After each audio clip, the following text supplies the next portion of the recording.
Hello. Are we live? Are we good? Yeah, it looks like we are. That was chaotic. I almost forgot to feed my dog, and I was like sitting and I was like, okay, I'm peacefully getting ready to start. And then I was like, no, I must sprint and feed Jing. Now I'm hot.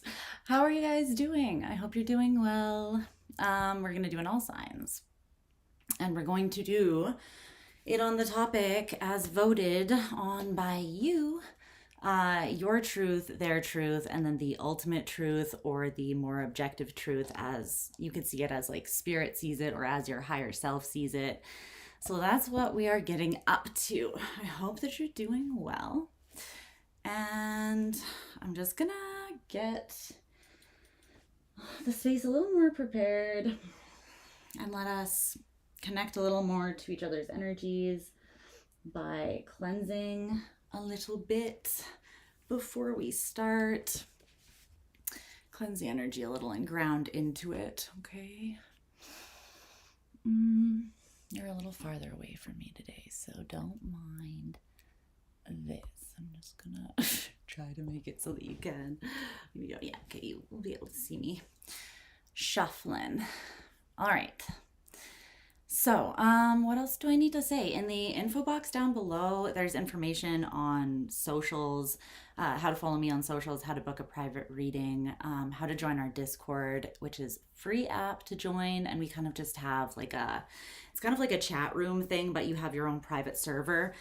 So not just anyone off the street can wander in, you know, and it's a really great group of people that's over there. You can also, since I have my comments disabled on YouTube, you can talk to me over there if you want to send me like a direct message or let me know if a reading resonated for you or whatever. Just say hi, then come on over. So the link for that, you just have to download the free app, and then the link in my description box will take you to our specific server. I need to take my sweater off because of the running. Because of the running to feed the dog. I am hot now, so don't mind me for just 1 second while I do that.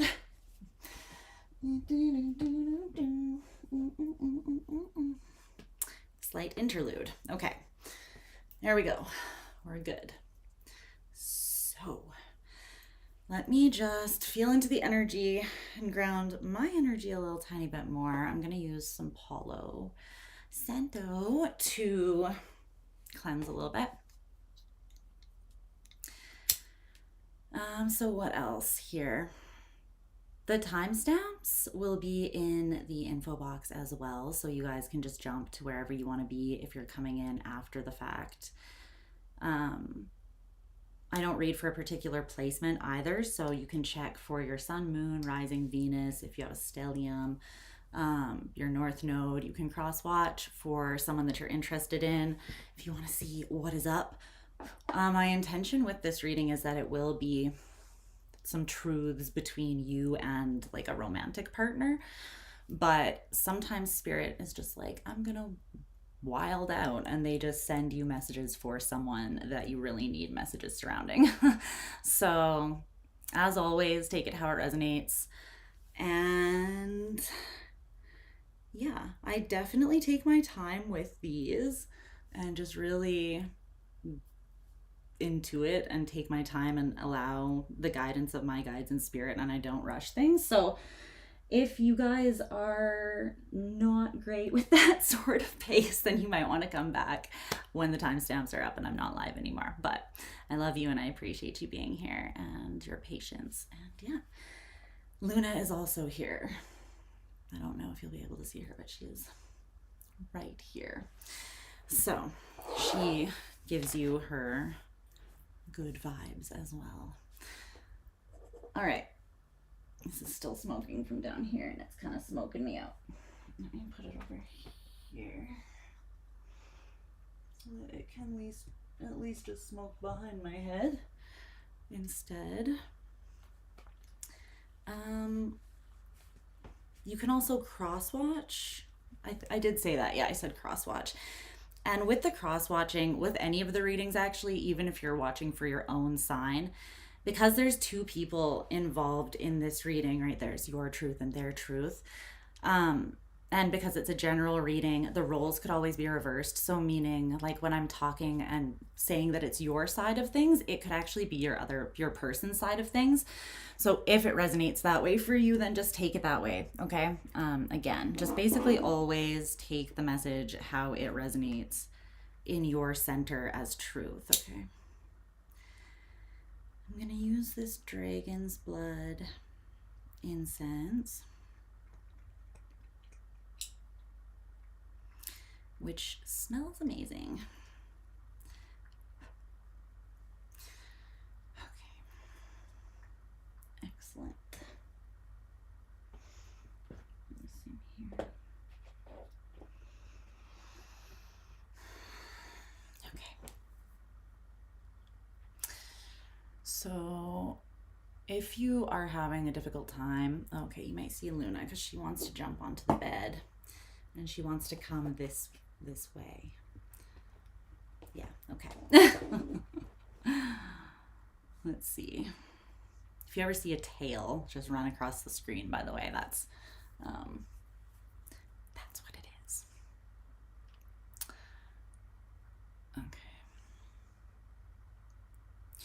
So for those of you that don't know, Reiki is just kind of like feeling into the energy, working with the energy a little bit, sort of infusing it with your intentions and cleansing out. And they use like sigils and channeling the energy to do that. So I am not affecting your energy in any way unless you want to take this in as healing, in which case you can just say that you accept it. But basically I'm just calling spirit into this space and clearing it and then setting protection around us as well.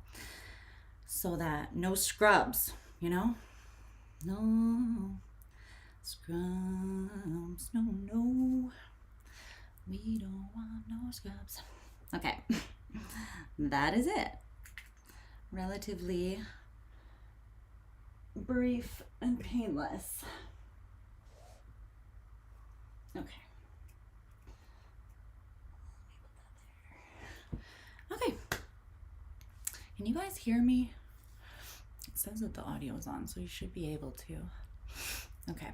Okay, you're liking the video, so hopefully that means you can hear me. All right.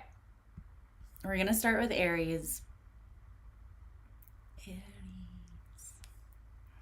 And we're going to go all the way down to Pisces as we do. Okay. So if you're watching while I am live, then these gifs in the top left-hand corner of your screen will tell you where we're at, which sign we're at, and we're going straight through the zodiac in its order. Okay? Where's that? Okay. My ear is ringing for some reason.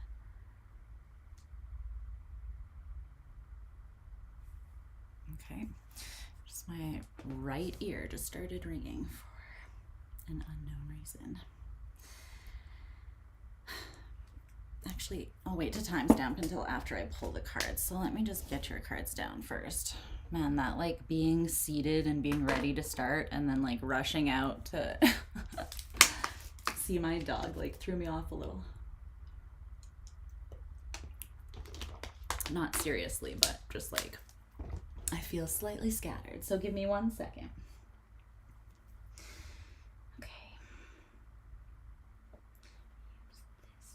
For Aries.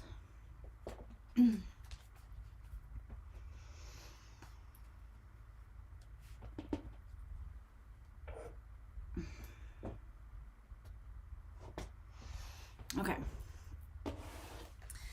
So what do we have for Aries? Messages surrounding the Aries collective and the person they're dealing with. What truth can you illuminate in this situation, in this connection that will benefit Aries? Let's see.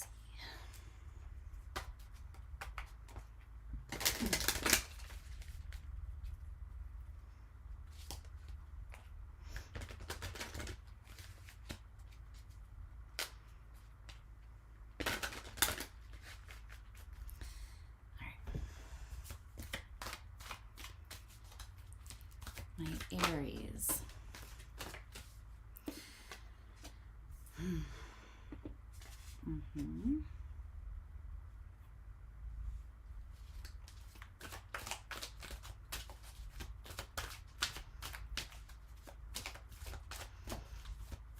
Are any of my fellow spicy Aries Venuses in the house? I love connecting with you guys because the second that we start talking, we're just like, you get the struggle, right? The struggle. Okay. 2 more. 1 more.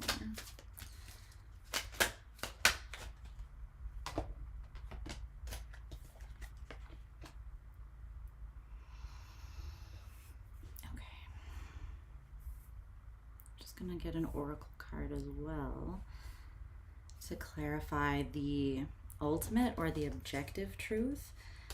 Also keep in mind, I forgot to mention this at the beginning where everyone could hear it, which is annoying, but when I am talking about your truth and their truth, it might not be the absolute truth, right? Like, keep in mind that when I'm talking about their truth, even though I'm talking as if it's like certain, it is certain to that person, but it doesn't necessarily mean that that you are the way they're seeing you or whatever, right? So just keep that in mind too. Let's get an oracle card. You could be dealing with an air sign, or you could have air in your chart prominently. You could also be dealing maybe with a Taurus. So a Gemini, Libra, Aqua, or Taurus maybe. You don't have to be. All right.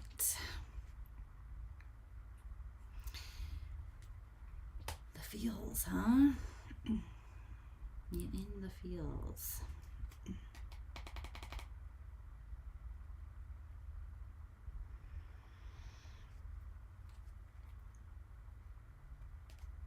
Interesting. That is connected for sure. Okay, let me timestamp now.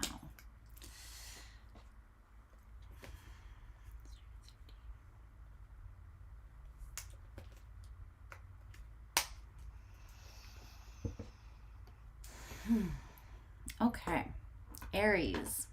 My beautiful Aries, how are you doing? I hope you're well.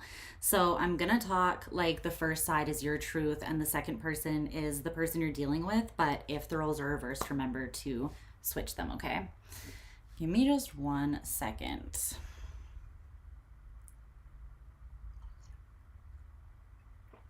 Something feels...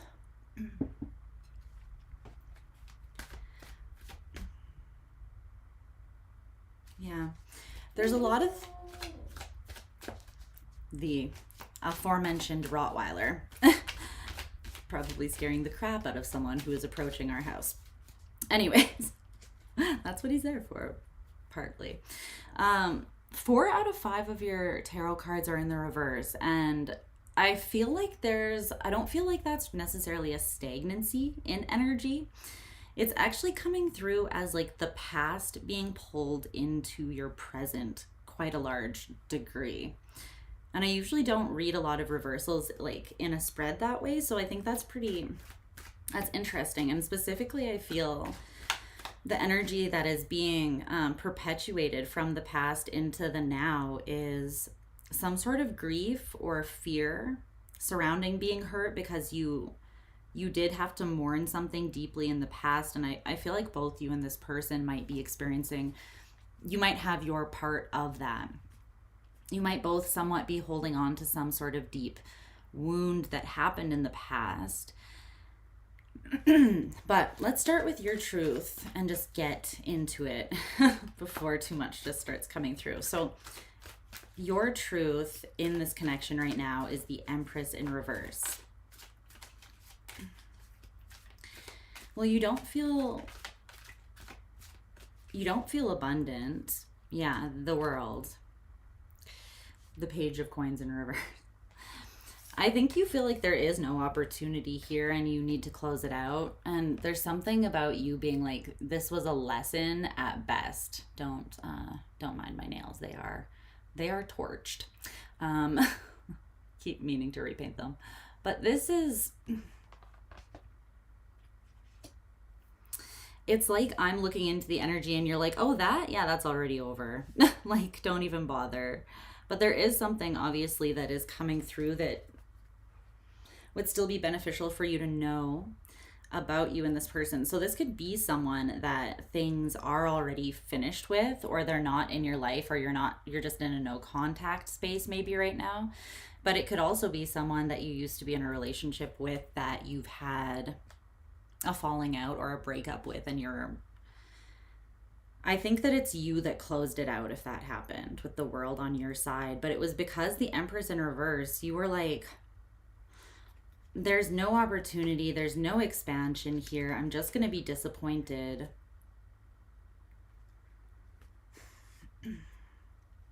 But there's something about you not knowing what is just and what is fair, or you doubting what is just and what is fair, despite feeling very strongly that that this is a lesson.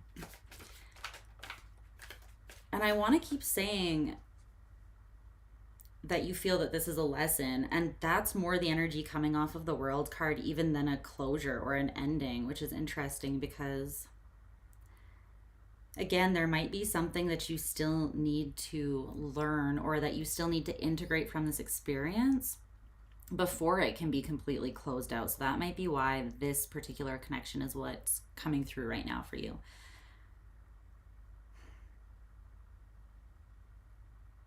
On their side of things, their truth is the Two of Wands. I should also say, Aries, that you didn't feel like your feminine energy was supported in this connection. So you didn't feel like you were emotionally supported, and you may have not trusted this person physically as a result. Like you may have struggled to open up to them intimately, excuse me, sexually, and even in communication.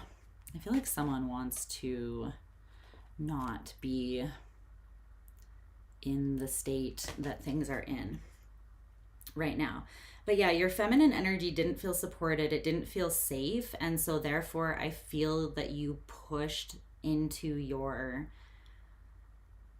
it's like the scales tipped, right? Because this one was lighter, the feminine side, it went like this, and more of the masculine of your own internal energy took over. So it created like an imbalance, whatever the energy of this connection was and how you responded to it, created an imbalance between your yin and yang energy. And you definitely felt that, but it's showing me that specifically you felt as though your feminine energy was lacking. You felt like you were lacking in this. Yeah. Okay. So the Two of Wands for their truth. Let's see about that.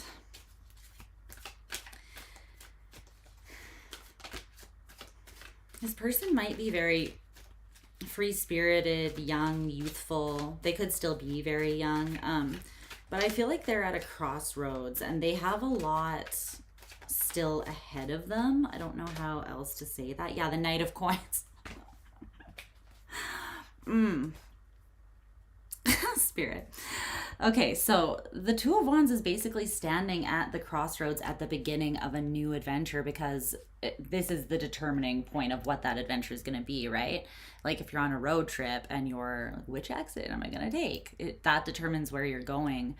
And that is just the beginning of the journey. So there's something here where this person they're kind of just like setting off. And I had a feeling that it was like just setting off on a long journey. And the Knight of Coins kind of validates that, because the Knight of Coins, it doesn't really matter how long the actual journey is. They are rather slow moving. It's because they don't cut any corners. It's because they can be quite cautious. They are maybe not the biggest risk takers unless they are like absolutely certain. And then in that case, it's not really a risk anymore, right? Like they usually don't make moves unless they have the answers, they have the supplies.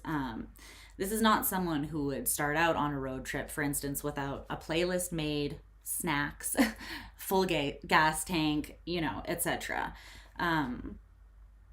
So wherever they're coming from, I do feel like they've arrived at this Two of Wands intention, like they're very intentional.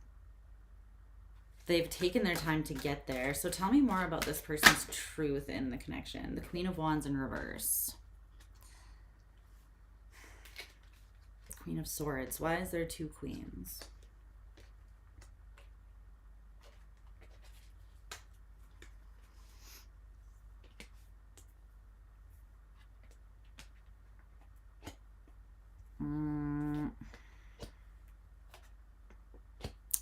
I don't love that.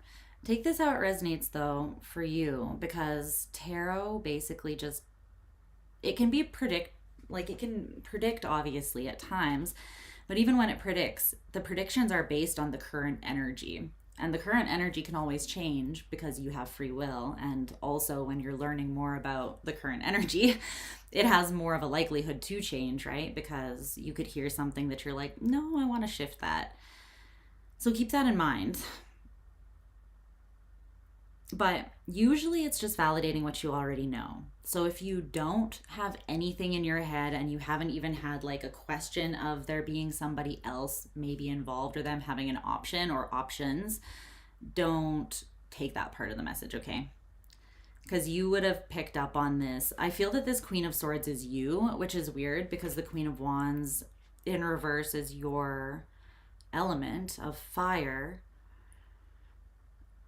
I'm just not really feeling like that's primarily you. Part of it could be because the Empress in reverse and the Queen of Wands in reverse both give an energy of a certain level of insecurity. But this is almost coming through more as jealous or competitive energy. Jealous or competitive energy, or someone who has been burned. That's what that feels like. So maybe it's someone, an ex of this person, someone that they already hurt, someone, another option who is jealous. But I feel like you see this and you see this person. It's interesting.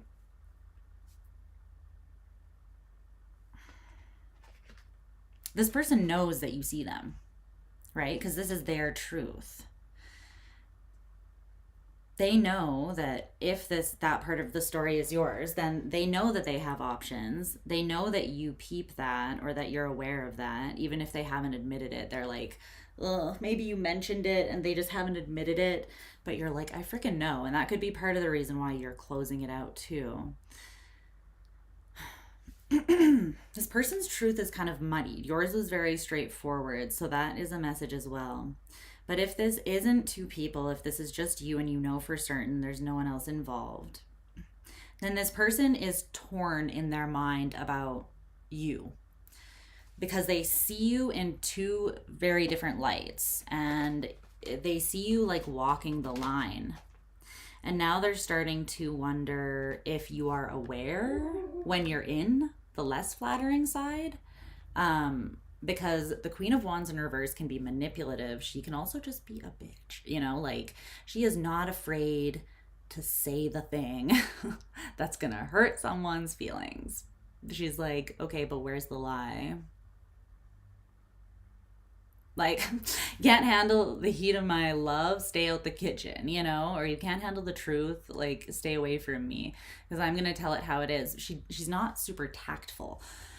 But sometimes they see you as a little bit erratic and a little bit, you know, mean possibly, or someone that they need to kind of walk on eggshells around. And again, I'm not saying this is the ultimate truth. This is just their truth, right? So it may or may not be accurate. But then some other times they see you as someone who is very capable, like with this dove here and the Queen of Swords, of discerning and understanding, like very intelligent, very discerning, very level, and very responsible, you know, and yeah, and smart. So they're like, I don't know, it's almost like they see you as being able to flip a switch. And I think that this person, if they have a worry, it is that because the Queen of Swords is so intelligent, that when you flip into the Queen of Wands in reverse energy, that you can be manipulative, but their fear would be like Aries knows what they're doing when they do that because of the level of intelligence that they see in this other manifestation of you, right? So they might be kind of jumping the gun and making that assumption out of fear that because you're intelligent, like, you know, when you go off the deep end, when really you might not be completely aware. You might just kind of go into that energy when you're feeling insecure or when you're feeling scared or not supported, right? Because it's like, it could be more of a fear response or a trauma response or something like that. Okay, let's get to the ultimate truth, the goods. So the objective truth is the King of Swords in reverse.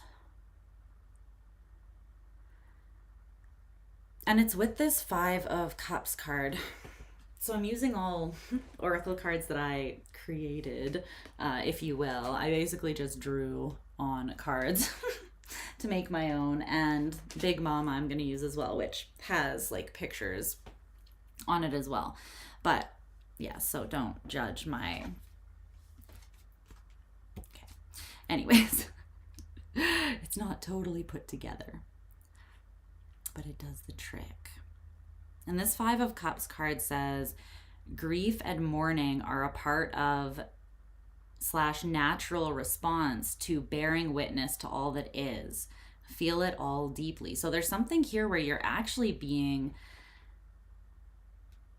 Spirit is saying that the ultimate truth here at this time is that you're both, again, you're holding on to something or pulling some sort of pain from the past into this connection. You're holding on to something and it's influencing the connection.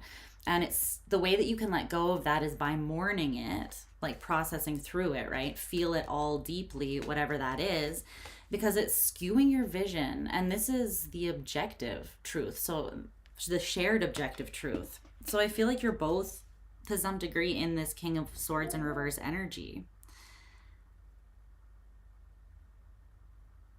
It's barking a lot today. And then at the bottom of the Oracle deck, sorry, my leg is cramping a little bit. At the bottom of the Oracle deck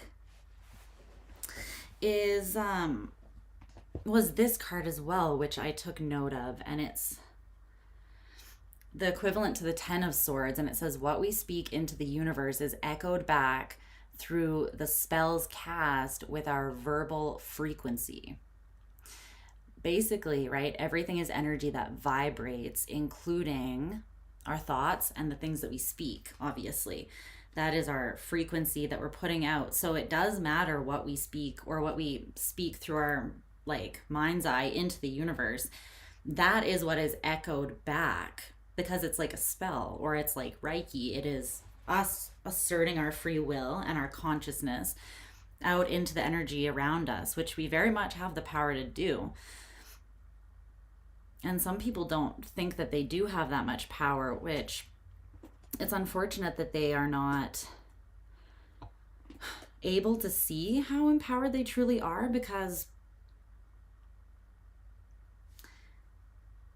they can really get in their way by not understanding this, right? But I think that you guys have an awareness of this, a basic awareness. Like, you know that your thoughts and your words matter. And I feel like both you and this person, in some way, you came into this connection carrying something heavy, something still heavy, and it's emotional in nature. It doesn't have to do with each other.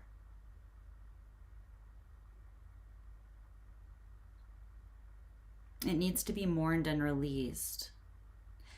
And I feel like there needs to be radical acceptance and love and grace surrounding this, because there should be an understanding that even this pain is just a natural response and a part of life because of the duality of life. It's a response to bearing witness to all that is, right? Not just the good and not just the bad either, but it's part of the full experience. Okay. There we go. But I think you guys came in maybe with like a fear or a concern, like a nagging concern or something that maybe like a belief based on a past experience. I'm going to get hurt again. I'm going to have to feel pain again. I'm going to have to mourn and release again. Some sort of like negative assumption that I feel like was put out in frequency and then echoed back in this connection and could have created some struggle for the two of you. So yeah, but the ultimate truth is that both of you are in this King of Swords in reverse energy to some degree. So there's something that both of you, or something on both sides that you're not seeing clearly. The Hierophant in reverse. I don't know about that. The Nine of Cups. You're both uncomfortable with fully committing to happiness, your own happiness specifically.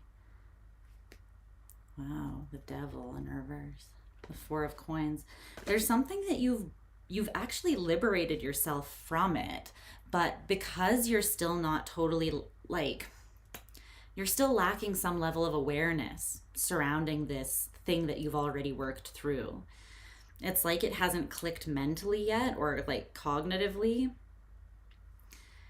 I feel like there's a lesson that it's because that hasn't fully clicked for the two of you in your like conscious awareness anyways.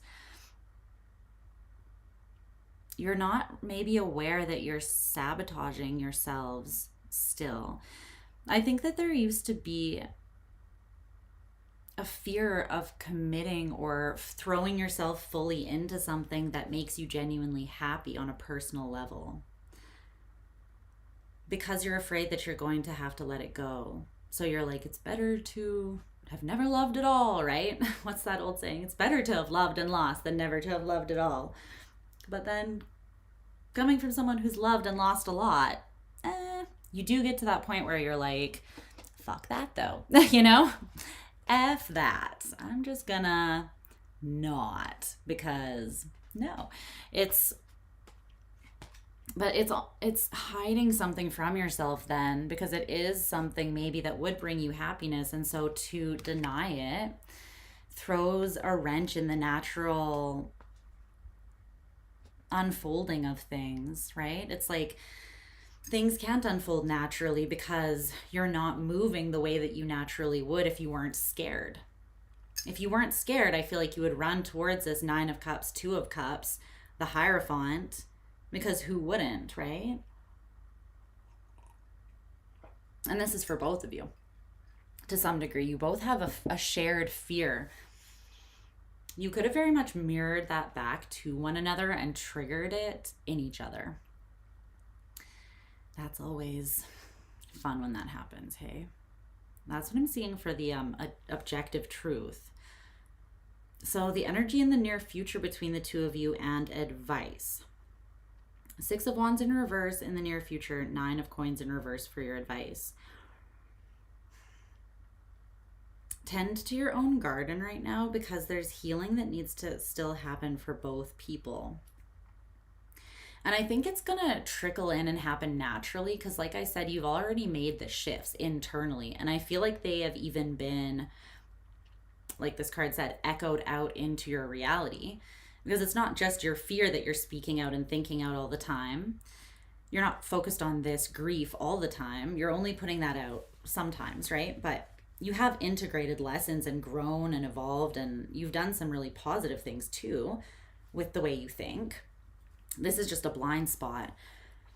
But I think for the most part, you're putting out there, you're split though.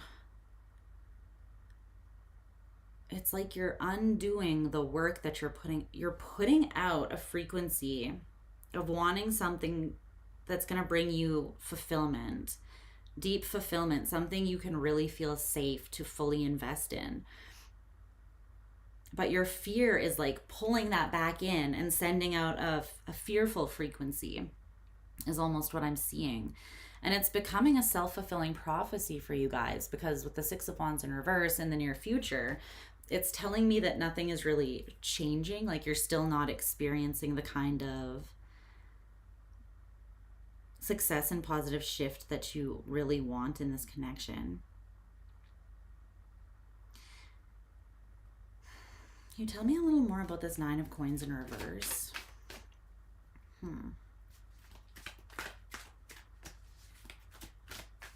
For the advice. Okay. Three of Swords, Six of Swords in reverse, Three of Cups.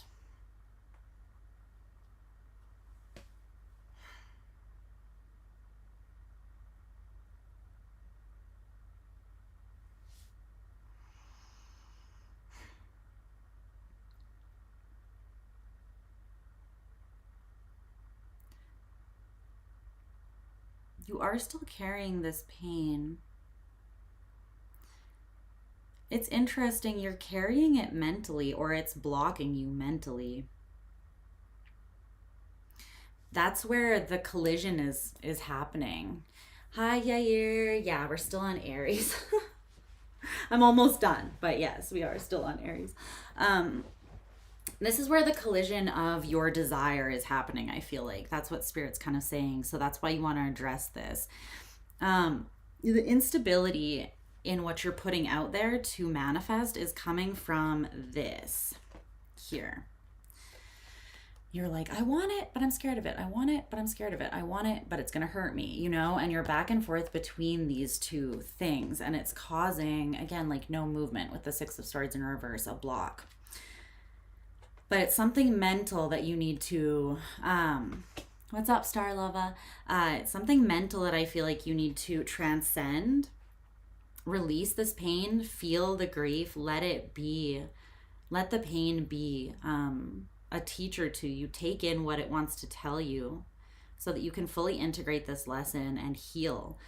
And then I feel like you will just be calling in something that is a soulmate, something that is aligned with you, someone that feels like your partner in crime, a kindred spirit or soul, you know, someone that is a natural complementary partnership, and it won't feel so hard because you will be out of your own way as well. So I'm not sure if that will be this person coming back into your life, or if that will be someone new altogether. But either way, this lesson or this person and this connection, I feel like part of its reason for existing in your life was definitely to teach you some sort of lesson or bring your awareness to that fear or that block maybe. Okay, we're moving on to Taurus. I feel like Aries is always super long because I'm like, I'm not in my flow yet. Love you, Aries. We're moving on though. As much as I love you, we are moving on. Okay, let me see.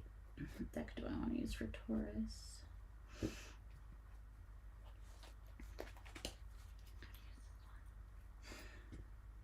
Cute. Where is it? Just using different decks for every sign to keep the energy fresh and let new messages come in. New vibes. Taurus. Love you some bull energy. I love Taurians. My mom's a Taurus. It's very like consistent energy. Like you're never gonna wonder, I feel like, if a Taurus loves you when they love you. Okay, now I'm cold again. I've cooled down from the running. Now I need my hoodie back again. It's cold down here. 1 second. I need to take these off.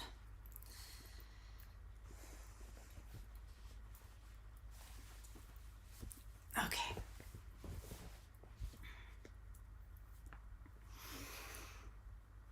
That is better. So much better. You gonna hang out a bit? Yeah, that's fair. I just hadn't done a relationship reading in a long time, so I was like, that is what needs to happen today. All right, so Taurus. Let's cleanse the stream of energy here. Tap into Taurus, Taurian's energy. It's champion. They make such cozy sweaters, honestly, that are like decently priced too. Can't recommend it enough, especially moving into fall. I'm like, I need all the cozy things. I live in Canada and it's nipply as fuck out there. What truths do you want to highlight for Taurus at this time surrounding a connection that they most need to know about?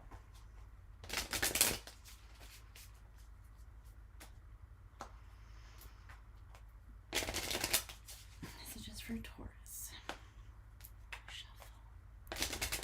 Shuffle. Sponsorship. If they see me, send me some hoodies. All right. Okay.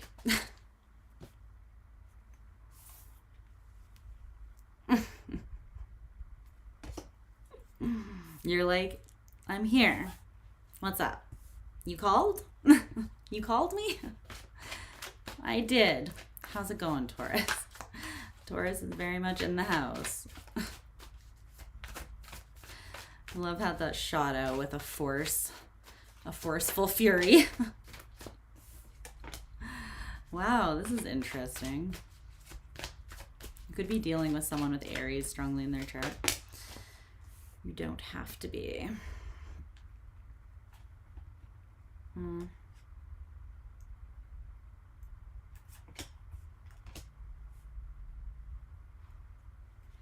more.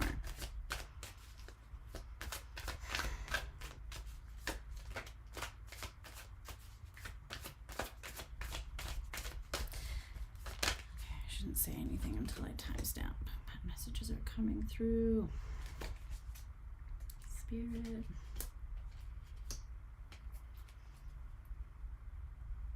Let's get you an oracle card here.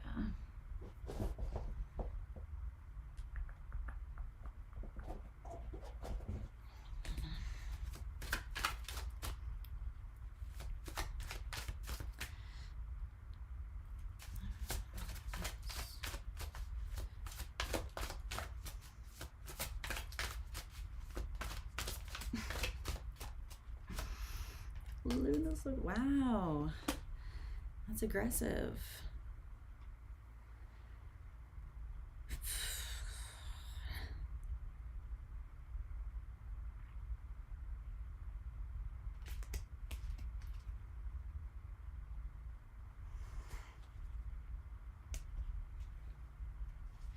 Well, someone is not the happiest person in the world with this connection at this time. Let me just see here though.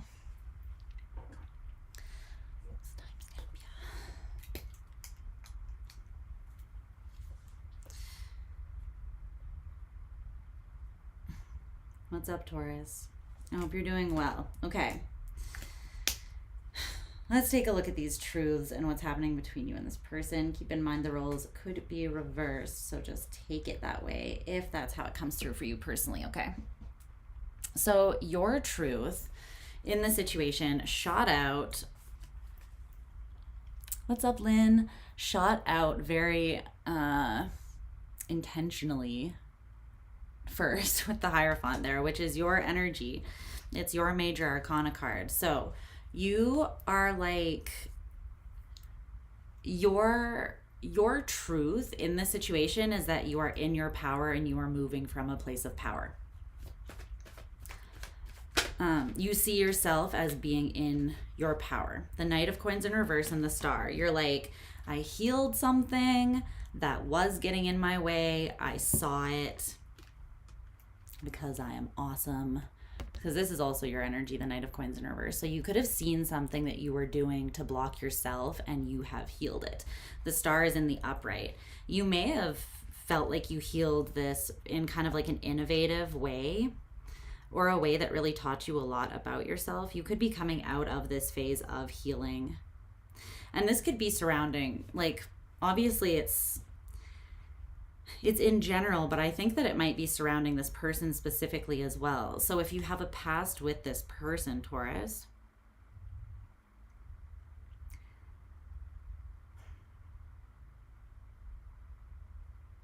you could have already been committed to this person, some of you.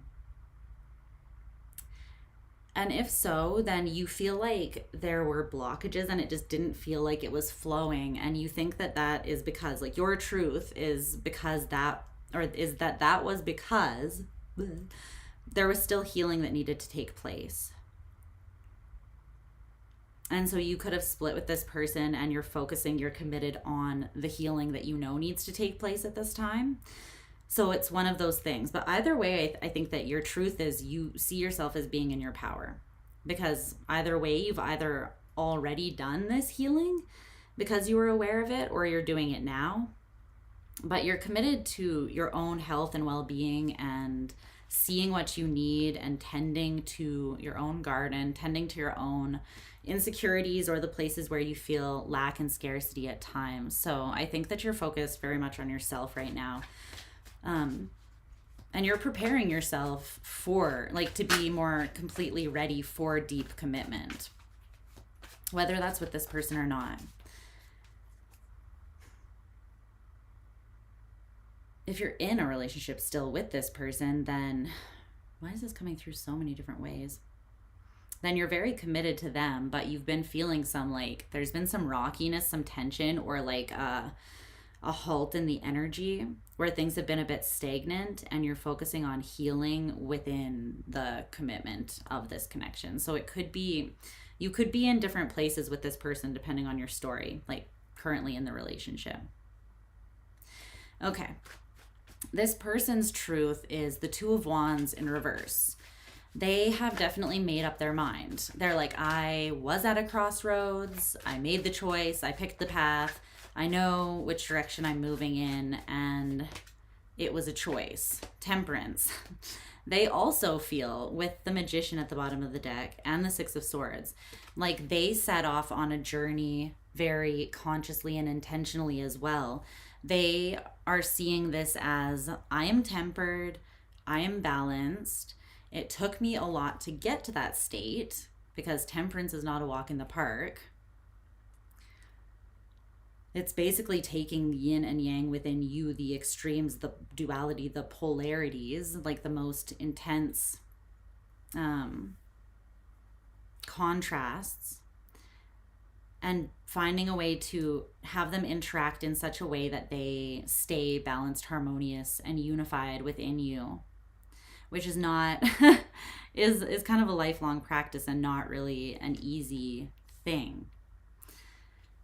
But with the Magician, this person is like, I'm balanced, I'm tempered, I know what I want, I know where I want to go, I know where I want to be, I know what I want that to look like, and I am making choices from this tempered space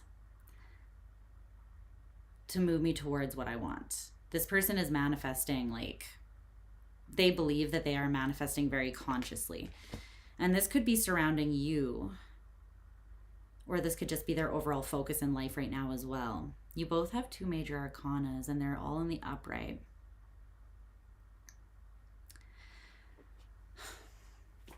That's positive. If your truths are actually, accurate, then these are some really powerful energies.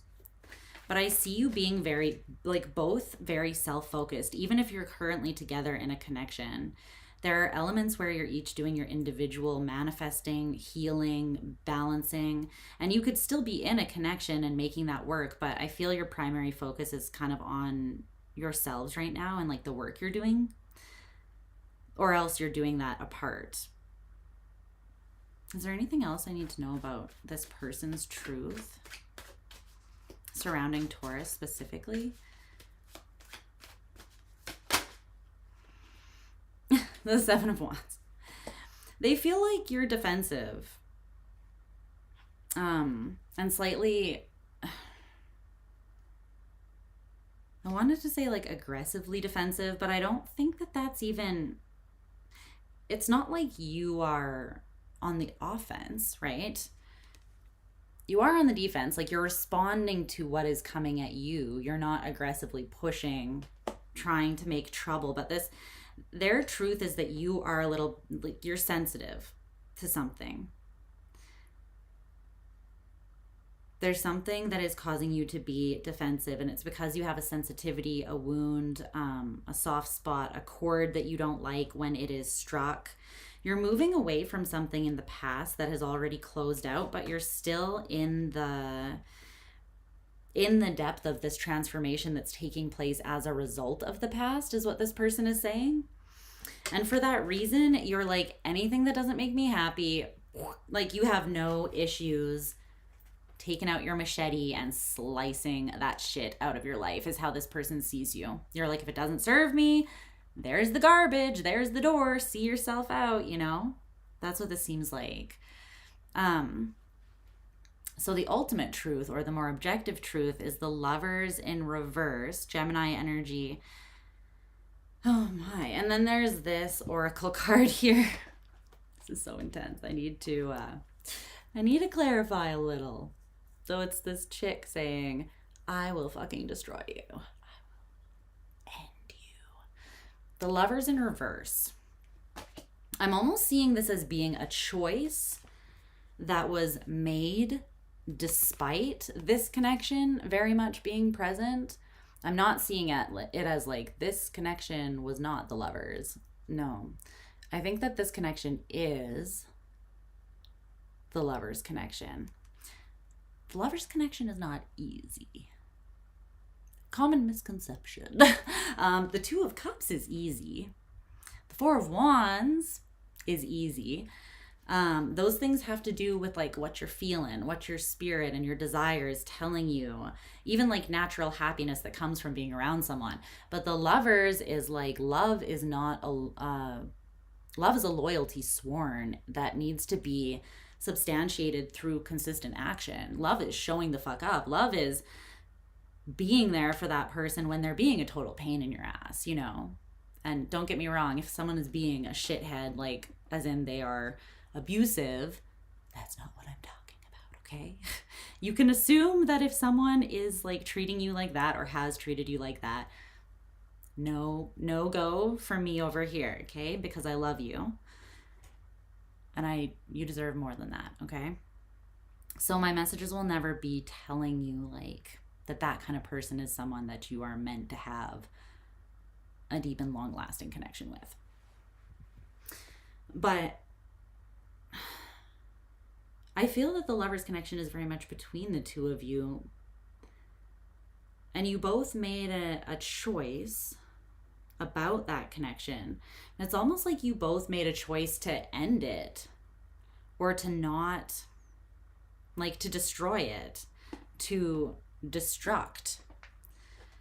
Now, whether you did that through self-destructing, I don't think you did. I think you took it out on each other. I will fucking destroy you, right?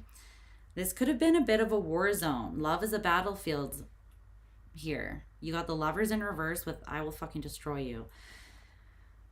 It's interesting, though, because you're both telling me from your perspectives that you're in your power. So you believe that you're making this choice not from a space of fear.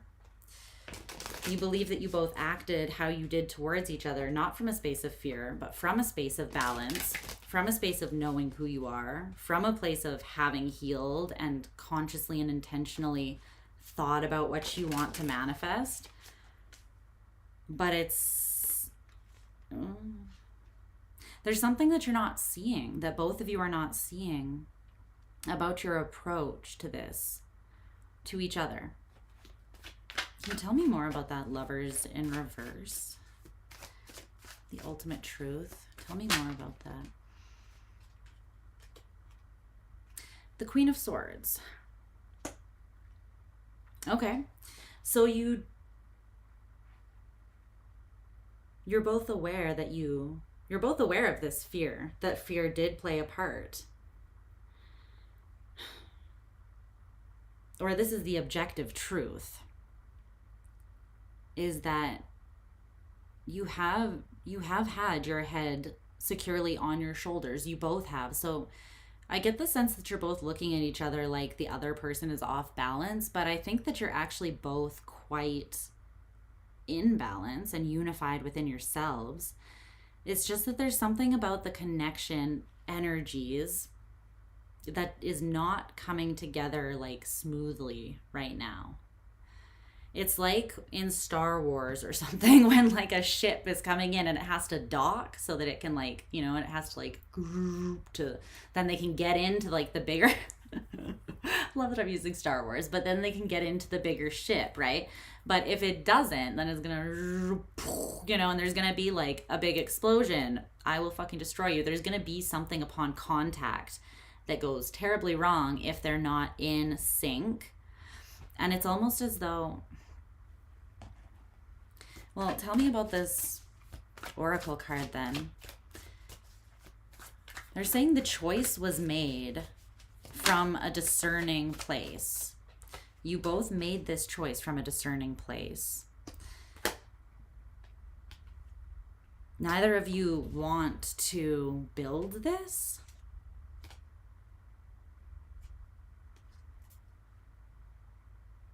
So you consciously both made the choice to blow this up in your own way. The 3 of coins in reverse, the 4 of coins in reverse, the 5 of coins in reverse.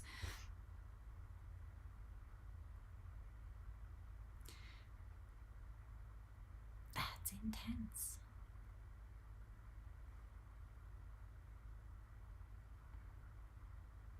You might want to come in from out of the cold with one another. You might want to sort of like make something better.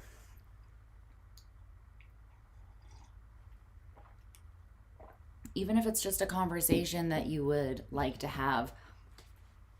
The 5 of coins in reverse, there's something under the surface here. Maybe this is in your subconscious still. You might not be aware of it, but there's a part of you that has desire for this person, wants to communicate with them, and is holding on to, and this is both of you for each other, hope surrounding the situation. But because you have like consciously and willfully, both of you, made this choice, I'm letting this go, I'm throwing this out, I am not cooperating, you know, like this is like, I am not cooperating. I would rather just throw all your shit on the front lawn than have a conversation and listen to your side of things, because fuck you, you know? Something triggered the two of you where you're at this point where you're like, I'd rather throw the baby out with the bathwater and start fresh, because nay. It's a nay for me. But there's something here where you're not totally being honest about yourself. And I said about yourself. I meant to say about this with yourselves. So there's something that you guys are not being honest with yourselves about yourselves. There's a truth that both of you do not see about yourself that brought a certain level of violence to this connection. And this is the truths now, the current truth. This is not like your overall truth surrounding the connection, right? This is like based on where you're at now with this person. So keep that in mind. Like, things can always change in the future. You could shift things for sure. So that is that's a possibility. The 8 of Wands is what's happening in the near future between the two of you. And then your advice is the Knight of Swords. Act now, think later. You have to run ahead of your mind. You have to beat your head. Because if you get in your head, it's gonna blow shit up. It's not gonna be good. There's some way that you're sabotaging yourselves, and this. I don't know exactly what it is. I think it's different for both of you.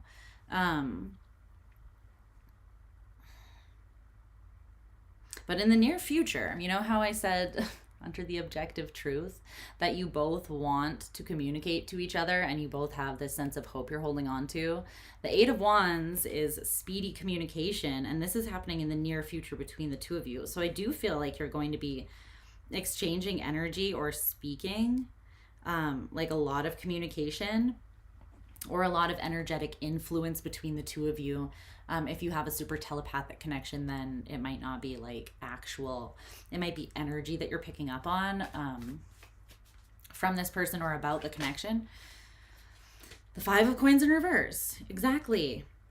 It's the wanting to, it's the not wanting to be separated, not wanting to miss an opportunity and not be able to come back together.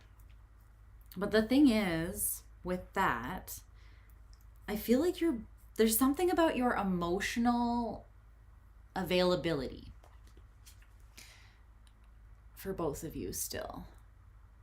The truth that you are being asked to look at surrounding yourself, I think it has something to do with how truly emotionally available you are for something that could very much, yeah, exactly. Holy shit. The Moon in reverse, the Devil, the Chariot. As soon as I saw that, I heard, run in with the devil. Yeah, wow. This is crazy. That's 6 major arcanas in a row at the bottom of the deck. This is a lot. Because you each have 2 on your side and the Lovers is in the middle as well. That's 11 out of like 22 major arcana cards. That's half of them. There's something you're not seeing, and it is that your devil, your shadow side, your fears, your ego, something about that has been behind the wheel here. It has been dictating the way that you move forwards from the past since something hurt you. In the past, maybe you let people play games with you, and you said that was never going to happen again.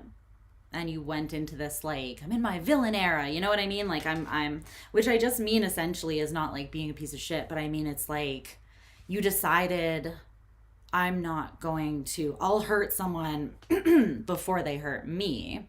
You're not trying to go out there to just hurt people, but you're like, someone else is going to be hurt before I get hurt again. Like, because I'm not going through that again, or there's some level of that.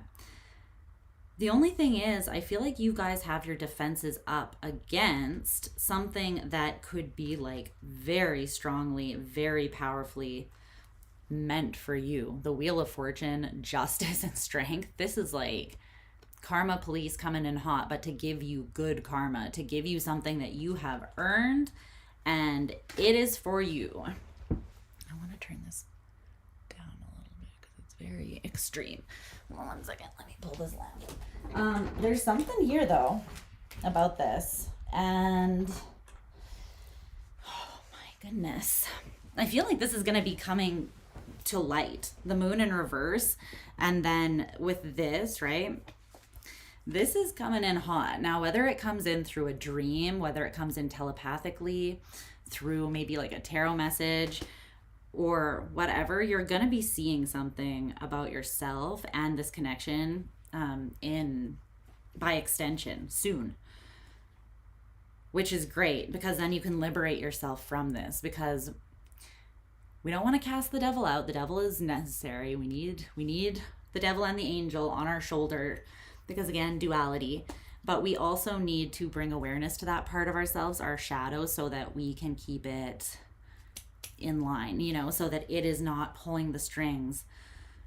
We can't avoid it or pretend it's not there, because then we are ultimately giving it a lot of power because we won't look at it. So then it can get into all kinds of shit. It's like a 2-year-old that you're just you just close the door, like leave it in a non-child proofed home and close your bedroom door and turn your music up, and you're like, it'll be fine, right? It's like, it might not be though. They might take crayons and draw the whole TV in, you know? It's like they might set the house on fire. Something bad could happen. But once you discover this truth, I feel like you're kind of meant to act on it. Like quickly. You see how fast this guy's moving in the Knight of Swords card? He's like a blur. And I'm getting that it's like, stay ahead of your mind. Because there's something that you could overthink and then almost keep yourself stuck in the place that you are right now. but I don't feel like you're meant to be in that place anymore. Like this awareness that's coming in for you is meant to shift things for you. So keep that in mind, okay?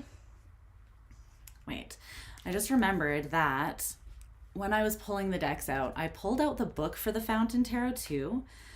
And I basically got a download that I should read the description from the book for the card that is your objective truth, which I forgot until right now. So I'm going to read you the Lovers because there might be a final message in there, and then I'm going to let you go. Okay, Taurus? All right. So the Lovers, it says choosing love. We all have unexplainable moments of knowing or recognizing ourselves in a person or place intuitively. These moments of love are spiritual, like reuniting with a cosmic twin. They can restore balance and make us feel very happy. Unlike the title might suggest, the Lover's card is not primarily about passion or romance. When these moments of love occur, they are about a choice. Follow your head or follow your heart. That's what they wanted us to see. So getting in front or ahead of your head is going to happen through being very much in your heart. Love is not always convenient, easy, or painless, but the possibilities that arise from saying yes can bring lifelong joy in many areas. Follow your heart and choose love. Meaning a choice, transformation, love, fulfillment of desires, a magical union, trust in one's heart, or harmony. And it came out in reverse. And the reversal meanings are lack of trust in oneself, separation, analytical to a fault, flightiness, and rigid plans. Okay? I feel like that was very relevant. So, yeah. All right. We're moving on to Gemini. I love you, Taurus. What is up, for show? For show. Reminds me of the 40-year-old virgin where he's like, she was a hoe. Faux show. That movie. I haven't seen that movie in like, I don't even know. But Steve Carell kills me. Like everything that he's in is the best. All right. Yes, you Taurians, you're lovable. You're a lovable bunch. You are a lovable bunch. Okay, let's see. I'm gonna use this deck for my Geminis. Bye, babe. Love you. Have fun tomorrow. Okay. Let's see. So let's clear the energy from the previous signs. What does Gemini need to know? What truths about themselves, their person, and the situation can I share with Gemini for their highest and best good?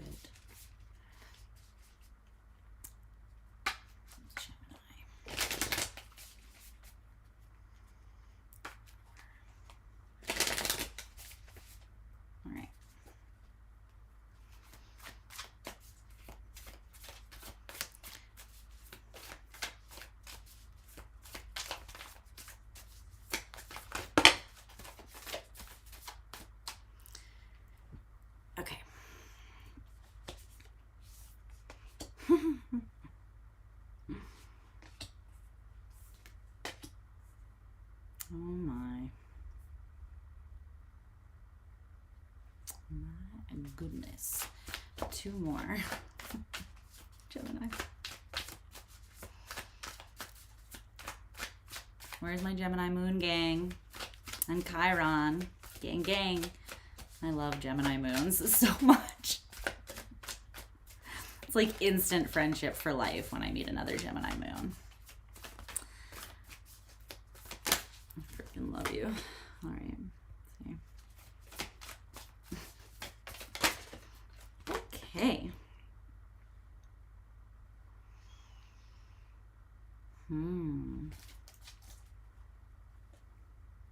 Why?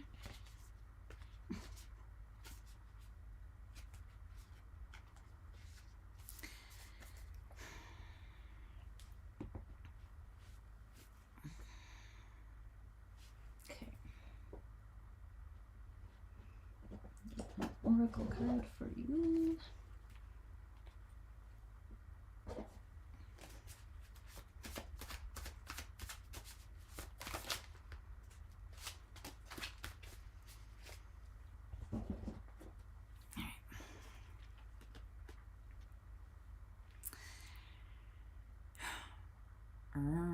I see.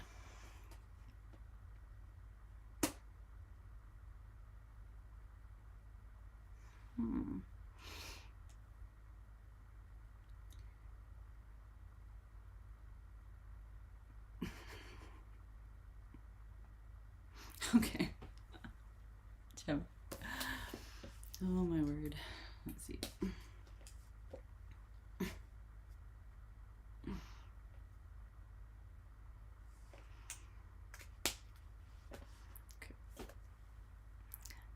What's up, Gemini gang? I hope that you lovelies are just doing fantastic. So let's get into this. So your truth, their truth, and the more objective truth, and this is the truth now in the connection, so it's not like the overall end-all be-all truth, it's just surrounding what you're going through now together, okay? So keep in mind the roles could be reversed. Your truth, though, is coming through as the Four of Pentacles. The Four of Pentacles, or coins.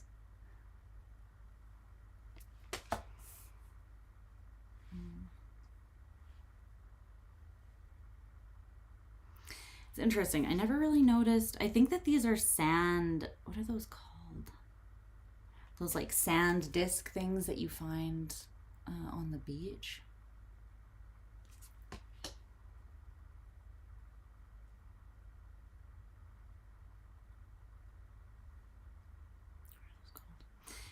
Hopefully you know what I'm talking about, but it's reminding me of like something that you collect, right?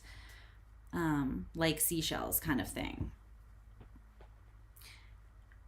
Okay, so your truth in this connection, you feel like someone's holding on very tightly to you to the degree of feeling a little bit suffocated, but you feel like the reason that they're holding on to you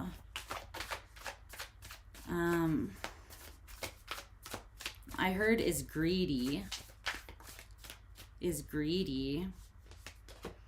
Knight of Wands in reverse. Two of Pentacles in reverse. You feel like this person wants their cake and wants to eat it too. Or like that once they decide that they want something, they're like, I will have it. It will be mine. You know, like there is no room for no. But the only thing is when it comes to somebody else, obviously there is always room for them to say no, right? Because you can't force someone. So tell me more about this Two of Pentacles in reverse. What is this choice? You may have decided that this person is this way and then acted on that decision. Or it could be this person made a decision. Let me see. If it's their choice, then you feel like they made a decision to like white knuckle hold on to you at all costs because the Two of Wands in reverse. Someone has definitely picked a path. But you feel like there's something selfish here coming through. You feel as though they are entitled, selfish, or they just have very rigid plans on what they want and how exactly it has to be. And for that reason, there's like this suffocating energy that comes through a little bit. But it's interesting because you're telling me that simultaneously, while this person is demanding a lot and acting kind of entitled, they themselves are a complete and total hot mess. And are potentially not actually bringing that much to the table either. The Knight of Wands in reverse basically brings his dick to the table. And a good time, maybe. But like a good time here and now. A good time, not a long time, you know? The Knight of Wands comes to the table serving sausage for dinner. You know what I'm saying? Or fish fillet if it's a woman. I don't know what she ordered. Fish fillet. Let's see.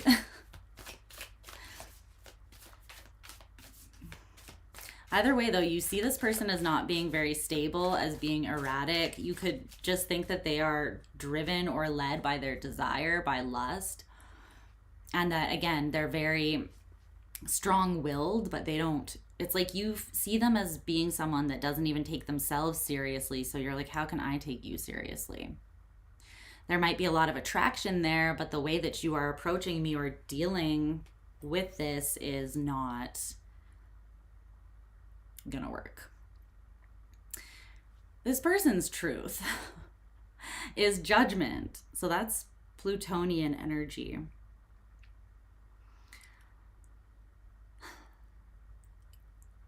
They are a hot mess, or they feel like the world around them is at least a hot mess. It's more that they feel more like their circumstances, like everything is blowing up around them. They are like, well, it's Armageddon out there. It is the day after tomorrow. And shit's going down. But it's interesting because, see here, it's like, what is that song I'm channeling? I think it's by Everclear.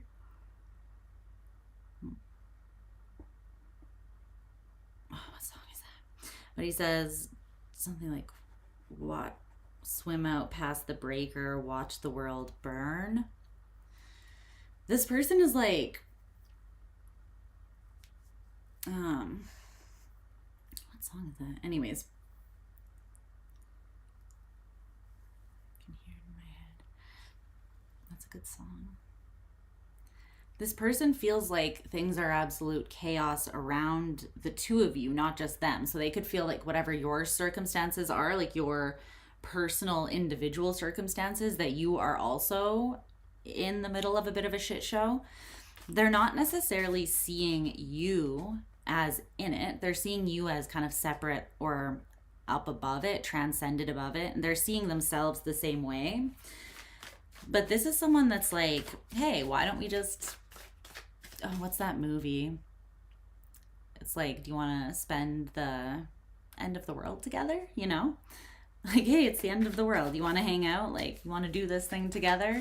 If we go down together.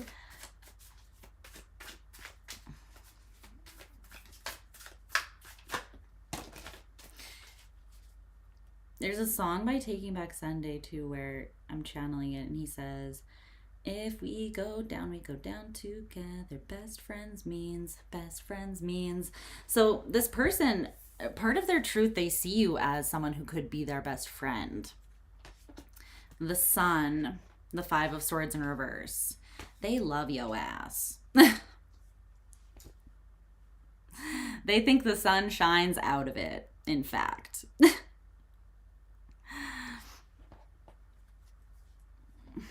The Star in reverse. It's interesting because... But they're like, but there's no love on the horizon with Gemini. And I don't think it's by their choice based on this being their truth. I think that they feel like you still have some healing to do, or maybe you both have some healing to do. And it could be very much due to this like chaotic stuff that's shifting all around you. It's almost like the two of you are in the eye of a tornado, but it's like two tornadoes spinning around each other, and you're both in your own eye of the tornado. This person's like, can we merge? It doesn't feel like necessarily the best timing, though, or it feels like it's going to be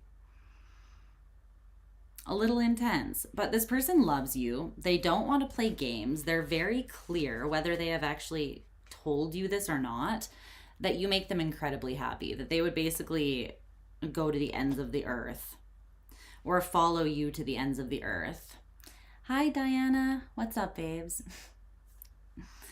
But for some reason, at the bottom of the deck is the Ace of Cups in reverse, the Three of Wands in reverse, and the Five of Wands in the upright. What is this? What is this? Why, Gemini? It's like you want to fight. They see you as like, you want to fight. Like, you're frisky. It's almost like if I get too close to Gemini, I'm gonna get bit. Like, it's a cute dog, but not that they're calling you a bitch. Like, it's a cute animal, but if I get too close to try to like pet it and give it love, it's gonna like take my head or my hand off. This is almost the energy of like biting the hand that feeds a little bit. You and this person could have a musical connection because that's a 9 Inch Nails reference. So there's like, I've channeled like 3 or 4 songs. There's some sort of conflict here. And they don't want it to exist, but they see it very clearly, and they see it as preventing like love with you. Or they see it as maybe preventing you from focusing on the future together and then moving towards that future together. So they could see it as being something that keeps you stuck in the past. And then you can't move forwards together, or maybe at all.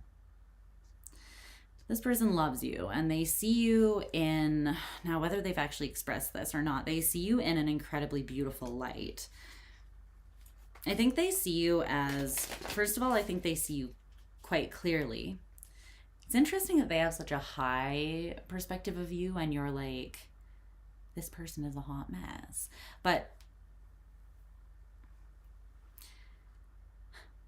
you know that they are acting the way they are for a reason as well, but you're still like, I don't fuck with you. You know, like, I don't fuck with that. Like, come back when you've got your shit together so that I don't get caught in the crosshairs, because that's just smart, right? It's like you intuitively are like, you're not a safe bet right now. You're probably going to cause me pain because you're still working through your shit. You're a risk that I don't feel like I can take right now, even though you're pretty. And when you whip it out, angels sing. You know what I mean? It's like something like that. This person, they also, I feel like, see you quite clearly and see you for who you are, and maybe why you are the way that you are as well. They have some deeper understanding of you. Okay, so the more objective truth, or the truth more through Spirit's eyes, is the Wheel of Fortune. So this is Jupiterian energy. But it came out with this oracle card, comparison destroys personality. So there's something here where I feel like something is kind of in the books, like written in the stars, so to speak, however you want to say it. Something is in the cards, no pun intended. But with that Wheel of Fortune, I feel like this is not a mistake. Like, your experience, your engagement with one another, it is meant to teach you something. It is potentially meant to carry you forwards in some way in life. So it could trigger you and then propel you forwards, right? Like, it doesn't have to, that doesn't have to look any specific kind of way. But what's this comparison destroying personality bit? Because it's like someone is not able to truly show up. Maybe both people, or maybe just one of you, is not able to truly show up like authentically, because there's some sort of comparison going on. It could be that the two of you are comparing yourselves to each other and where you're at in like the healing journey versus where they're at. Like, there could be some kind of harsh judgment going on in this situation. Like, you see each other, that, yeah, I feel like this could be part of this person's truth as well. It's like you see each other so fucking clearly that it's almost as though there is this Virgo-esque energy here, where because you see each other so clearly, you are judging. And you almost can't help it. It's not coming through as like something you're doing, like, you know, wanting to tear this person apart, wanting to be critical. You could just be very aware of one another and see, again, with the sun, it's like everything is illuminated. You see each other, and you could be comparing in some sort of way, which is, it's stealing from your ability then to actually be yourselves in some way. The Nine of Wands in reverse. You're not pushing forwards.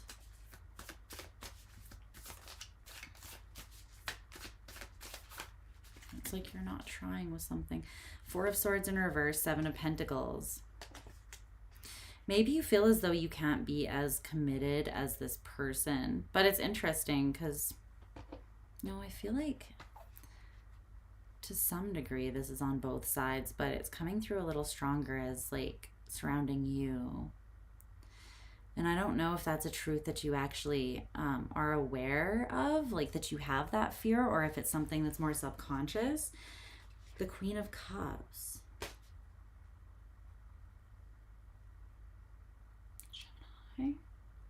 Gemini.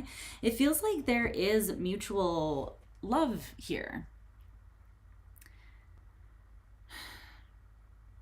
But there's also a disquiet in someone's mind that is, someone's getting too in their own head, and it's causing them to not push forwards in a connection, specifically surrounding, they're specifically worried or stressed about how much they can provide in this overall investment. So it's like if two people are coming together, right? Whoever is stressed about this is worried that they're not bringing as much to the table as the other person, or they don't have as much to offer, or wouldn't be as stable or steady in a commitment, something like that. And that's part of the comparison as well. It's like you have more, you're more stable financially, or you have a house, or you have more relationship experience, or your life is just less of a mess overall, or something like that. But this comparison is destroying the best parts of you and not allowing you to truly be yourself. When the reality is, if something was dropped in your lap as an experience or a gift, then that didn't happen by mistake. That was the Wheel of Fortune. Something came to you for a reason. Everything comes to you for a reason, whether it's to learn a lesson or it's like a blessing, right? This could be both. This could be a lesson and a blessing. Okay. In the near future between yourself and this person is the Ace of Pentacles, and your advice is the Seven of Wands. Well, there is going to be an opportunity for a new beginning between you, and it's going to be tangible, and it's happening in the near future here with the Ace of Pentacles.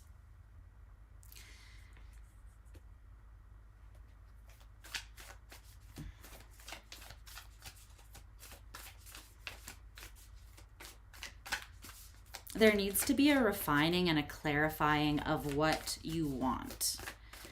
What do you truly want? And don't bullshit yourself. Don't take into consideration, like, I know how your mind works, Gemini. I'm a freaking Gemini moon, Gemini Chiron in the 8th. Trust me, I've dove deep into our shit in my 36 years of life. And how can I say this?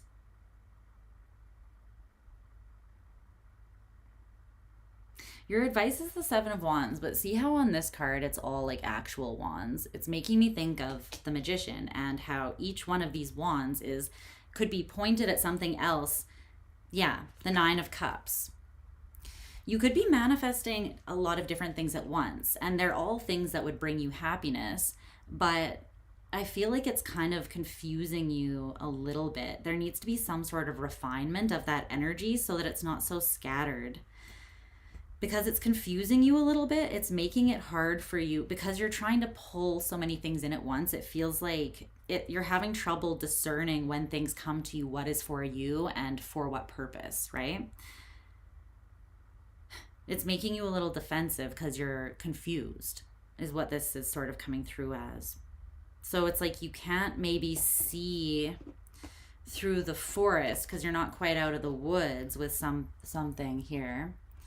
You can't really see what is an opportunity that is very abundant and that has been dropped in your lap by you know, karma or by spirit or whatever the case may be there. What's this Ace of Pentacles in the near future between Gemini and this person? That's too many cards. It's like 6 cards. What's this one? It's the Hanged Man. What? How did these get flipped? Yeah, it's the Hanged Man. Neptune energy. Confusion energy potentially, but it's also the higher octave of Venus. So it is like true unconditional love that transcends the monkey mind and all the bullshit.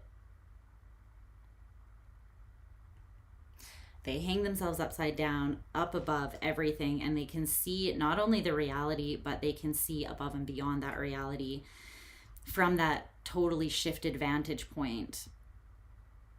They can really see everything. But the Hanged Man is, you can see the possibilities of everything that is available because you've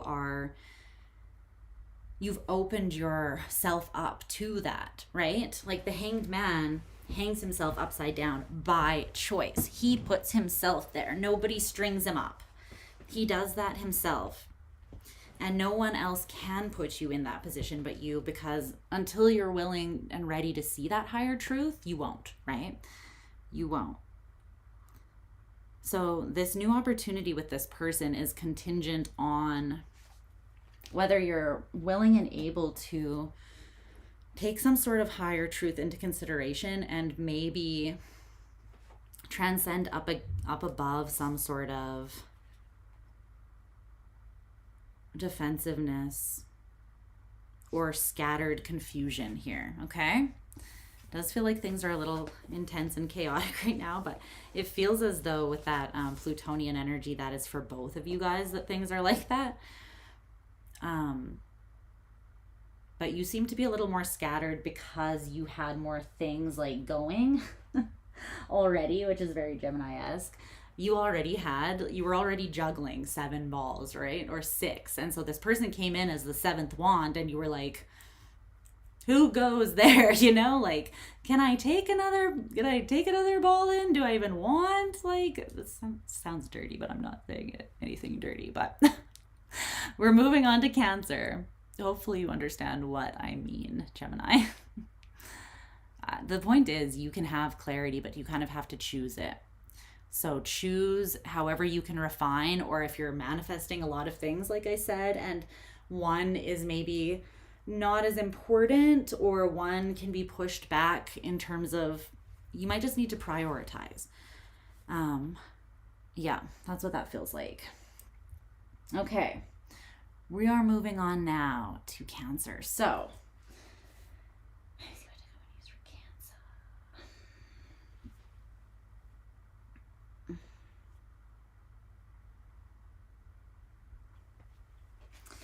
okay.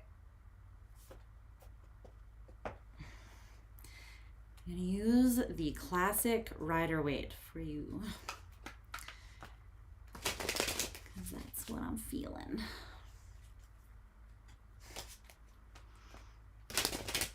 Cancer. How are my crabby cakes?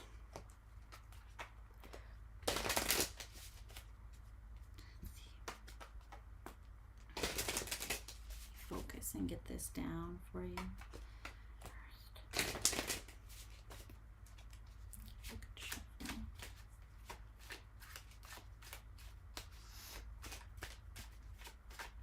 Cancer. What does Cancer need to know about this connection? What needs to be further illuminated about the truths and the reality between Cancer and their person?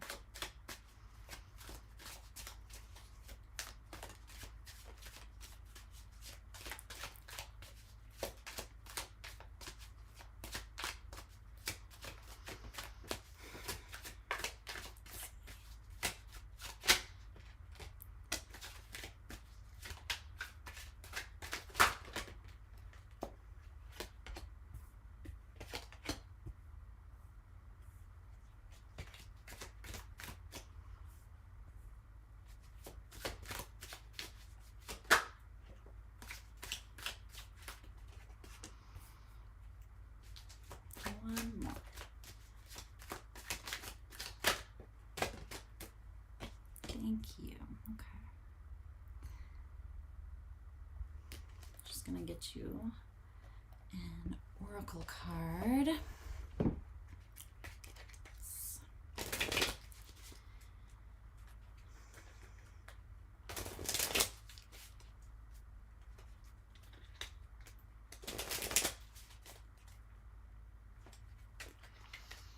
What is going on? Clarify that objective truth. Okay. Okay.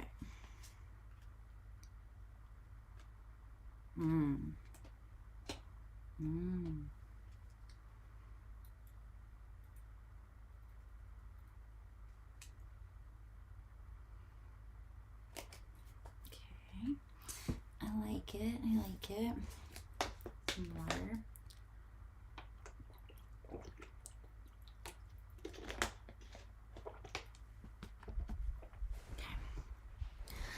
Pillow that I just want to adjust. All right, let's timestamp you.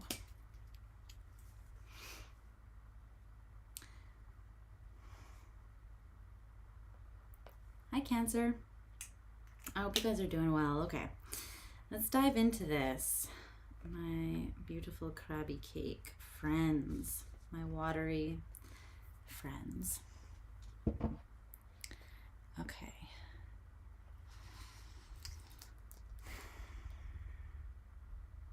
All right, so keep in mind the roles could be reversed, but I'm going to speak as if your side is first here. So your truth currently in this connection is coming through as the Eight of Wands in the upright.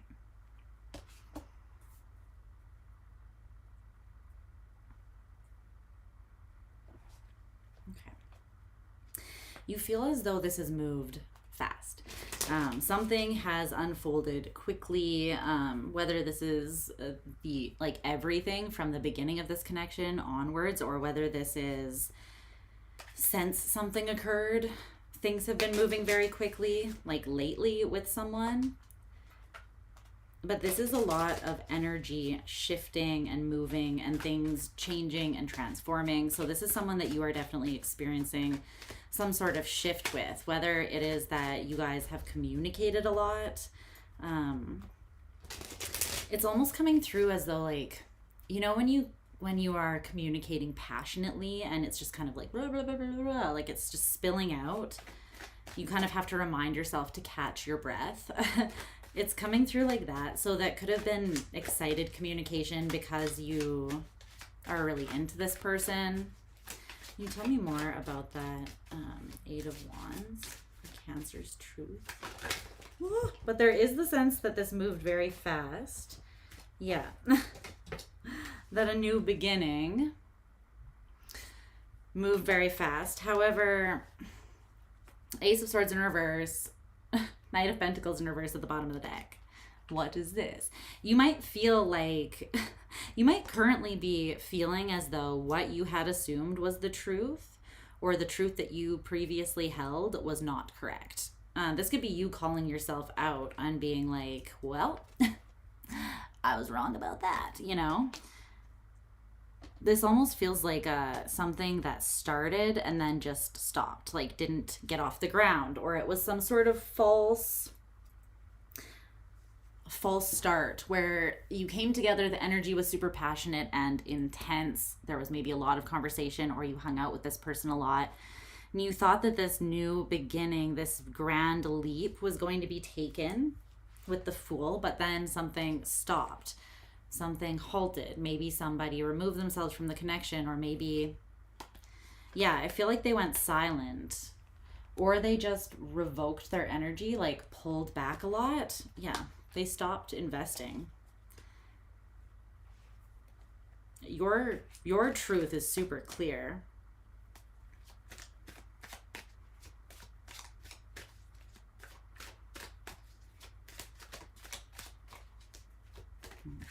I'm spending a little more truth, or spending more truth. I'm spending a little more time on their truth and the ultimate truth anyways in this reading, because I'm assuming that that is unless I feel called to spend more time on yours. I'm assuming that that is more where you need to know a little bit more. But we'll come back to yours if anything else stands out. But that's basically what I'm seeing. It's pretty straightforward. You were excited. You were even invested emotionally, and you might be feeling a little bit wounded where you're still stuck on this person from the past because you feel like, what happened? Like it almost blindsided you. You were all excited. You thought this is like you plan a trip and you're all stoked about it. You're all excited and you are expecting to leave, right? And then something happens and the flight is just, or your person cancels on you completely.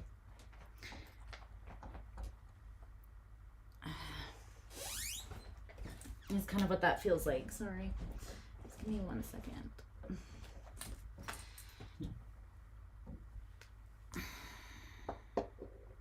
You weren't expecting this to just be cut off the way that it was.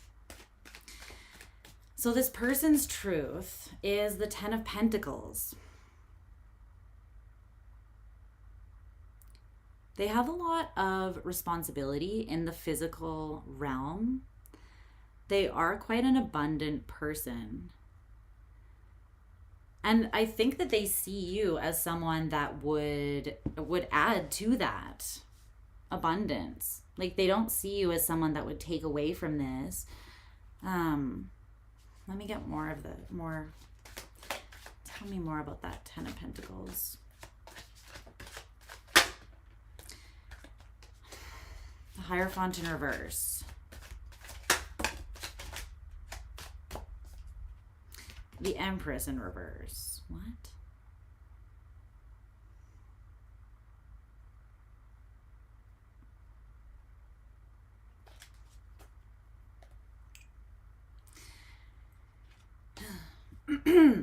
This could be reversed for some of you. The beginning could have been the other person, so keep that in mind. But there's someone here who they're very focused on making choices for their highest and best, like for their overall well-being, specifically creating stability and abundance and expansion for themselves in the physical. So that could be like taking care of their health, taking care of their finances, their job. Just they have a lot of responsibility and they're trying to build something really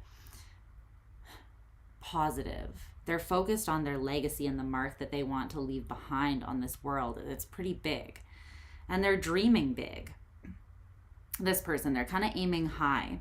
Their truth is that they refuse to commit to or tie themselves to something that does not align with that abundant energy, right?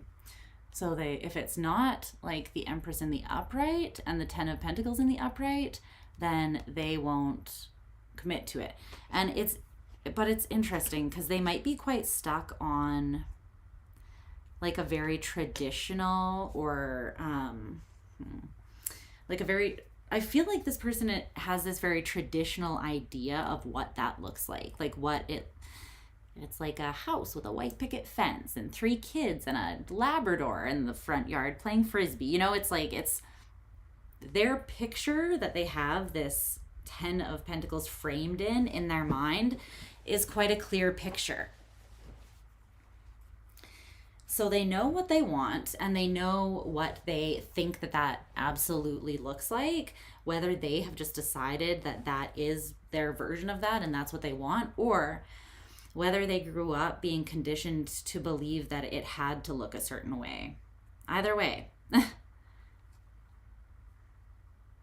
Tell me a little more about that 10 of Pentacles, because you might be kind of non-traditional or a little bit more something that is outside of the box for this person. I feel like more innovative, or it could cause them to have to face a fear about taking a different direction. I feel like you cause a little bit of you cause some conflict for this person, internal conflict. Tell me a little more about that 10 of Pentacles, please.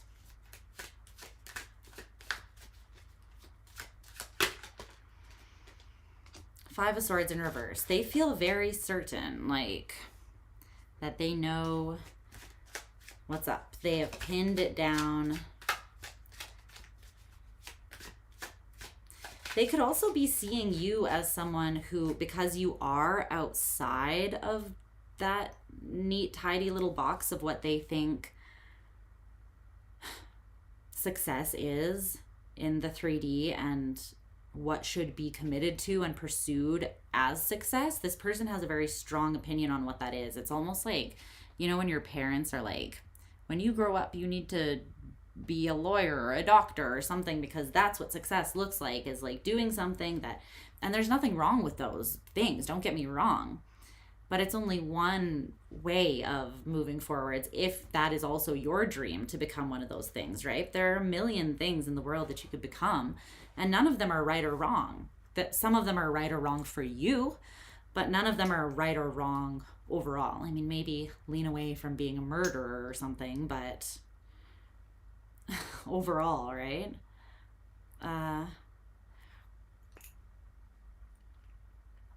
Overall, it's more personal, and I think that this person is kind of neglecting to see that it's personal. It's like if you're not aligned with their beliefs surrounding what this is, then it's like, well, you're wrong. That's kind of this person. However, that perspective is stemming from something that's not healed within this person, and I think maybe in the past, they may have had some sort of situation or experience where they didn't love and value themselves enough to truly fight for a path other than the one that was laid out for them, or other than what was traditional and expected. And because of that, they're almost projecting that onto you, because if you are more free-spirited, or if you're pursuing a path that is right for you, but this person doesn't understand that, they could be seeing you as being flawed because of that, or just not healed, when it's their own unhealed nature that's kind of causing them, like, to see you as you're taking a risk, or like, oh, that's not what abundance or success really looks like, or this is the only way that you can get to true abundance and success. But you're over here in this Uranus energy making shit happen, like, no. You know, like, it is whatever I make it. The Fool is all of us, and the Fool journeys through. The reason that the Fool is not card number 1, the Magician's card number 1, and the Fool is 0, right, is because the Fool is the player that moves through the whole major arcana, and the Fool is us. And Uranus energy, totally unpredictable. Anything could happen because you have free will, and you can choose to take yourself anywhere on this journey of life, right? Literally anywhere you want to go. You're in control of that. But it's almost like you set your course, or you decided what direction you wanted to leap in. And now you're feeling like you're questioning yourself to some degree, or like this person deflated maybe.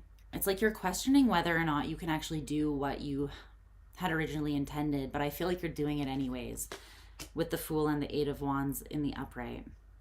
So that's part of it that could come through as well. I don't know if that's a different storyline for some of you.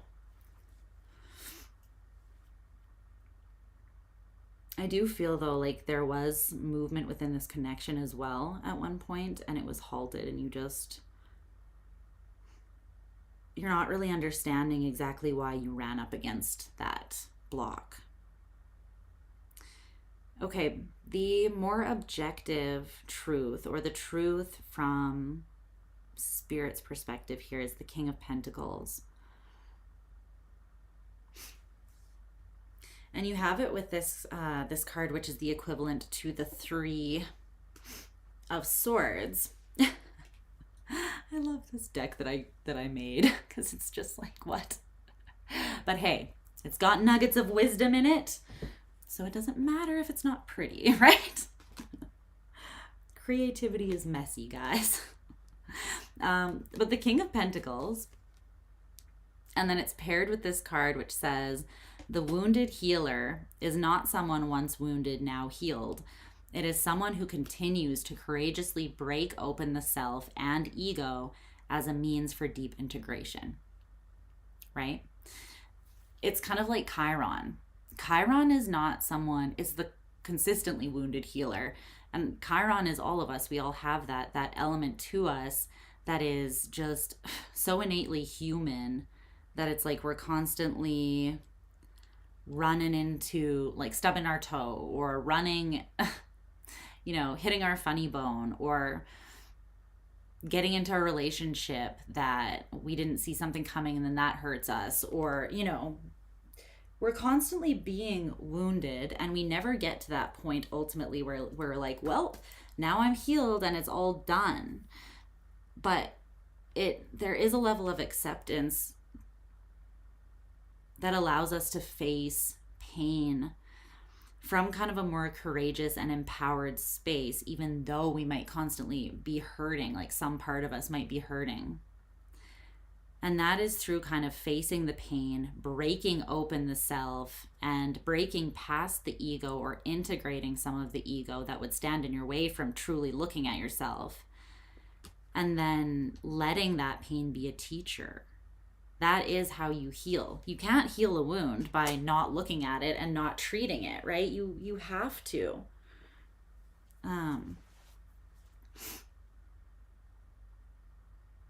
So the ultimate truth is that both of you are in pain. However, with the King of Pentacles, I kind of feel as though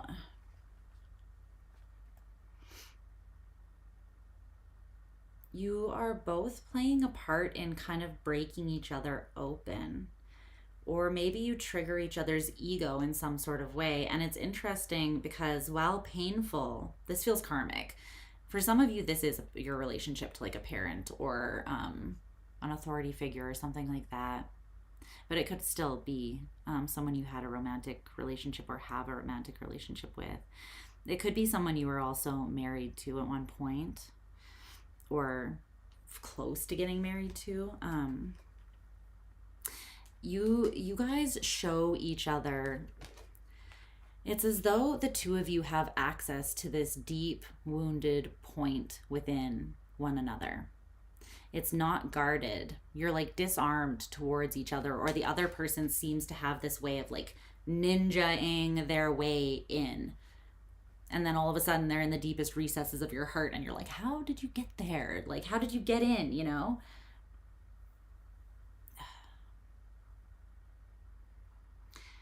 You have a way of cracking each other open and reflecting your ego or your woundedness back at each other. And this is actually for the purpose of deeper healing and integration within each of you independently. But I don't think that it feels good all the time. It's ultimately to strengthen you and bring you into a more abundant energy, both of you. Because when you're healing these deeper wounds, that's what you're ultimately doing.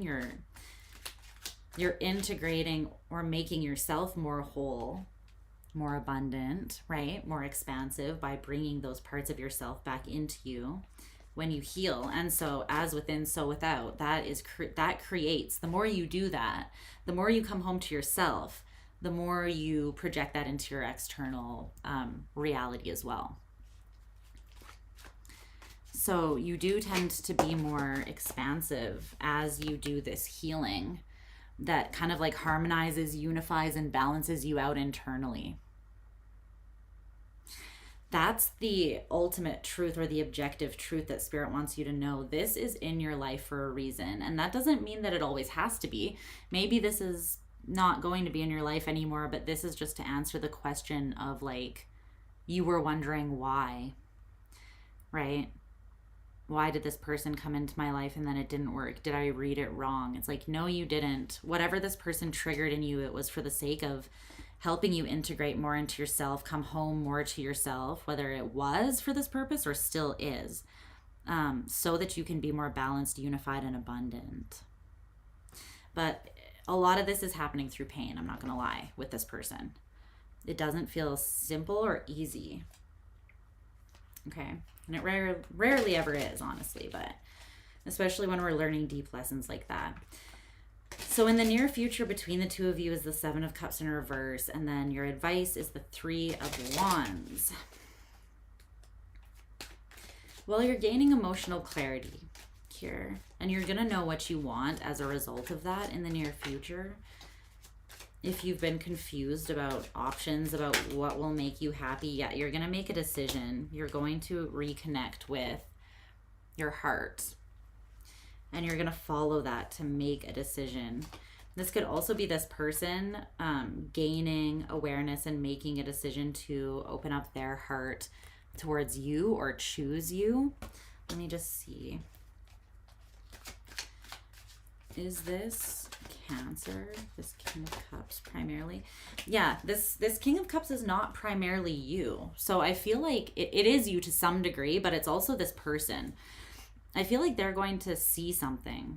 They're having this like aha moment, and then they want to drop the weight of what they realize. So this person, they could have shame, they could feel bad about, I don't know, some way of discounting you or not loving you unconditionally by not being able to, for whatever reason, support your path, your dreams.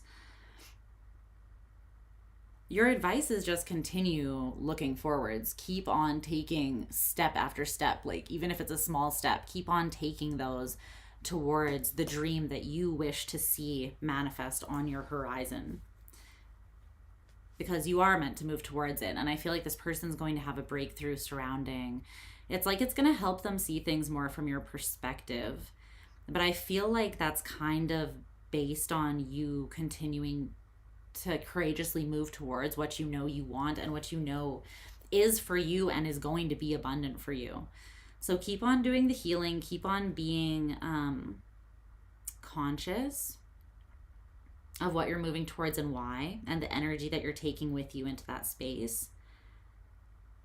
And something about this person is going to come around in the near future. So I don't know if they're going to come in and be more emotionally intelligent and balanced and maybe mature, maybe offer you an apology. I am not completely sure, but I do see them kind of coming towards you to offer you something. Okay. We're moving on to Leo. Leo. I want this one.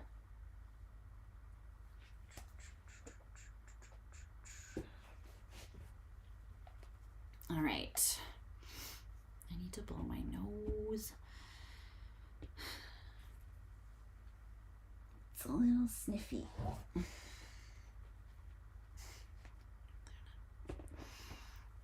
gonna do that really quickly.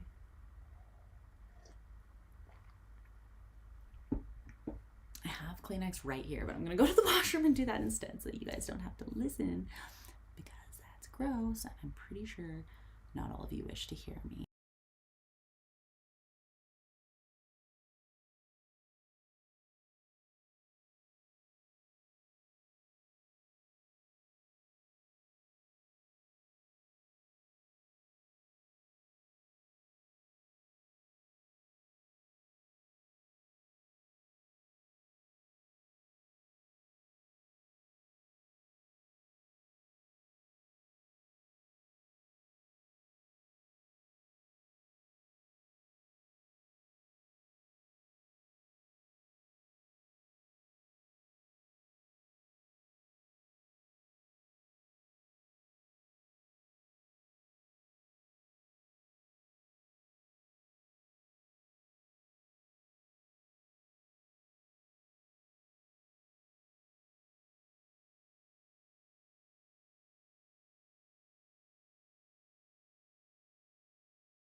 All right, we're back.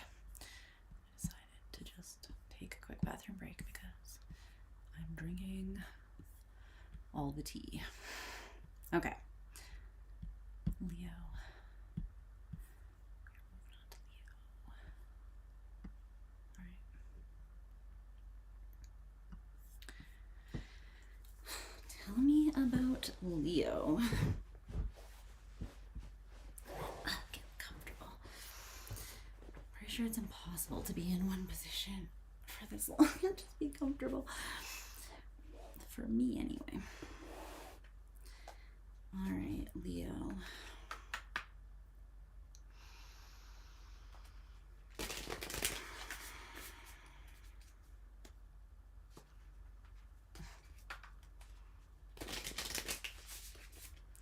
Okay, tap me into the connection energy and the truths within that connection for Leo. And they're a person of interest romantically. Please highlight the truths within this connection. Bring the insight that Leo can use most. Okay. Let's see.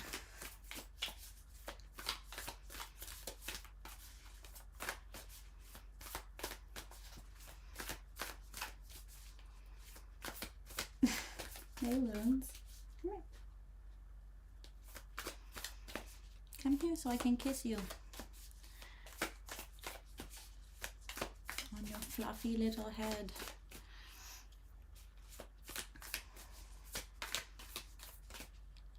I don't know if you guys saw Django, my Rottweiler, in the last live that I did like a day or two ago. It was chaotic, but he's adorable. There's a timestamp if you want to check him out. I can't show you him because this room is a little too small to have him come into, but let's see. What does Leo need to know here? Okay. This person.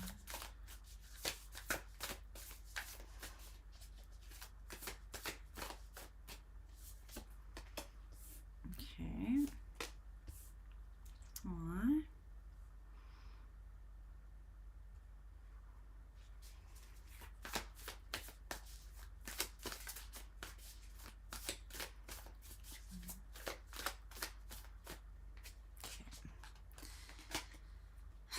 Okay.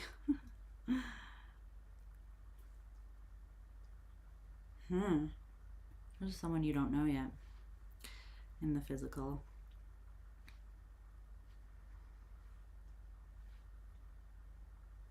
That's interesting. Some predictive tarot coming through for Leo. I feel that very strongly. Yeah, it's a new opportunity. Okay, let's see.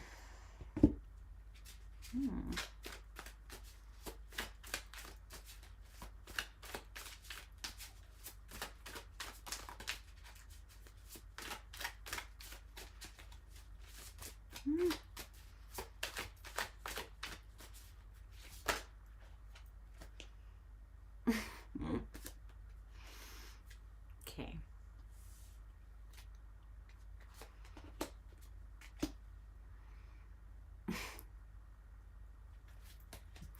Prepare to feel all the things, Leo. Okay. Let me timestamp you and then say these things so that everyone can actually hear them. Leo, Leo, Leo.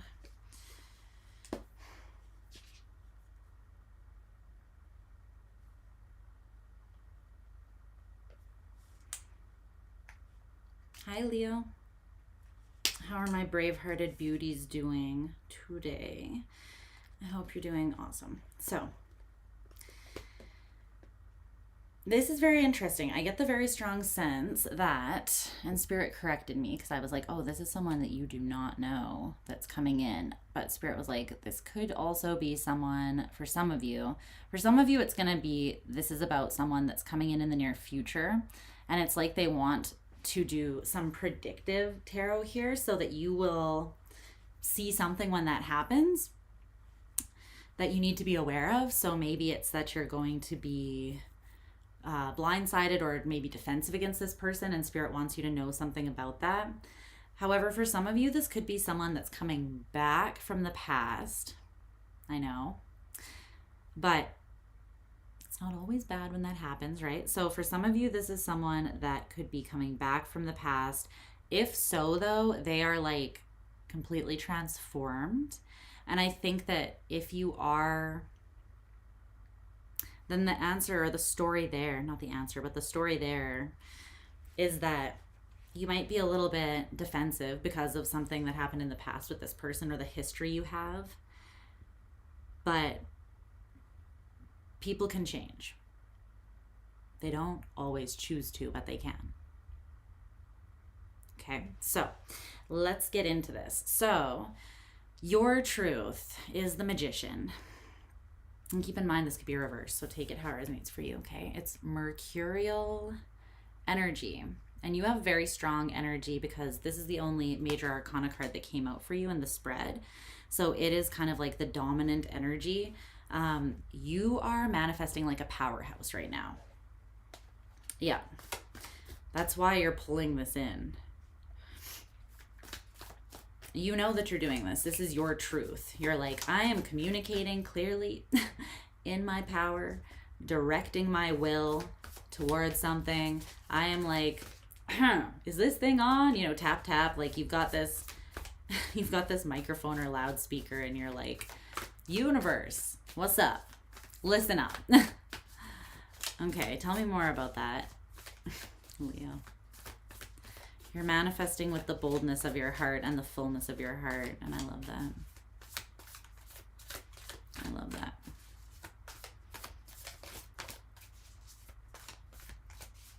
How about this Magician?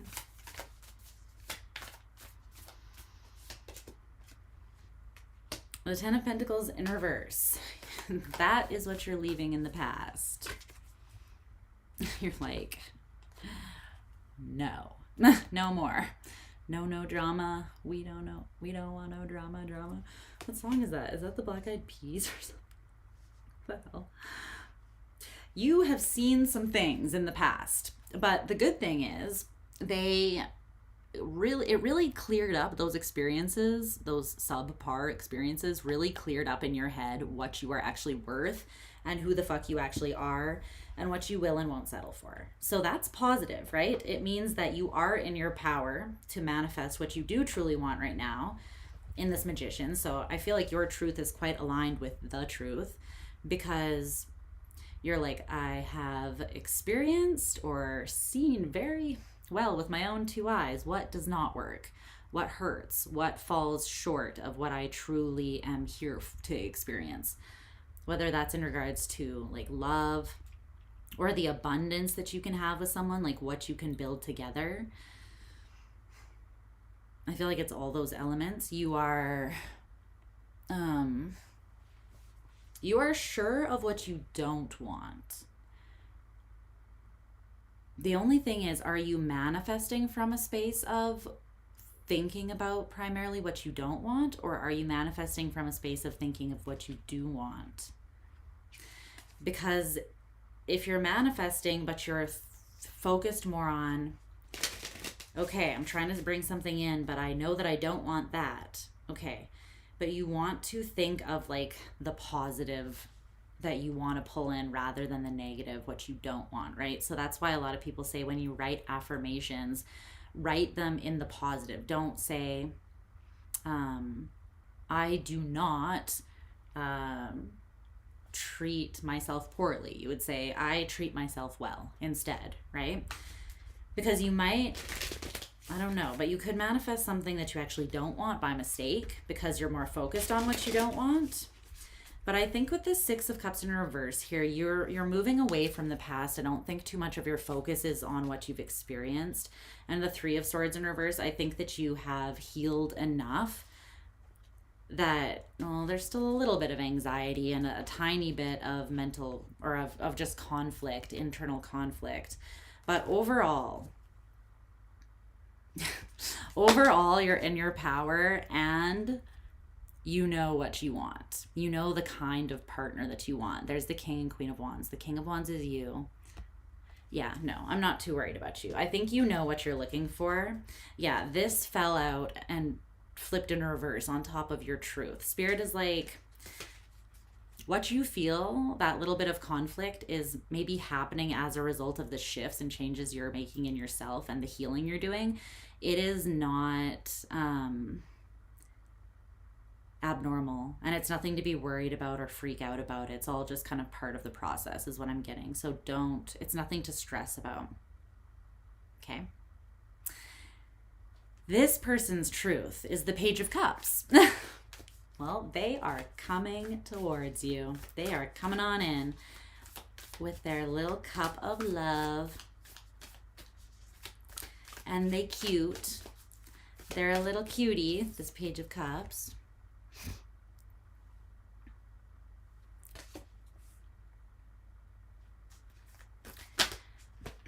No. That's like 7 cards. Let's not. You tell me more about this Page of Cups. They see as well that you are open to love this person. The Hanged Man in reverse.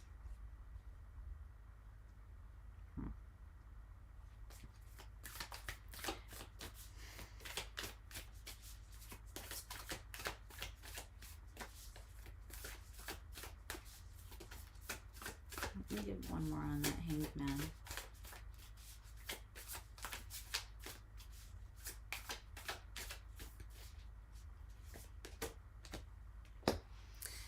Eight of Cups. Okay, Four of Wands in reverse, Seven of Wands.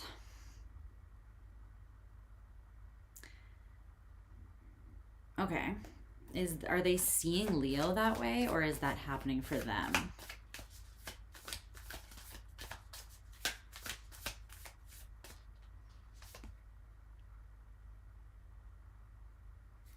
Okay, they're seeing you this way. They're seeing you in a state of recovery. They are like, you're open. They see you as being open. However, only like open in quite a playful way. They're almost seeing you as being not super serious. And they don't mean that in a negative way. Like, it's not coming through as they see you in a negative way. Like, oh, I can't take them seriously. It's more like this is where you're at in your healing. You're ready to start something new and obviously work your way from the ground up. Start from the Page of Cups and work your way into, like, open the door for love to come in, essentially. But you're just at that, like, starting point, that point of openness. But they might feel like you haven't moved beyond something that you're walking away from yet, something from the past. So this person might be aware of whatever this is. They could know you, or you could have shared this on social media if you have a platform. This person is aware that you went through something in the past that you are still kind of in the process of moving away from. And they know that it didn't fulfill you, but they don't know if you completely have the higher perspective integrated on it yet. It's like this person, their truth is that they very much understand that once you go through something and then you start moving out of it, it takes time. It takes time, right? It takes time to get to where you actually are able and ready, and you feel like you have learned the lesson, integrated, and then you can release and not have that past energy lingering around you anymore. It's like then you have the full release. You're not looking back over your shoulder at all. But I don't know. I feel like you have moved out of that point. But this person is perceiving you as though you haven't. They think that you're a little bit defensive. Four of Wands in reverse, Seven of Wands.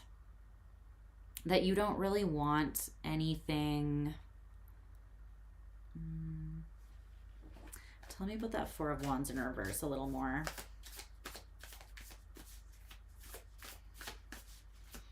It's almost like you want to have fun, but you might want to keep your options open until you find the one. So you're not necessarily dating right now to like marry. You're dating to experience your options, or to have attention from people. Like you're going to let people kind of like fight over you, you know, because you're in the Page of Cups. You're like, let's just date, let's just get to know people, let's just redefine what it is I'm even looking for in a serious connection, something like that, what I'm actually worth, right? But it's like you're not looking for someone or something from this person's perspective to completely knock you off your feet and be the one, because they don't feel like you're actually ready for that, because you're still a little bit defensive. That's their truth, whether it is true or not. So the objective truth, or the truth more from Spirit's perspective here, is the Four of Cups in reverse. You're moving into happiness. I'm channeling that song by Fantagram. It's called Into Happiness, and she says, into happiness. Wish you could be here, I think is what she says.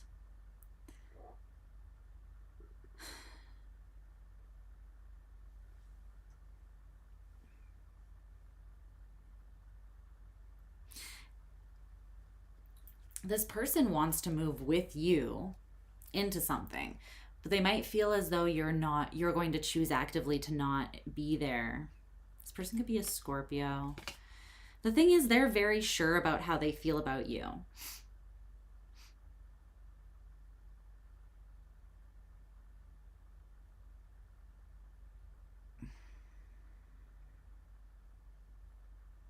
They see you as being very full of like life, which obviously, I mean, you're a Leo.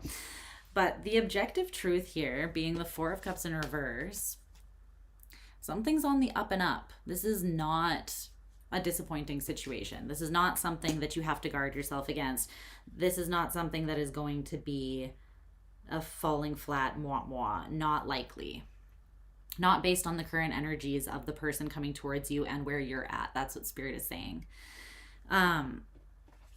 It is going to make you feel things though, because these are the oracle cards that came out with the Four of Cups in reverse. There's these hands checking their pulse, and then there's this picture of Hank Moody from Californication, the show Californication. And his daughter's saying, she's highly emotional, that one. And he says, all the good ones are. Talking about his baby mama, who he is still in love with. That is such a good show. Like one of my favorite shows.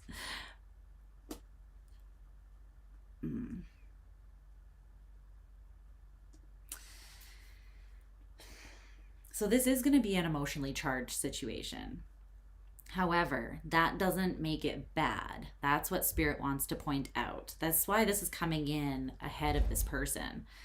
It's like, it's going to make you feel alive. It's going to make you feel things. It's going to make you feel highly emotionally charged.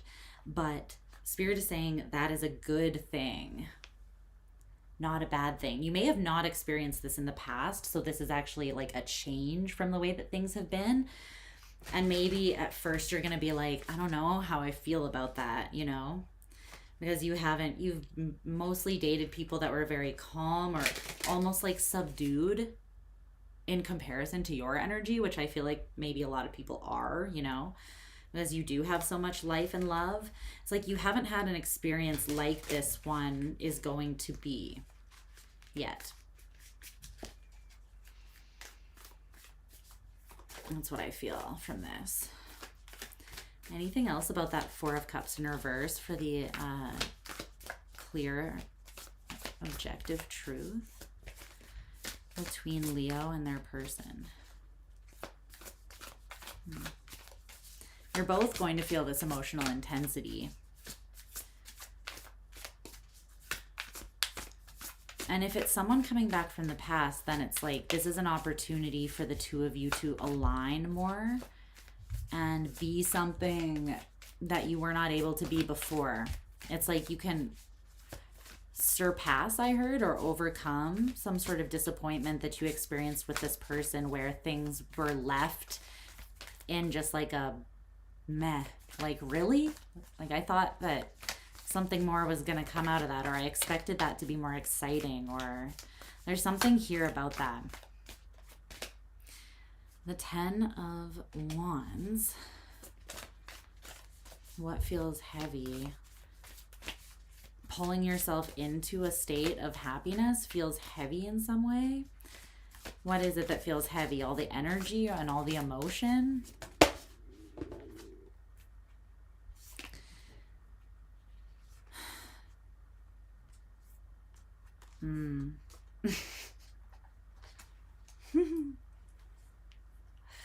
Oh, you're being called out a little bit here. Hey, Leo?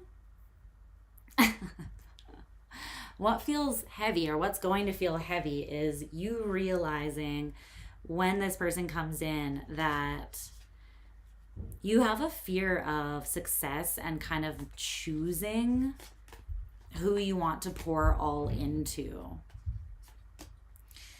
And that could be because of the past, right? You may be like wholeheartedly, I mean, when you do choose something, you do choose it wholeheartedly, and you're incredibly generous with your heart, which you rule, once you choose something, right? So now you're like, I don't really want to make a choice. Like, there's a part of you that wants to keep your options open because you know that giving to something, there's the potential that it could not be successful. And I feel like you don't want to put yourself in a position where that could be the outcome again. But the other card that came out is the King of Cups. Remember how I said this person is seeing you as just being at the point where you're like ready to open the door a crack, but you're not necessarily ready to jump into the deep end?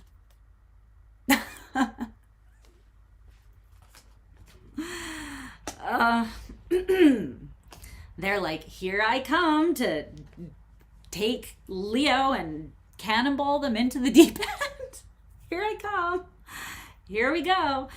The thing is, they're looking at you like, nah, you're not going to swim in the shallow end when I know you rule the heart, motherfucker, and you are capable of all that love, and I want to love you that way, and I want to be loved by you that way, and nothing less. It's like they're okay with easing into it, but they want all of you. They want all of it. They want the whole meal deal. They don't want the Page of Cups, which is like an appetizer. They want like the 5-course meal of Leo. Okay. But it is going to feel, something about the energy is going to feel like a lot to process. And I think it's because there is a level of deep intensity to it. Okay. What's happening in the near future between the two of you is the 9 of Wands, and then your advice is the 7 of Pentacles. Play nice.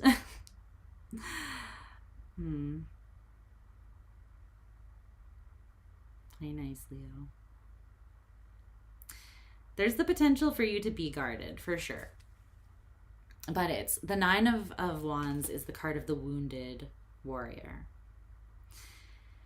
So there's a wound that hasn't fully healed for you, and it might be one that you are going to be working on. It might have to do with your Chiron placement. You might want to check that out. Or it might be something that you're going to be working through for a while more still. And that's okay. That should not dictate, though, whether you allow good love into your life. Does that make sense? Like, just because you're still healing, you're conscious, you're aware of it. And I think that you are very aware.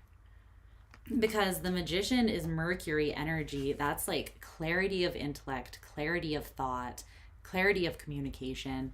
And you can only have that when you kind of know where you're at, right? So this would be unnecessary in the near future. But I do see, like, based on the current energy, that is what is coming in. However, they're like, you could invest in this. What's up, Lisa? How are you, babes? They're like, you could and you actually should give this a chance. I'm hearing that hit me with your best shot, fire away. Hit me with your best shot. Spirit's like, hit this with your best shot. This is something that if you aim for the bullseye and you put your whole damn self into it, guess what? You're going to hit the bullseye with this person, and you deserve it. And it's what you actually, I think it's what your heart truly desires. Sometimes we manifest without speaking. Sometimes most of the time, I feel, for most people, we manifest unconsciously. We manifest more from the subconscious and what lies beneath the surface than like consciously being like, this is what I want to pull in, blah, blah, blah, right? Spirit is almost reading your energy, and you, I think, because of this fear of having to go through the whole process that you went through in the past of like dealing with it, healing, and then getting back finally to this place where you're like, let's party, like, let's have some fun, let's go on some dates. And Spirit is like, now it's time for your soulmate to come in. You know, I love it, but it's probably due to the fact that if you were to date around a bunch, you would actually experience the disappointment that you're worried about. Spirit is trying to bring in for you like what you truly deserve, so that you don't experience that again, because they see that you learned that lesson and you're ready for what is for you. That's what I feel. They wouldn't be advising you to invest if that wasn't true. Okay, so that's what I'm seeing. You don't have to like leap off the cliff, but there's something about at least being open to it, not shut off and guarded. And there's also something about being aware of your own woundedness that is still, while it's not completely running things, it is influencing the approach that you're taking to love right now, okay? I love you. All right, we're moving on to Virgo. My beautiful Virgo babies. What's up, what's up, what's up? Okay. Let's see.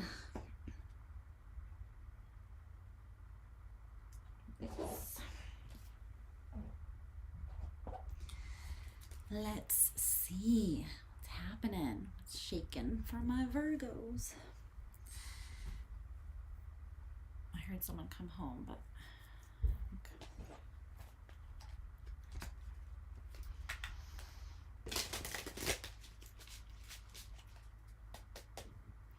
What's going on for Virgo?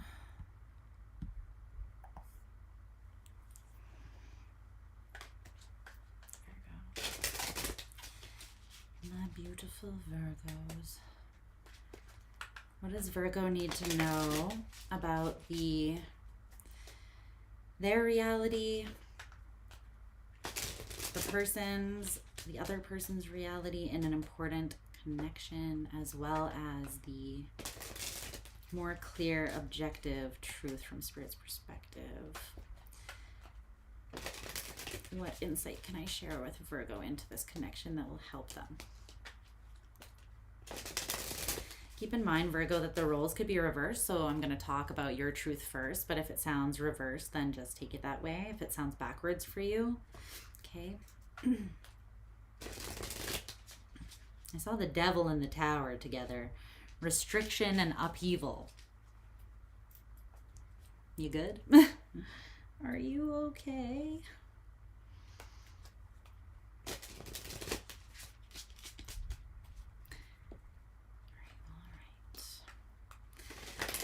Something's being radically balanced out is what I kind of feel for you. I don't know how. Let's see. What does Virgo need to know about this connection? Just subtle, non-intense energies for you today then, huh? The devil, the tower, and judgment.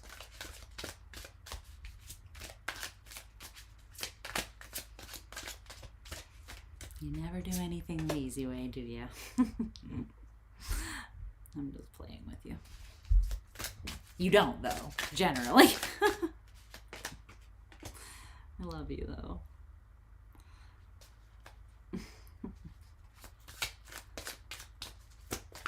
It's that perfectionist tick in you, I feel like, that allows you to, or that stops you from taking the easy way sometimes. It's okay, I feel ya. I got a Virgo South Node. And midheaven. I feel ya.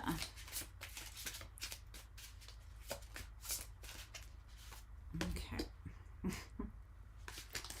right. Well.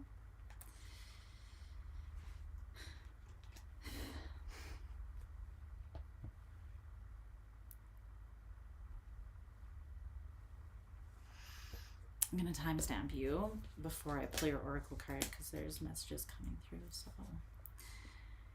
2, 3.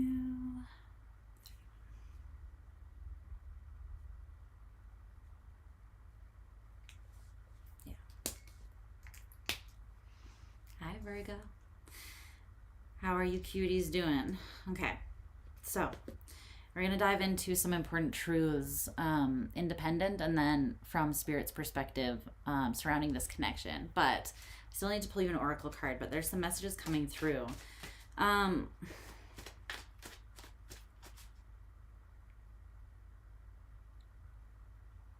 You have a choice to make. You are... What's that quote by David Bowie? He's like, I don't know where I'm going next, but I promise it won't be boring. Something like that. It's like you are setting out, you're embarking on a journey here. And I feel like you don't fully know where you're going. But you know, it's like you're stepping out into the darkness. And you're like, anything could happen. Have no idea what exactly is going to be there, but I know that it will not be boring. Okay. My God. Okay.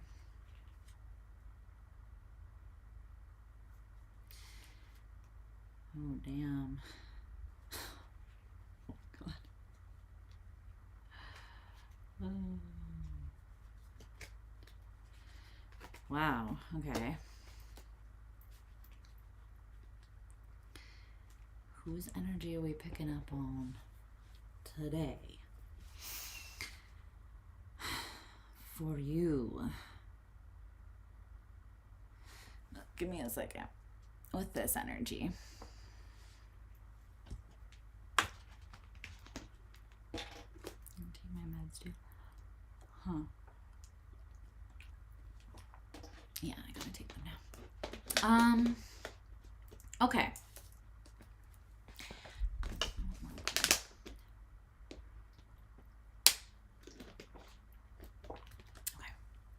So you have the energy of Pluto here in your truth, which is judgment, reckoning. You made a call. I think that you made a call to dead something, but you're like, but it just keeps on coming back. Like, it's like you, it's like Scream, right? Where they keep on thinking that the guy's dead, and then all of a sudden it's like, the call is coming from inside the house. He's not dead. And then all of a sudden, dun, dun, dun. So that's what I'm getting. It's a little dramatic, but it's coming through dramatic. So that's what I feel. You're like, there is a reckoning currently happening, and it's because there is something that cannot be ignored anymore. There is something that maybe you were curious about and you were dipping your toes in, you were dabbling into it, but now you're like, I can't fuck around no more because I'm gonna find out. And I think you have this awareness. It's like there are red flags. There are some alarms going off for you surrounding this person and this situation. Yeah. You're like, whoa. Yeah. You're like, no. They are not abundant. They are not part of my legacy. They are not someone that I can build with. They are not stable. No. And tell me more about this judgment. Tell me more about Virgo's truth in the situation. the Lovers. The Lovers, duality. In this collaboration with this person, you can very much see how good it could be, but then I feel like you see the reality of what it has been, and you're like, that is bullshit. Someone is not doing the shadow work, and therefore they are not ascending to be the best version of themselves that they can be. And because of that, although I can see the potential of this collaboration, it's becoming very clear to you, I think, that it's not coming together, and that you can't make this person change, heal, or shift, or be the best version of themselves. You can't push them into their ascended higher self state. They have to take themselves there. And if you keep trying to collaborate with someone that won't do the work, you are going to fuck around and find out. And the thing is, your own indecision or staying on the fence about this person is going to stop you from ascending. So I think what you're doing is you're like, what is most efficient and effective is to move away from the past, because it doesn't make any damn sense. Even though this person is charming and you might feel very called to them, or you might feel very pulled to them, like by desire, you are aware that it could be really good, but it can also be really bad. And I feel like it has been bad. You have 2 major arcana cards. They're the only major arcana cards in the spread so far. So I feel like you know what's up. You're being guided by something higher, and you have this awareness, okay? This other person's truth right now is that, yeah, you have perceived them. You see them. They're like, they know what the fuck is up. And I feel like here with this cloud in the eye, they tried to I feel like they tried to deceive or block you so that you would take a leap of faith with them, and you were like, This person's truth is the 4 of Wands in reverse, homecoming. Something has fallen apart or crumbled is how they are seeing it. And it's because you've perceived something and then you took action on what you perceived. You took rapid action from this person's perspective. Yeah.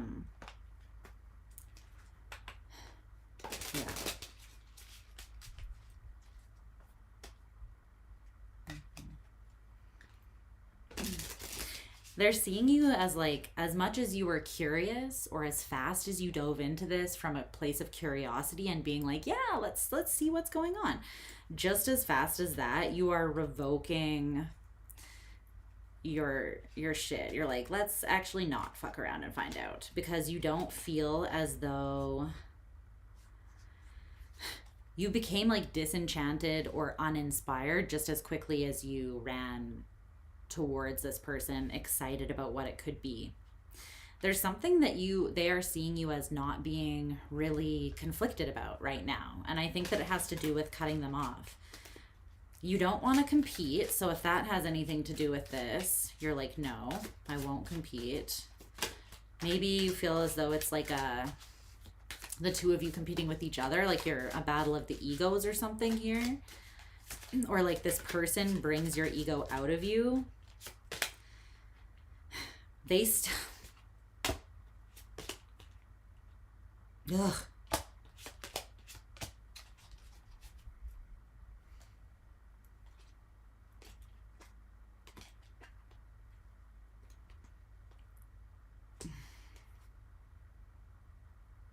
Why? Okay.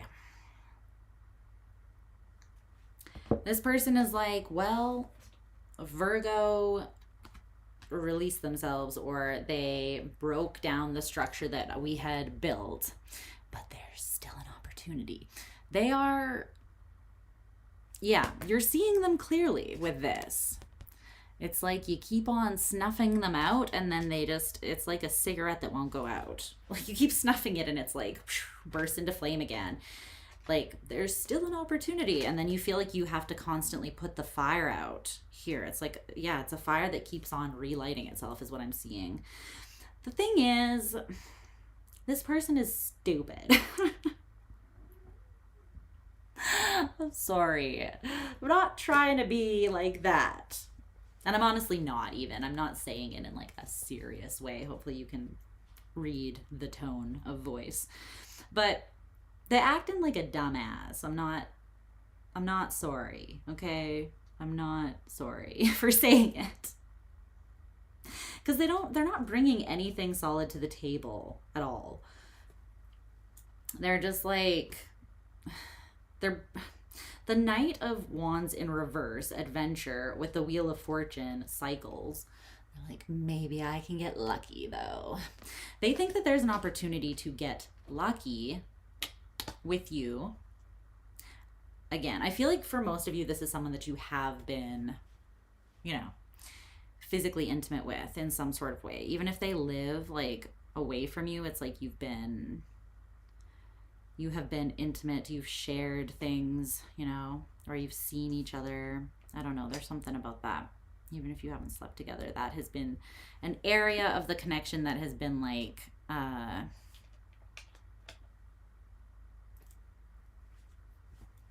activated. It's interesting that word wants to come through. Something was activated. Okay. It does feel very like lusty though. Their truth also is that they are not a homemaker right now. They might even like say that that's what they want. Like, yeah, I want this very stable new opportunity. I want to really get something solid off the ground with you. But meanwhile, like they are a hoe, or they are like completely non-committal, or they are just really erratic, or they are really immature and they don't know what it takes to actually build like.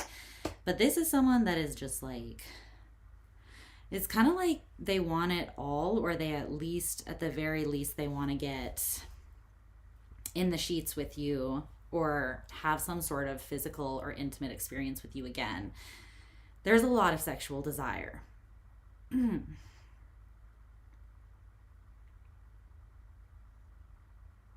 Because at the bottom of the oracle deck that I pulled from, there's a lot. So there's this. And then there's this bitch don't kill my vibe, a little King Kenny showing up there. There's also this card, peace, romance, regeneration, awakening, and royalty in reverse. And this card, goddess of love, goddess of war, with your finger on both buttons simultaneously. The thing is, again, you can see the duality, and this connection brings out the duality within you. That's why I think you feel like you have to make this judgment call, because it's like, it's too intense to be like swinging back and forth from the poles, the polarities here with this person. Ultimately, this is not romantic because there's no peace in this. This is just chaos. This person is like, yeah, let's just spin the wheel. Let's just roll the dice. Let's just fuck, And it's like, no. I feel like you are like, no. I'm not on board for that kind of risk taking. Plus, you're in some sort of peaceful vibe, and this person does not bring any peace to the table. So I feel like you're like, bitch, don't kill my vibe. But there's also something where this person has hurt you before. And you're like, justice is coming for you, and I don't even have to, because karma's a bitch. Only if you are, though. And I think you feel like this person has been, and you're like, you're kind of unbothered.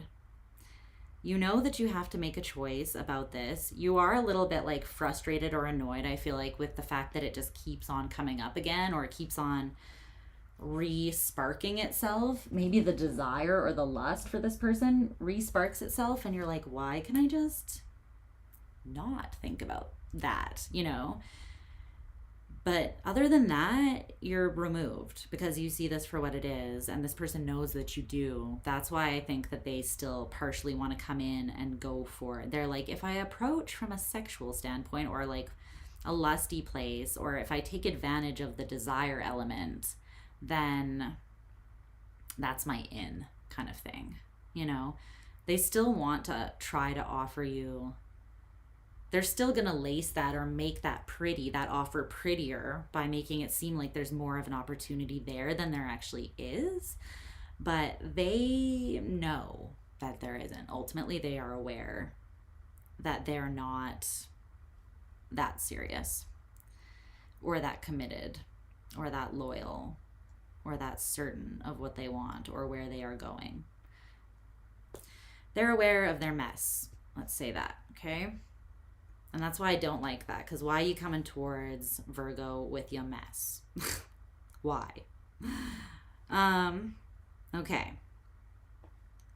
So the ultimate or more objective truth is the Four of Pentacles, security. And it is here with this card, which has a bunch of Three of Swords all over it. And the Three of Swords talks about pain and heartache. I feel like if you choose this person, you are locking yourself in securely to this outcome and this outcome only. Like, this is exaggerated, right? The Three of Cups, or the Three of Swords, sorry, could have just come out instead of the Four of Pentacles, but Spirit was like, you see that? You see all those swords? I feel like this person would consistently let you down as well. There's something where just, it's like the truth is, hold on to and protect the security that you have built and what brings you that sense of safety and peace of mind, because this is not it. And you will be signing on to like a world of pain with this person, is what I'm feeling very strongly. So if this is not your message, then that's cool. But this is the message. So can you clarify that truth a little bit more? The Queen of Pentacles, practicality. Yeah, you're like, no. I'm not going to play games with you, because nobody wins when we fuck around with each other. The Five of Swords is like, I'm going to, mind games. I'm going to manipulate you. I'm going to like get the upper hand. It's like a game of chess, and that's not love. That's not what anyone wants a connection to be like, right? So you're like, practically speaking, fuck no. And you're just not determined to move towards this person. They make you feel insecure as well and indecisive. You're low key like, I wish I never met this person. But I think that they were supposed to teach you something. Everything is supposed to teach us something if we let it. But I really do feel like you are like, no dice. I'm not playing this game with you, because I only perceive one outcome, and you're correct about that. This is validating that pretty strongly. Okay. Your near future with this person and advice. The near future is the Seven of Cups, choices. And then your advice is the Two of Cups, partnership. Seek balanced partnership that actually feels like you have a unified, like, don't settle. Do not settle. Seek your equal, which is not this, okay? The truth is, in the near future, you have a lot of options. This person might be one, but you are being guided to pick the one that you can actually practically see yourself in a partnership with that lasts, because there is a balance and an innate understanding and complementary nature between the two of you. Not because, pick someone that is actually emotionally fulfilling. Like, fulfilling on a deeper level, not just that fulfills like your desire, because that's a dime a dozen, honestly. Like, walk down the street and like 10 different people could turn you on depending on what your desires are. This person in this situation is a dime a dozen ultimately, and I'm not trying to like shit all over this person. But I feel like you would just be you're trying to achieve something greater. And I feel like with this person, you would just be an achievement for them, like a notch on their belt or their bedpost or something like that. Because they're not focused long term versus you want something that is actually secure and stable.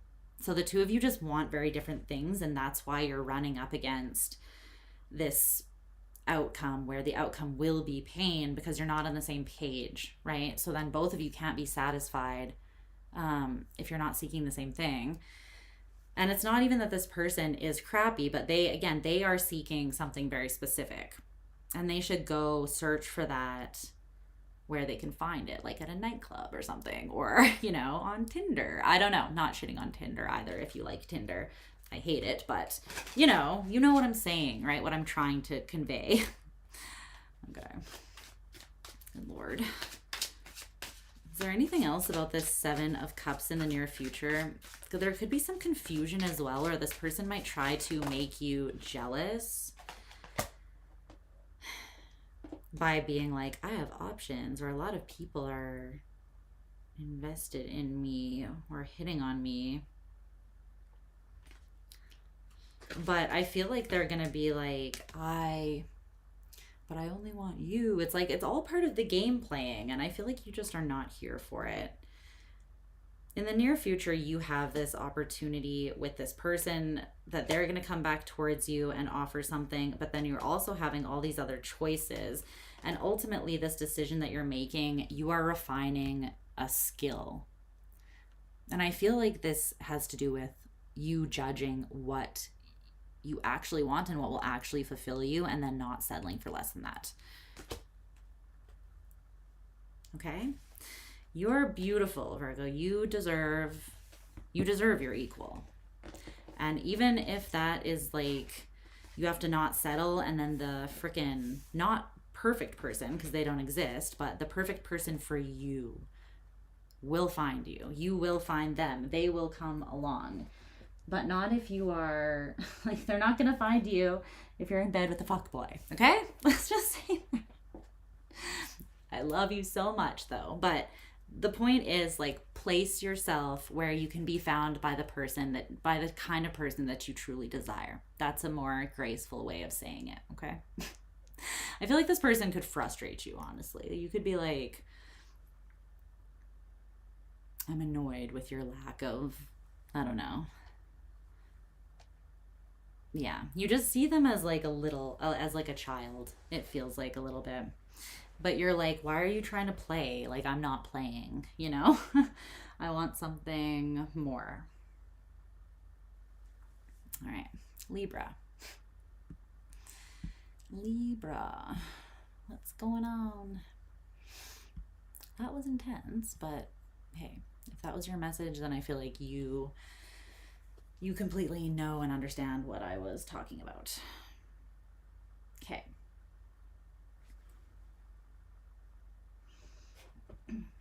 Libra.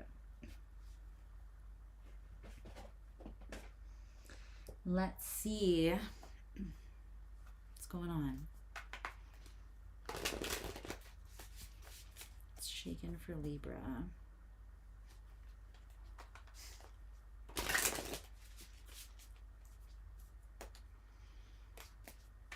I want a coffee.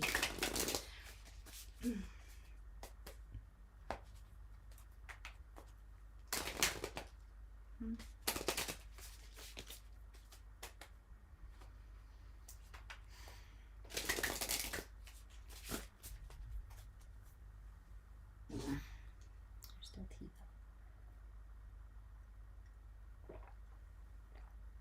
though. There is tea, however, I'm segueing into coffee mode. Is that the Four of Wands and the Three of Pentacles tried to flip out? Okay. You don't want no nonsense. People are either quite confused and in like a very chaotic situation, or they are like very clear. I'm not catching much for in between, you know.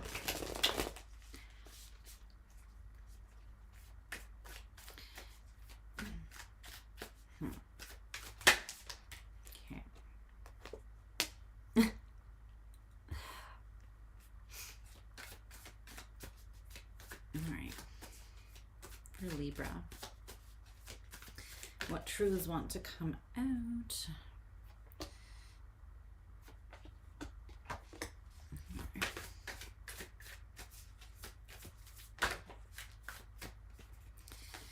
Okay, yeah.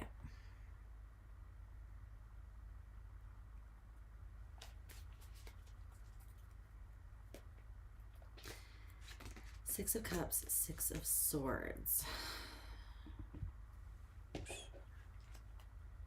Revisiting the past, just to remind yourself what you don't want to repeat.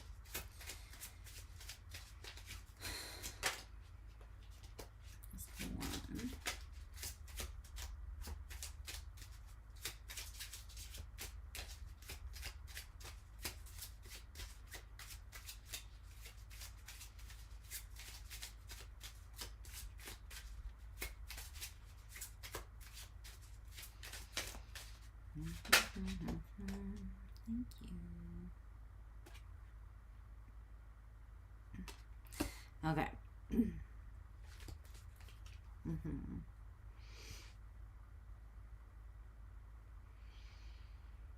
Wow. Yeah, okay. Interesting. Let's see. Libra.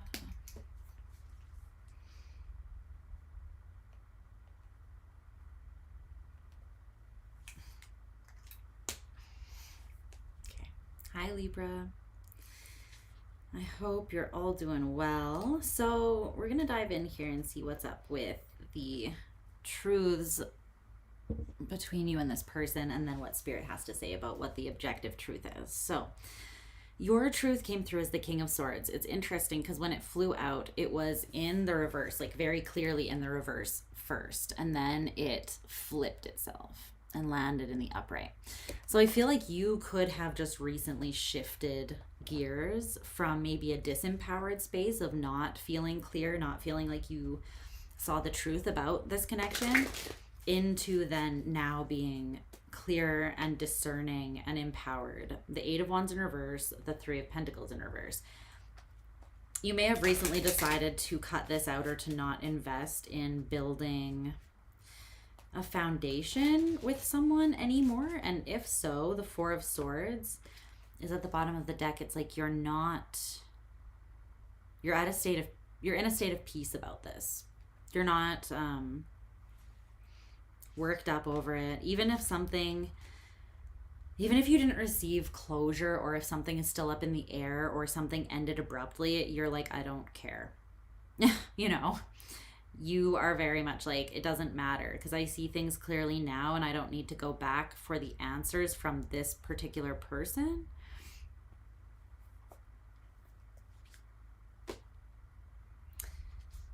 You could also be gaining clarity on like a greater cycle that has still been at play for you, like a karmic cycle or a Saturnian lesson that you've been learning, or something that is like a pattern that this person was a part of. And you're seeing that now. You're like aware of it. But I feel like you maybe weren't in the recent past. Okay. Is there anything else about Libra's truth? That was really clear cut. Is there anything else I need to know about Libra's truth here? No. It will come out as we keep going, as we get more context, if there is.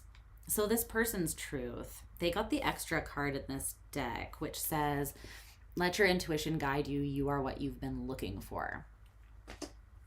Their truth that they believe, and again, this might be true, like it might not be, right? Overall or objectively, they believe that they are following their intuition and that they are kind of in flow. They're learning how to trust themselves. And they might be kind of disappointed at this moment over something, but they're still trying to trust themselves regardless. And if you've cut them out, right, that would explain why they are a little bit disappointed, but they're still trying to they're trying to fall back on themselves. At the same time, I feel like they're seeing some ways in which they haven't changed. They could have strong Scorpio in their chart. And those ways that they have not changed are what is causing them to not be able to come into contact with the kind of emotional fulfillment and stability that they truly desire. So they could be seeing an uncomfortable truth about somewhere that they've been stuck, and somewhere that they have even, someone is seeing a very harsh truth where they had fooled themselves into believing that they were walking forwards in a practical and solid and stable kind of way. But now they're seeing that there's something that they actually were carrying with them still that had not shifted, that is blocking them. So it's almost like feeling like you've moved a whole bunch in one direction, and then you like look up from walking and you're in the exact same spot, and you're realizing that. They're realizing that something kept them there. They may also be thinking that there's no opportunity for this to change and evolve into something fulfilling emotionally, and that's maybe because of the action that you've taken. You could have taken the offer off the table, or maybe I don't know. The King of Swords is no nonsense. He's very no bullshit, very much a straight shooter. And in the upright, he's not cruel, but he's going to tell it how it is. Is there anything else about this person's truth that we need to know? 9 of Pentacles in reverse, King of Pentacles in reverse. Are they thinking this about themselves? Or Libra?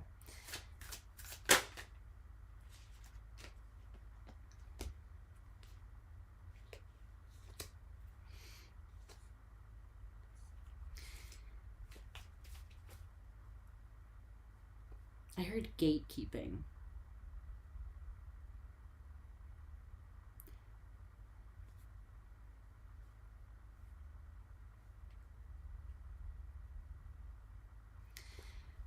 I feel like this person is thinking of themselves in this way. The 9 of Pentacles in reverse, the King of Pentacles in reverse. They're starting to see now. They're seeing like, oh, that's why I'm not getting what I wanted. It's like this solution or answer that they never had before is coming to them. And it's actually coming through trusting themselves intuitively. So it could be coming through very much intuitively, especially if they have strong Scorpio in their chart here. Because that Plutonian energy is not going to let you just sit there and rot. No. You don't die slow with Pluto. You don't just sit there and die slow. It's like, I am going to rock you. I am going to shake you until you evolve, or else die, right? But it's not going to leave you alone to just like peacefully rot. It's not gonna do that. 9 of Pentacles in reverse, King of Pentacles in reverse. This is how this person's perceiving themselves. And it ain't the prettiest thing, right? They might be being a little hard on themselves at this time, but at the same time, they're trying to integrate this truth that's coming in about the way that they still need to work on themselves and shift to become, they need to know themselves more deeply to feel solid, to feel rooted and grounded, and to know what it is that they have to offer truly in a tangible, practical, physical sense. And they don't feel like they are because of some sort of shift that they haven't made or some sort of evolution that hasn't taken place.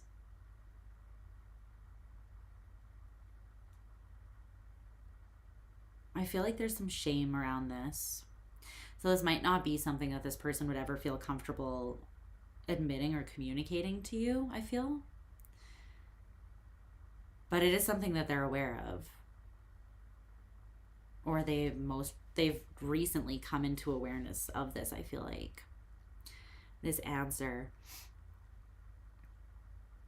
It's like they are realizing that they've made things a lot more hard for themselves, a lot harder for themselves than they needed to be. Look at this Knight of Swords, how he's walking on his hands, holding the sword with his feet, and there's like this huge hawk perched on his knees. It's like, there's a better way. There's an easier way. You're going to get a certain perspective, but this is kind of showing off, right? And it's like, why are you complicating it more than you need to, though?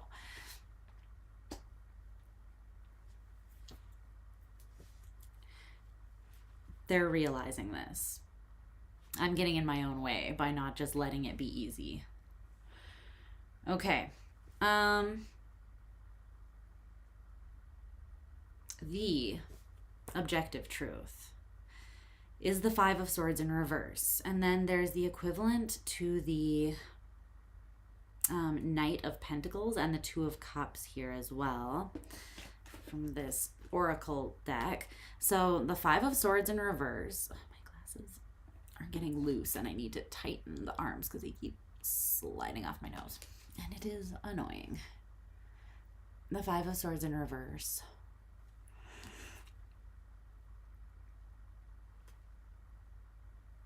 I feel like you are being removed from this situation, or there is some sort of removal of energy from the situation that is happening, and that is not by accident. It's because there is still shifts and changes that need to take place in this connection, either on one person's behalf or on both in some sort of way, to make things easier. Again, there's ways, so you could also be making things harder for yourself as well. Take that if it resonates, but I for sure see that this person is. And it has to do with like understanding your desire, but your true desire, not your base level, superficial, I'm horny desire, or that turns me on in like a quick fix kind of way. It is more, it's like the desire of the heart. So this card says, if you inherently long for something, become it first. This is how to draw it in day by day, inch by inch. So if you long for something and you are not in the energy of that thing, you're not aligned with it, you're not going to draw it in. And then the Two of Cups says, trust what your heart yearns for. Your deepest desires were put there. So again, there is this longing. If you inherently long for something and then trust what your heart yearns for, there's a longing.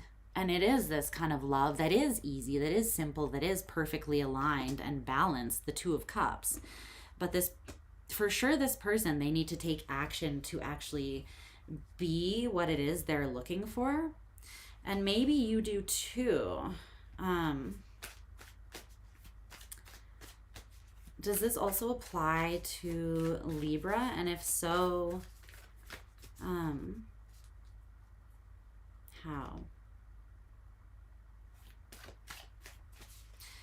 So, yeah. How can Libra make this easier or simpler on their side of things? Don't get involved in things that aren't, don't get involved in things that you know you're going to have to walk away from, and don't hold on to things that you know you need to walk away from longer than you know you should, is essentially what they're saying. Don't overcomplicate, because you see very clearly that something is half-baked or not ready for you right now. And maybe it never will be if this person chooses not to evolve. Who knows? Maybe they will choose to evolve. They have the truth now, but it's what they choose to do with that truth. My hair is like greasy and it's driving me insane. I might put it up in a ponytail. But the way that you can make it simpler for yourself is this Five of Wands in reverse, Eight of Cups in reverse. And it's because you have the smarts, you're ruling over it. You already know what's up. If you truly yearn for something that is simple, balanced, mature, accountable for itself, knows what it wants, knows how to act in such a way that it is aligned with what it wants, don't throw yourself into situations where that you are competing, because that's not it.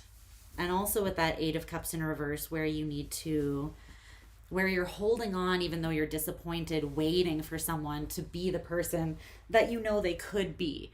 That is a recipe for disappointment and disaster. And although the person might eventually be that person, they have less of an incentive to actually grow into that person with you sitting there enabling their current state by not leaving or not taking some space to yourself.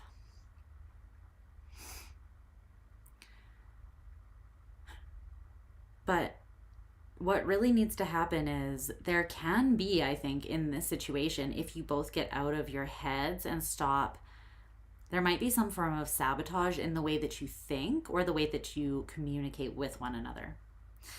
And the key is to really tapping into what your heart genuinely yearns for and what your deepest desire is, and trusting your intuition, trusting that those things were put within you for a reason. They are part of your path. If you inherently long for something, that is for a reason. But you do need to do your part to align with it so that it can actually come through to you, right? So that is the truth of the situation. In the near future between you and this person is the 10 of Pentacles in reverse. And then the 2 of Pentacles in reverse is your advice. Well, yeah, I feel like you ultimately want the 10 of Pentacles, and this person ultimately wants that 10 of Cups. However, they are currently in this energy with the King of Pentacles in reverse, right? And you can't move to the 10 if you haven't accomplished the 9 yet.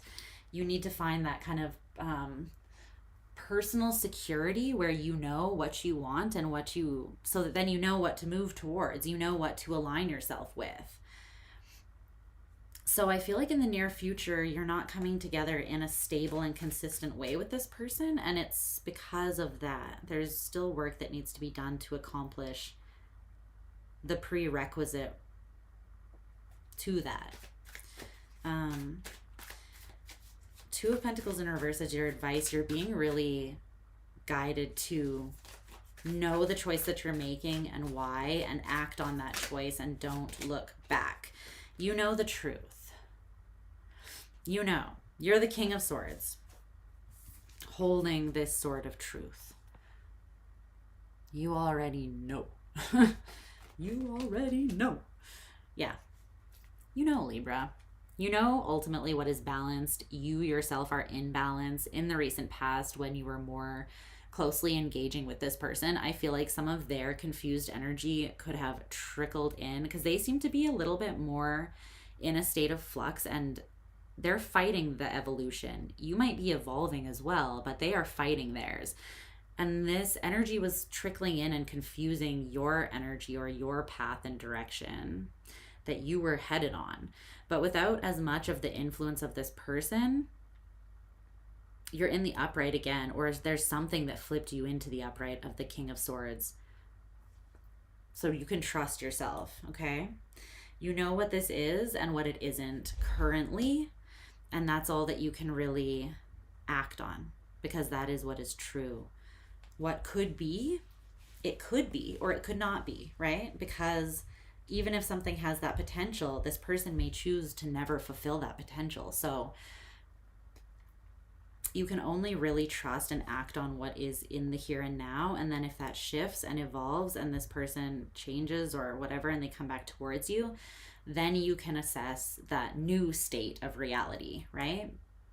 But you can't really assume that future reality is going to look a certain way, because you can't assume what this person is going to do, just as much as they shouldn't assume how you're going to act. Overall assumptions are usually not very beneficial.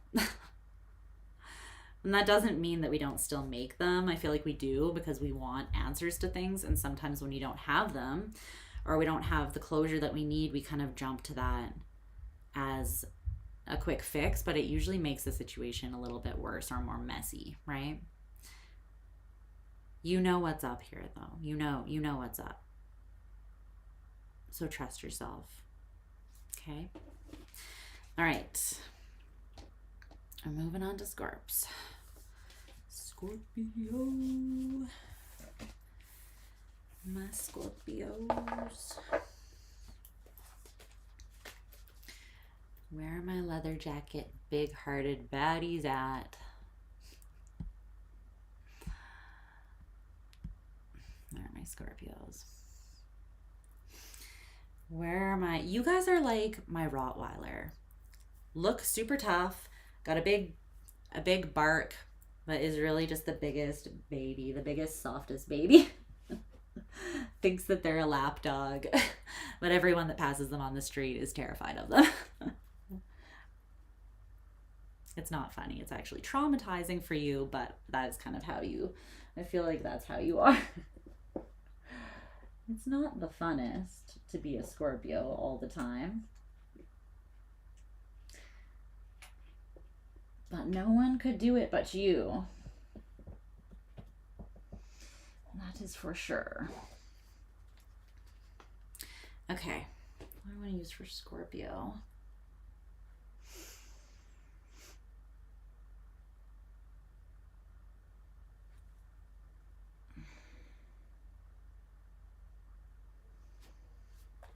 Okay.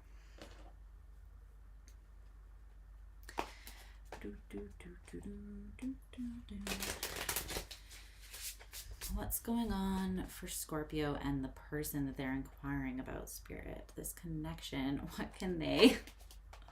These glasses. What can they do? It's probably also because my face is greasy. Hold on. Too much information for you guys. Like, my glasses are not staying up because my face is... I was sweating and then my face got greasy. Whatever. In this house, we overshare. More so in this house, we are just real and authentic and all of the, you know, all the good stuff that comes with that. Okay. Connection for Scorpio.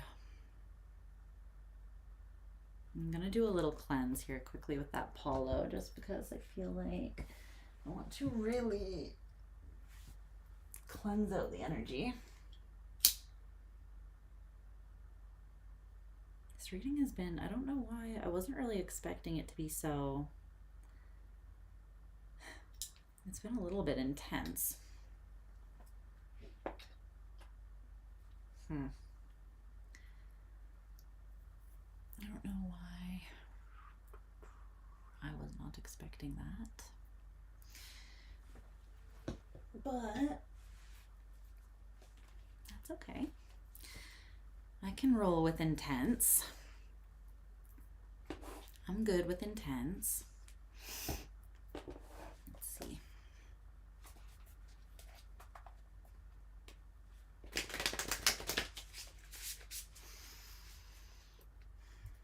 Going on for Scorpio and this person, what do they need to know? What truths do they need to be aware of in this situation for their highest good? What do they need to know? Okay. Let me see.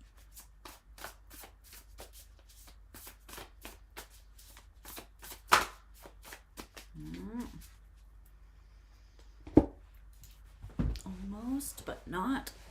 My foot is falling asleep. Hi, Loons.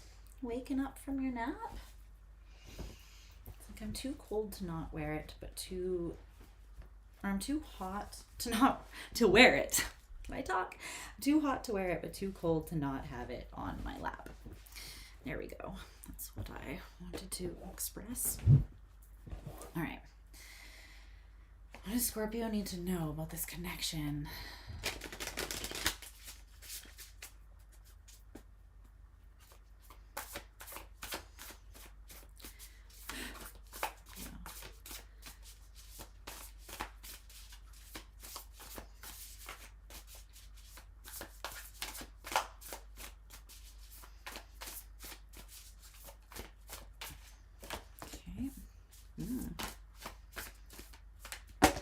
Okay.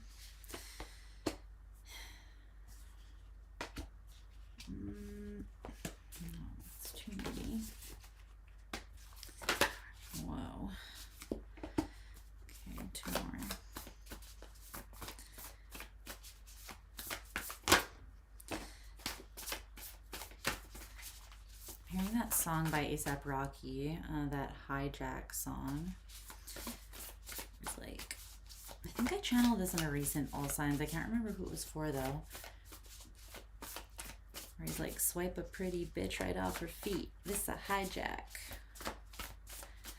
This a hijack. Are you swiping someone off their feet? Is someone swiping you off of your feet? Maybe something you don't see coming. Okay, that was weird. Did anything else fall down there? No. Okay.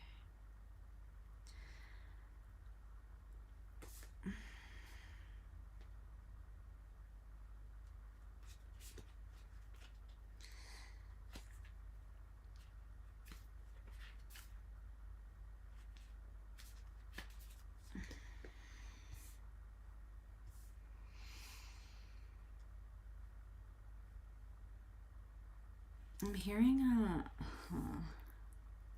another line in this one.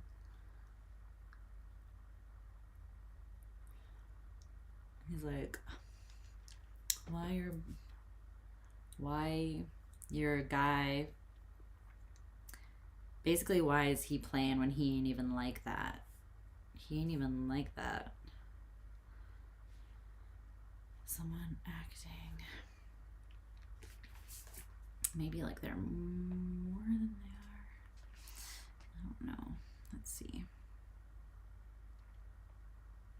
Like they're more gangsta than they are.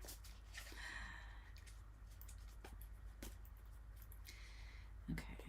Get an oracle card. Clarify that truth.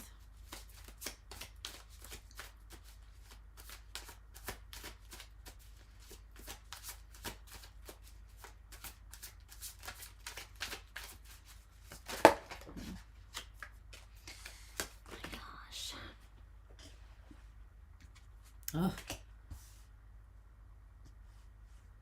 What?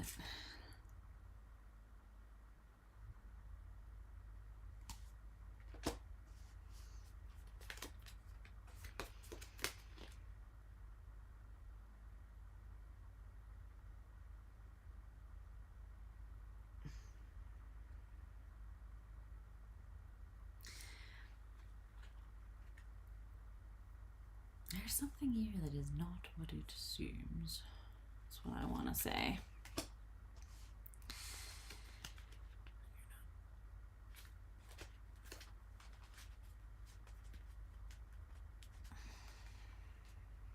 Investigate more into that as we go, I think.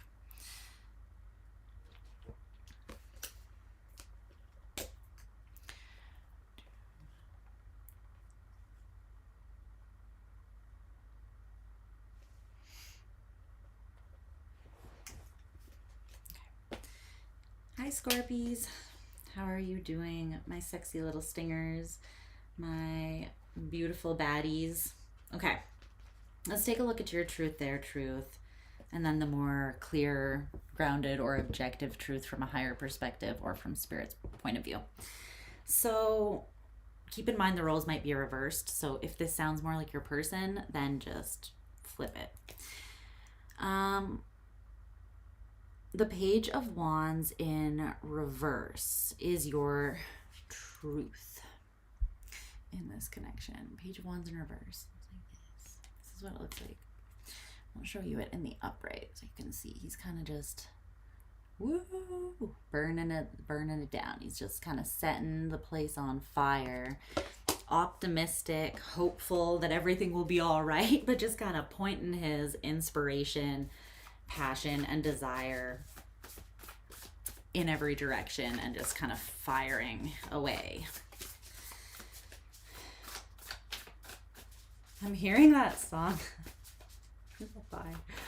I think it's it is Dropkick Murphys, the Shipping Up to Boston song that's in what movie is that? Boondock Saints.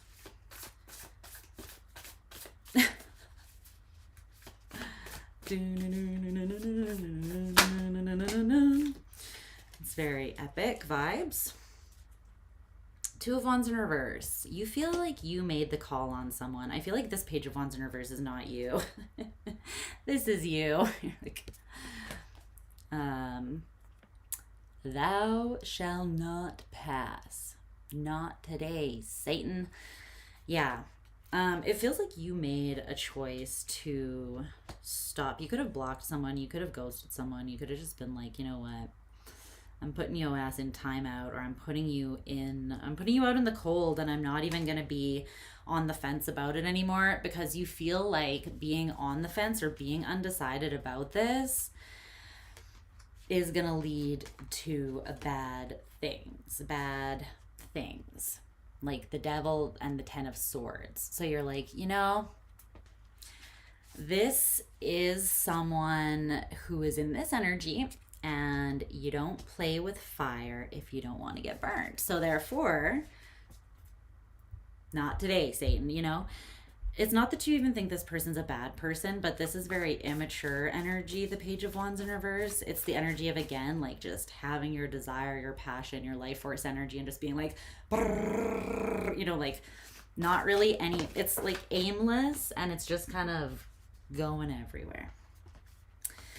You have healed something, and you're seeing from a discerning place, and so you're using that discernment to protect your heart.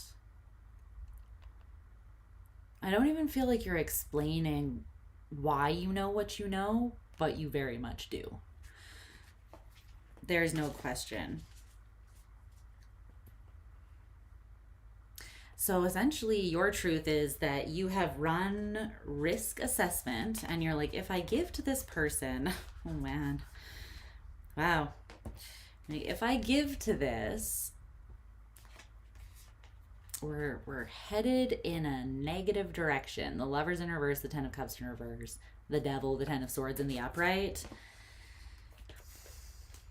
You came, you saw, you ran in the opposite direction, limbs flailing, is what this feels like. That's your truth. You see this person in a very specific kind of way. And keep in mind that your truth may not be the ultimate truth. We have to see what the ultimate truth is when we get to it. But that is what I'm seeing for you. You are like close, not really close, no cigar. Okay, this person's truth is the Four of Cups in reverse. I'm hearing that song, Pocket Full of Sunshine. I got a pocket full of sunshine. I got a love, and I know that it's all mine. Oh, whoa. Natasha Bedingfield. I don't think I've heard that song since like high school or junior high, so interesting. They want to, clarify that Four of Cups in reverse. Why is this person's truth? They could feel like you were disappointed from giving what you've already given and how it just didn't move forwards.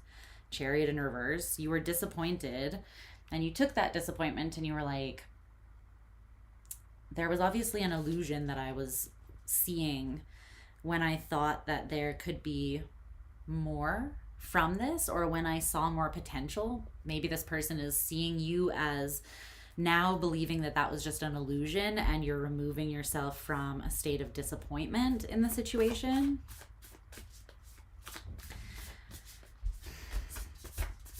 Because you don't want to sit and just wait. Yeah, exactly. You're not waiting for anyone. You are in this like Aquarian, Uranian energy, and it's strong. You're making shit happen is what this person sees. Like, you're aligned with your morals, your character, your values. You may not know the answer, but you're like, I'm just gonna jump. I'm leaping in the direction of what I actually know that I want, and I will get there. And even if I don't know the way that I'm going to get there, then, you know, I'll be there eventually. But if you feel that it's not what you want, this person very much sees you as being like, I am not moving in that direction then. If it doesn't align, and your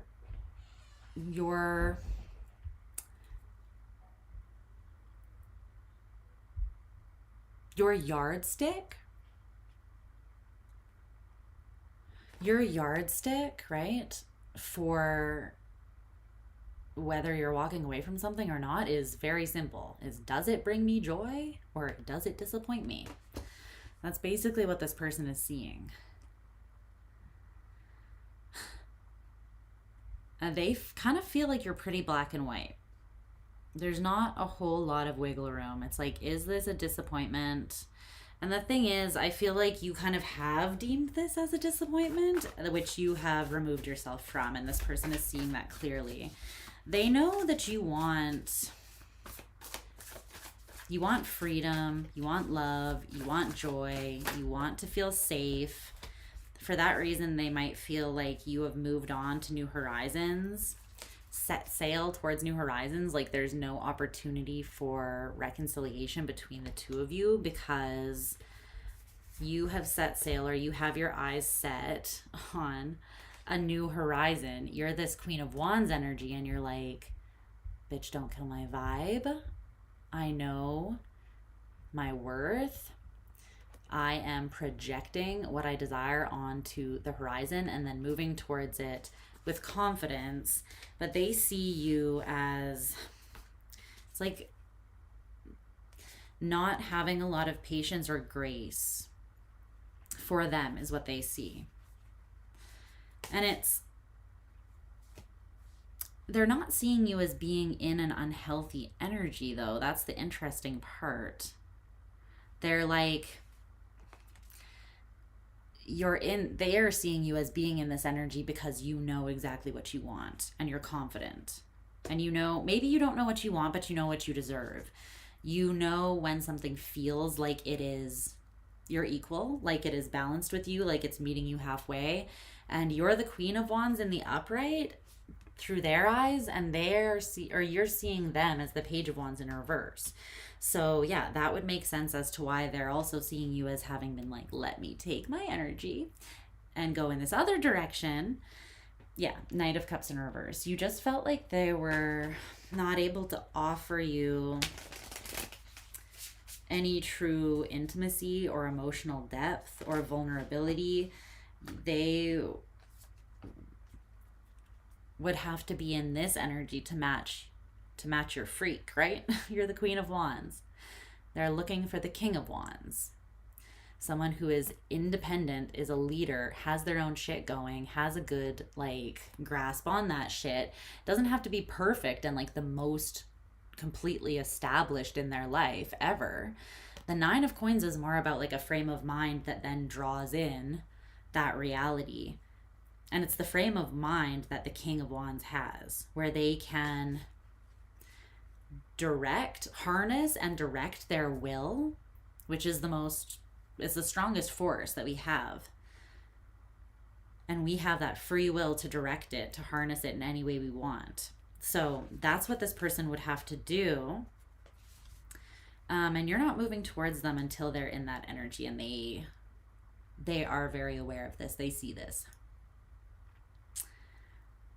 They're like, well, Scorpio is not waiting for me to catch up to them. They're moving on. I'm watching their ass as the door hits it on the way out, and they're not mad that they're leaving. They're not even looking over their shoulder. They're not looking in the rearview mirror. They're not sending a text like, it was nice to know ya. There's no closure. You're just like, I'm slamming the door, and that's that. This person is reading your energy as being quite sharp. I'll say that. It doesn't mean that it's wrong or that it's bad. It's just like clear. No nonsense. But the truth between the two of you is the High Priestess in reverse. So it's either that there is a bit of an intuitive blind spot, or it's that there is a secret very much being revealed. And I kind of feel like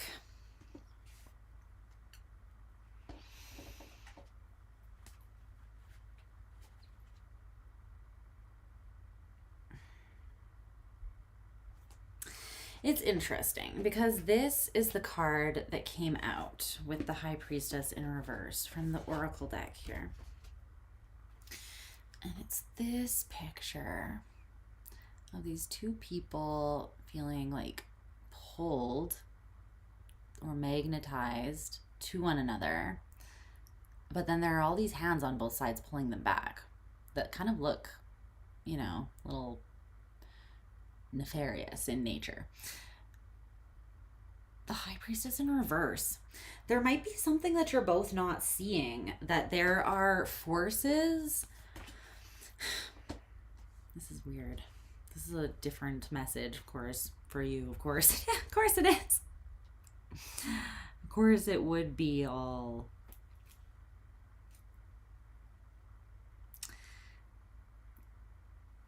It would be all dark and magical and spiritual. And the High Priestess in reverse with that energy. It's almost like there could be forces at work, spiritual forces, energetic forces, or even physical forces on both sides that are kind of, you feel very drawn to each other, but there are things trying to pull you apart, is kind of what I'm seeing here. And it's like you both, with the High Priestess in reverse, you don't have an awareness of this. I feel like I want to know more about that.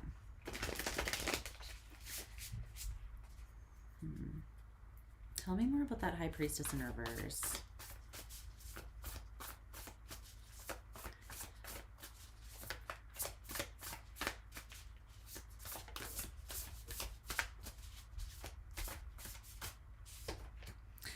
The Devil. So, as I was saying, the Devil. It's interesting because the Devil came out for you. You're aware that there is some sort of dark, heavy, or toxic element at play here, but you could have assumed that it is this person's energy. Like that they are the contributor of that. This person, no, I don't feel like they're assuming that about you. They're seeing you as the Queen of Wands. They're super fucking attracted to you, by the way. Like the amount of like physical and sexual desire is off the charts. Yeah.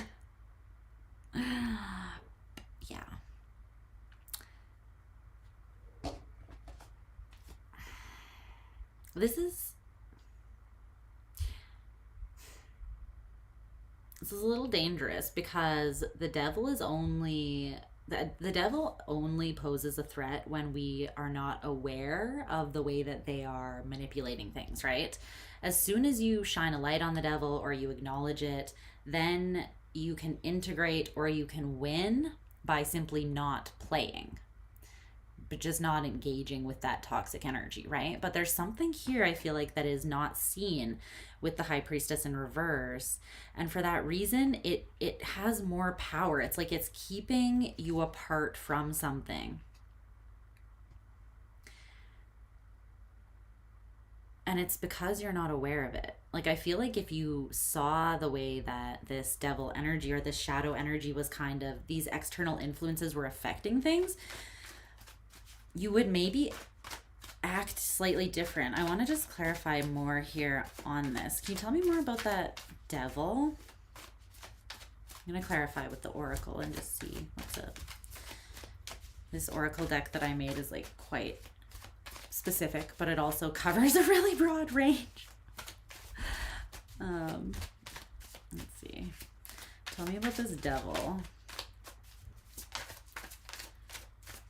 Devil doesn't want to be known. Yeah, they never do.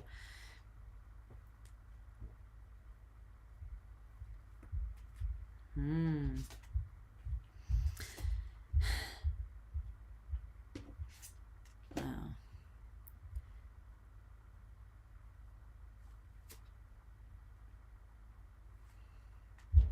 sometimes your own intensity, depth, and hunger, yearning, desire, and the intensity of that scares you. And trust me, like, don't come for me because I'm preaching to the choir on this one. I got heavy Scorpio energy in my chart. So if I'm calling you out, calling me out. But is this just Scorpio? Here, this.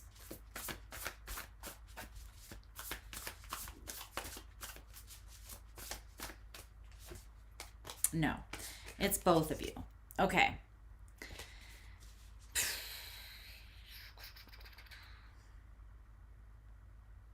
Both of you are labeling something without looking more deeply into it. And that is what is creating this blind spot or this ignorance. And I'm using the word ignorance specifically because this card came out to clarify this Albert Einstein quote: condemnation without investigation is the highest form of ignorance. And then there's this Edgar Allan Poe quote that also came out.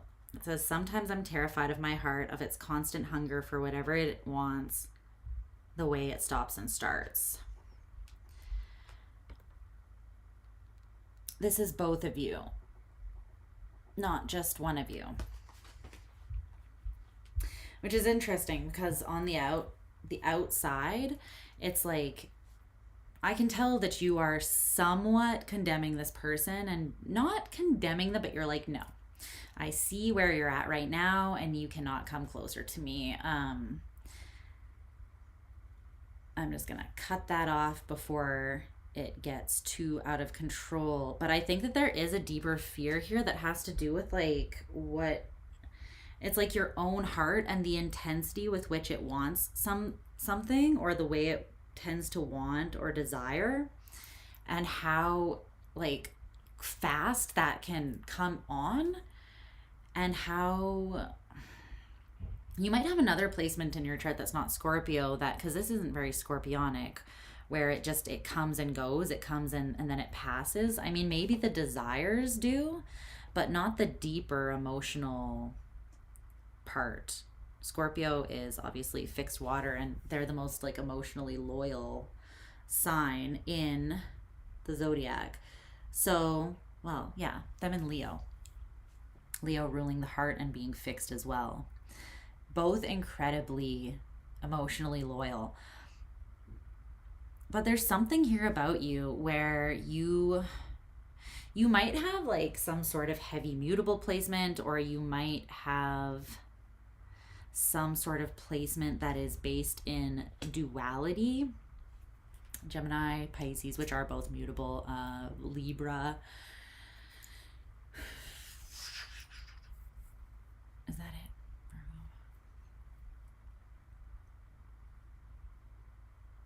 Sometimes Aquarius, the way that they pour. Or no. Yeah, Aquarian, yeah. Yeah, Aquarian. Not the way that they pour, but that's temperance, so maybe Sag as well, but Sag is also mutable, so that makes sense. I was talking more about like how the water bearer is they're holding two cups, and they're pouring one on the earth and one into the water in the original Rider-Waite. So it could be Aquarius as well.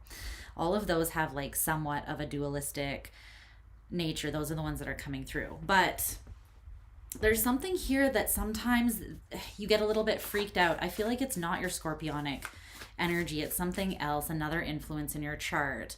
It could, for some of you, be your Chiron with the devil, or it could also be your Saturn placement, because the devil is Capricorn, which is ruled by Saturn. So check those placements. I would say it could be something that could be where the key is, or the thing that is kind of being overlooked. But there's something that pulls you. It's almost like the hunger and the way, like the loudness that your desire or your heart's yearning speaks to you sometimes, scares you. And it almost startles you into like pulling yourself back into more of a cautious state where you're not going in curious to investigate, but you're more so pushing things back and out of caution and condemning them, you know? But the only issue with that is that you're not always allowing yourself to see, like, to get to know the truth of what that is before you do that. Sometimes your fear causes you to do that, like, preemptively, or like, oh, there's my mascara is falling away. And I feel like this causes you grief sometimes, because there are things that you could move towards that wouldn't be like the worst thing possible, or they wouldn't be quite as bad, I feel like, as you are seeing it being. Where did that crystal go that was here? Oh, there we go. I was like, is this gonna fall on the ground and make a super loud noise? That's very interesting. Okay, so in the near future, and then your advice. The near future is the Five of Swords in reverse. Well, we love to see it. You are going to get out of your head, or you are going to be able to judge something from a non-ignorant space. And again, I'm not calling you ignorant as in like, that is such a harsh word, it feels like. Do you know what I mean? But ignorance is really just like what you don't know. Like, you don't know what you don't know. Sometimes you're ignorant by choice, and other times we are ignorant by something else is affecting us. Like, fear is pulling us into a place where we refuse to investigate, and then that results in a level of ignorance. Do you know what I mean? What's this Five of Swords in reverse? This is like straight shooter truth, no game playing. The Knight of Wands, someone's coming in and they are not fucking around. What is this Knight of Wands up to here? What's this Knight of Wands? What? The King of Swords in reverse? Why?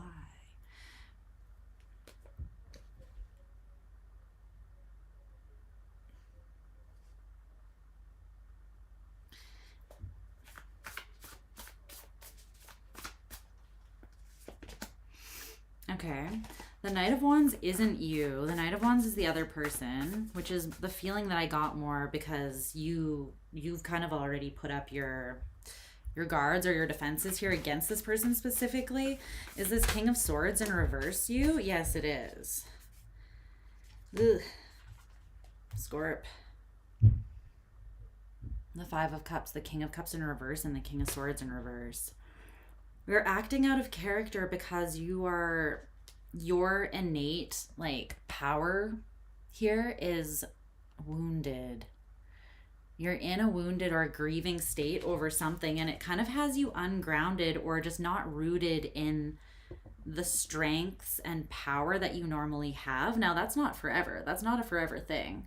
But right now, again, and I could already tell, right? Because it's like you're kind of jumping the gun here to, like we talked about, you're getting a little bit afraid of getting sucked into something through your desire because you're worried about that maybe being hot and cold or stopping and starting. It's like you're not trusting yourself and what you feel pulled to.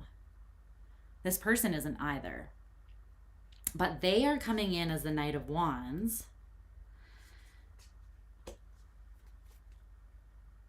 What does this Knight of Wands want to... What are they doing? What action are they taking, though, in the near future? Aquarius. They're taking a new approach. Oh, I feel like they're lying. And they're like, well, F you then. I didn't want a new opportunity anyways, because you pushed them away. And they're going to come in cocky.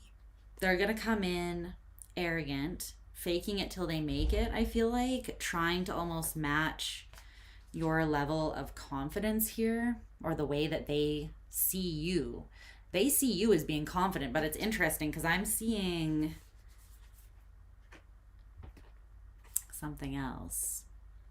And again, it's not the forever thing, but you are definitely not trusting yourself right now, which means you are not the most confident you've ever been right now. You might be frontin' leather jackets, Scorpio here. You got the best poker face in the game, but, well, you and Virgo, I feel like. But, what's this King of Swords in reverse? This person's taking an approach they haven't taken, but I feel like it is going to piss you the fuck off. Pardon my French, but that King of Swords in reverse, he'll take your head right off. Death in reverse. Ruh-roh. Three of Swords. The Empress in reverse. Oh, man.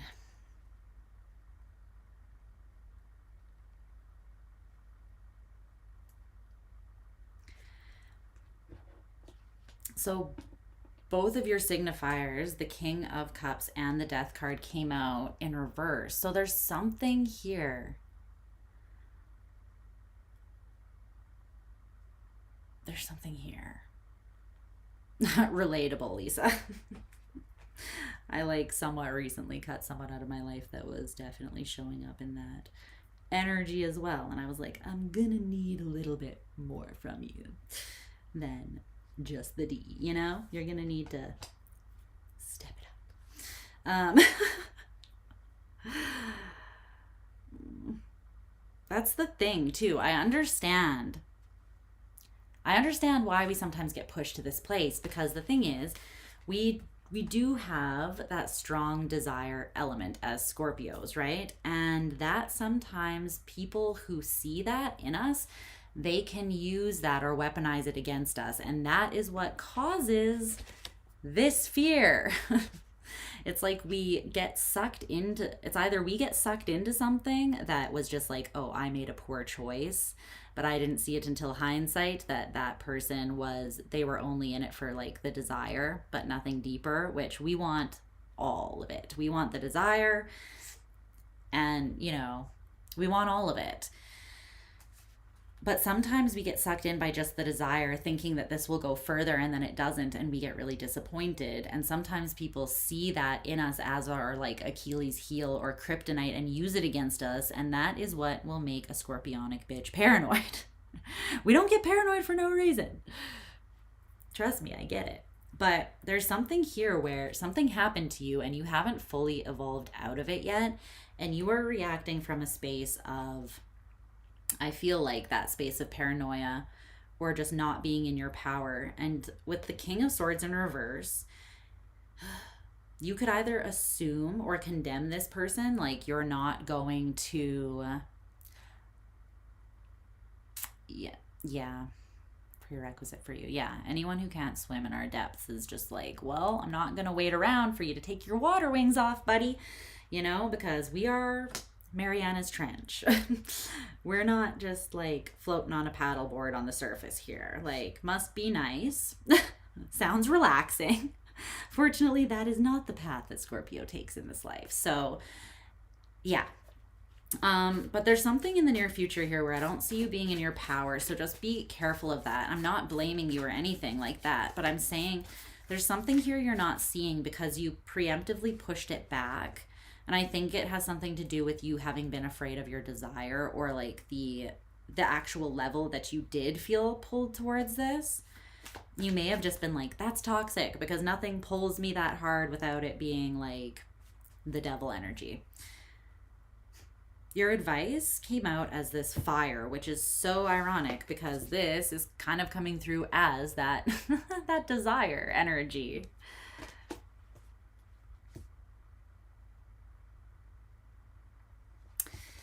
It's clarified by these cards, the Nine of Wands in reverse and the Ace of Cups. It's like, don't keep your desire hedged in behind this little guy. He's like, I put my fence up and I'm wounded. I have this bandage on my arm. I'm the wounded warrior. I put this fence up. I'm locking myself away in this castle. No one can get to me. I can't get to no one. That is not the optimal way of existing for anyone, but definitely not a Scorpio, because we have all this heart and all this love, and we are here to experience this, and that requires deep intimacy. But there is some sort of disappointment or emotional destabilization, the Nine of Cups in reverse, that needs to be addressed. And I feel like this is for both you and this person, because they're coming in acting like, you know, it's an immature approach, and it's not going to get them anywhere with you other than, you know, maybe decapitated here. Like, it's just, you're going to take out your sword as the Death in reverse, the King of Cups in reverse, and the King of Swords in reverse. And I genuinely fear for this person. I'm scared for them, Scorpio. So that's why, if anything, I'm warning you. It's less of a warning for you, and it's more of like a warning so that you're aware, because something bad could happen to this person. I'm not being serious, like you're gonna kill someone, but you could hurt someone, and then you could learn something later and feel regret for taking as harsh of an approach as maybe you might. So just be aware of that, okay? Of course, you can take whatever kind of approach you feel is appropriate, and you should, but this is coming up for a reason. So that's what I see for you. Your reading was complicated. What's new? But yeah, there's something that is, it's interesting though. This is definitely coming up for a reason in your life. So whether it's to teach you a lesson, and then that lesson is going to shift things significantly for you, get the wheel turning, get the ball rolling, and get you out of that reversed energy and back in your power through showing you something that you were missing. Or both of you are not in your power right now and not in your highest state of manifestation of your energy, but it's not over between the two of you. Like, there's still something left to experience, or maybe this is not all bad, but there needs to be maybe like a different approach, a softer approach, or the admission maybe on your behalf or both of your behalves that you, I don't know, jump to a conclusion, and that it was out of fear. And then you can look at that fear, you can look at your energy, and you can kind of shift things if you want. Okay. Let me see here. We're moving on to Sag. We're moving on. Oh my goodness. I need to push this back. My legs keep cramping. I just want to stretch them. Sagittarius.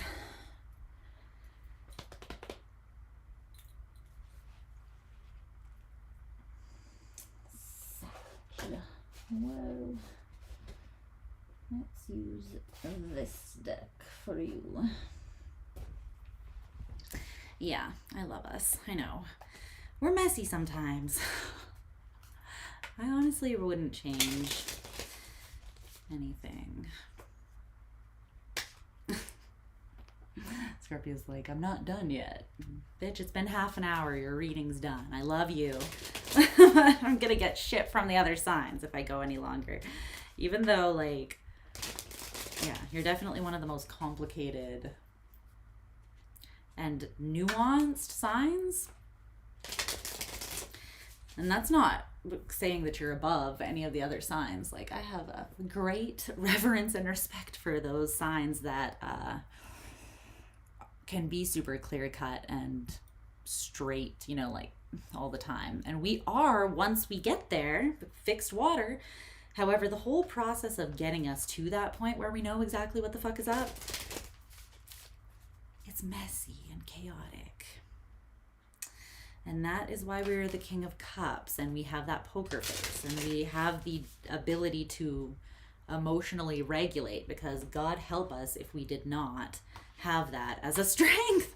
But even so, we're not always in our power, so that strength isn't always being used, right? So anyway, moving on to Sagittarius. I I feel like I'm actually strangely gaining energy as I continue through this reading. That's weird.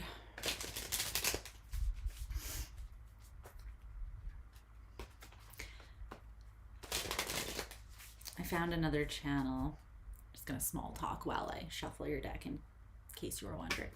I found another channel, another reader that does like 6-hour long all signs, and I was like, haha, I am not the only one.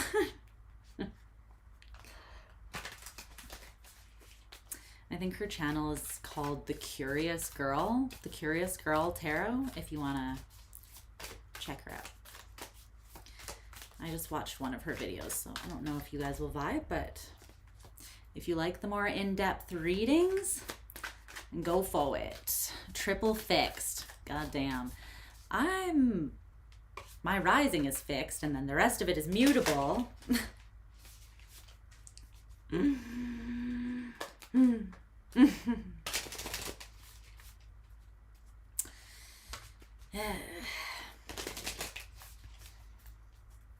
Anyways. Okay.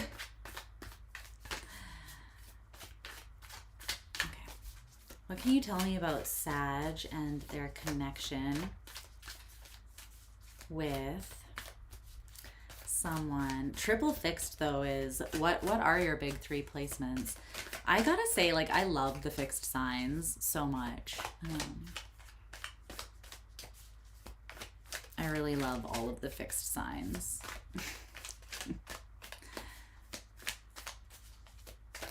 They're beautiful when they know what the fuck they're doing and who they are. Sometimes they're a little messy, hot messy when they are finding their way there, but I love them nonetheless.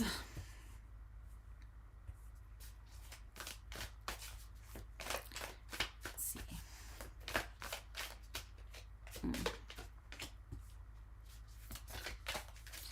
The number 4 might be significant for you in this connection, or just overall.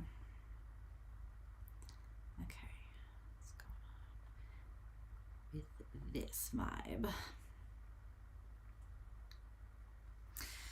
What's this vibe? Something has halted.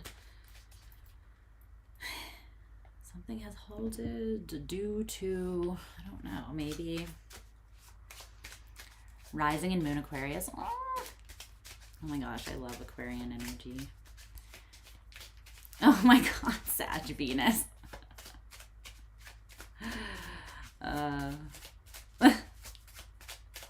You a wild one, huh? I'm an Aries Venus, so join the party. Never a boring moment with you though, I bet. Especially with all that Aquarius energy, topping that off. Okay.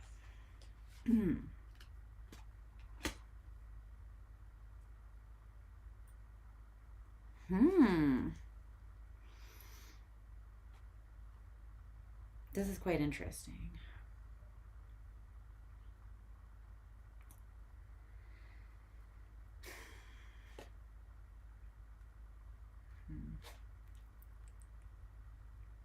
Okay. Let's see. What's going on, Sag? Why am I cold again now? My hands are like freezing. I keep getting cold and then hot again. Let me just do this. Try half wearing it.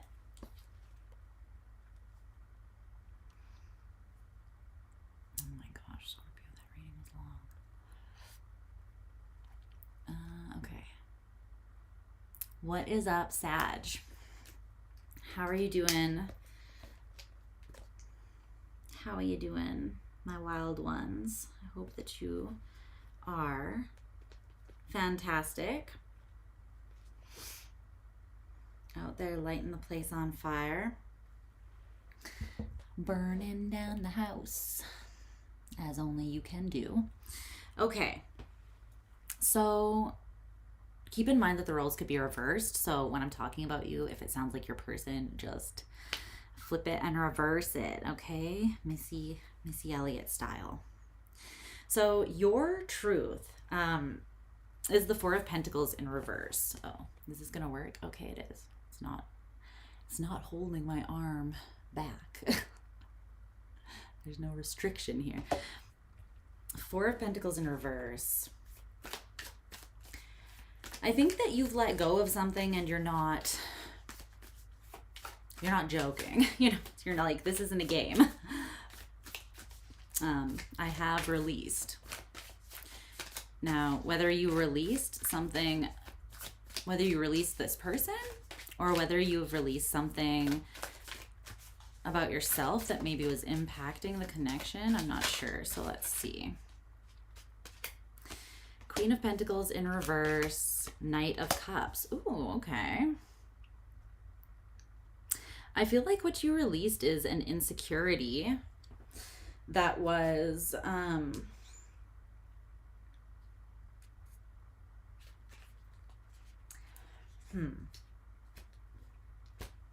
Hold on. This Queen of Pentacles in reverse, Sag.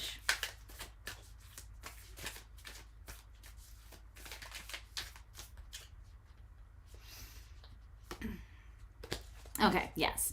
So I feel as though you have released some sort of insecurity that you had that maybe was preventing you for a little while from moving forwards with your heart on your sleeve in the way that you desired it to be, or in the way that would actually open up opportunities for you that are capable of expanding as much as you are, right? The thing is, you are so expansive, but unless you approach situations that way, you don't bring that energy into them, or you maybe don't accurately discern which opportunities actually have the potential to be as expansive as you, because you're not in the energy yourself, clearly, right? Okay, no, I need this to be all the way on. I'm freaking cold. But the Knight of Cups, you're like, I've returned and I am upgraded. I'm better. I let go of something, or I integrated something, or I cared for myself, and I released that thing that was very much physically blocking me. It was creating a physical block for you in some area. Can you tell me more about that, Queen of Pentacles for Sag? What was the fallout of that Queen of Pentacles in reverse? The Page of Swords had you very in your head, constantly kind of questioning and maybe spying on people, not trusting. It could have also had you very in your masculine energy, but out of balance with your feminine, in the sense that you were very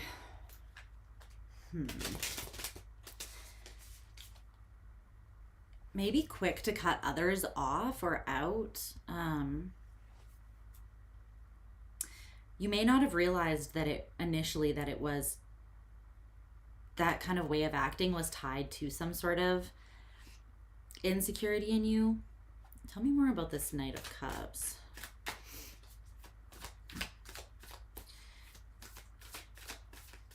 There could be something that you are deeming worthwhile now. The Hermit. Now that you have done some self-exploration and you're making a judgment call. And what you deem worthwhile, it could be this person that you're dealing with, or it could be like you've done that work on yourself and you're coming out the other side, like I said, really noticing that the work that you've done has shifted things like in a really positive way. And so you're like, whoa, doing the work and like really looking at myself, taking the time to maybe explore my emotional body a little bit more and be slightly more introspective here. Like giving yourself more time to feel your feelings and to curiously investigate that part of you. You're like, that has really helped me up my game in being able to make judgment calls, like what truly is for me and what is not. So yeah, you're quite focused on yourself at this time. You might not even be focused on a partner. This could just be someone that's showing up in your vicinity or in your general energy. So their truth is the Nine of Pentacles, which is also a very individual energy. It's someone who knows how to take care of themselves. They're confident in who they are. They're confident in what they bring to the table. Can you tell me more about this person's truth? So this is how they're seeing themselves. Because I feel like this is them. This is Sag's person. Yeah. That is your person.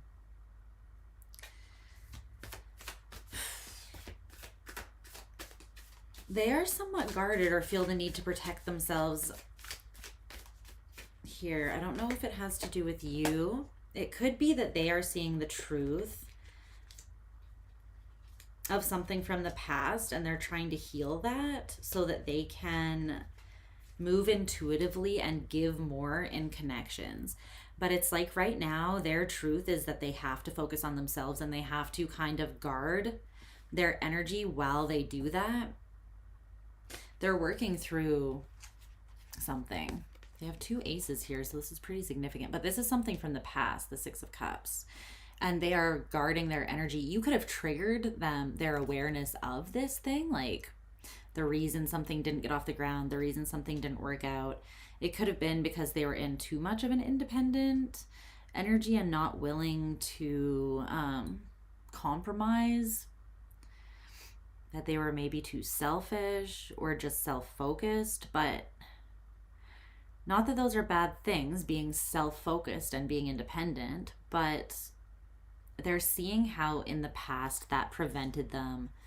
It hurt them more than it helped them because it didn't allow them to get what they truly want.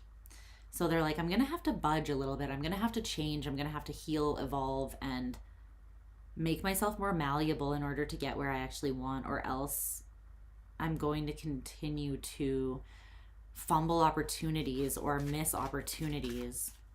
They're seeing some sort of divine truth. Anything else about this person's personal truth here? It feels like that's pretty much single-mindedly what they're focused on. They're focused on themselves. The Lovers. Because this is what they want, but just like you maybe were somehow preventing yourself from this and not even really fully aware of it, they also have been. So that's what they're focused on and taking a look at. That's their truth.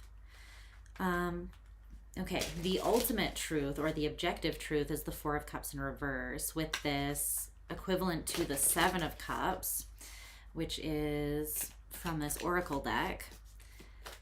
And it says, what you perceive as a problem or obstacle is the irritation needed to take a great leap. You must deal with lethargy and idleness. The Six of Swords, the Fool in reverse, the Devil. Okay. It's interesting. This Devil has a very specific and vital purpose in the overall current scenario. Shauna! Hi, baby. Okay, so this Devil is playing a very important role. I feel like this Devil is what is causing what you're perceiving to be as a problem or obstacle, but really it's just an irritation. It's like something is rubbing up against you to show you something or to force you to perceive something that you weren't currently seeing, so that you can move forwards into an even more expansive state than you have experienced in the past. It's showing you where some solid, hard work needs to be done. Capricorn, Saturn energy. If you want to be the goat, you got to be willing to put in the work to be, it's not easy at the top, right? So there's something here where The ultimate truth is there's an opportunity that was either activated, triggered, or is still in motion with you and this person. And it's an opportunity to ultimately come out of a state where you haven't experienced the full extent of your emotional fulfillment yet. You've kind of experienced this like black and white, mediocre. It's not reaching the potential that it could. And it's kind of created some confusion, or maybe I heard melancholy.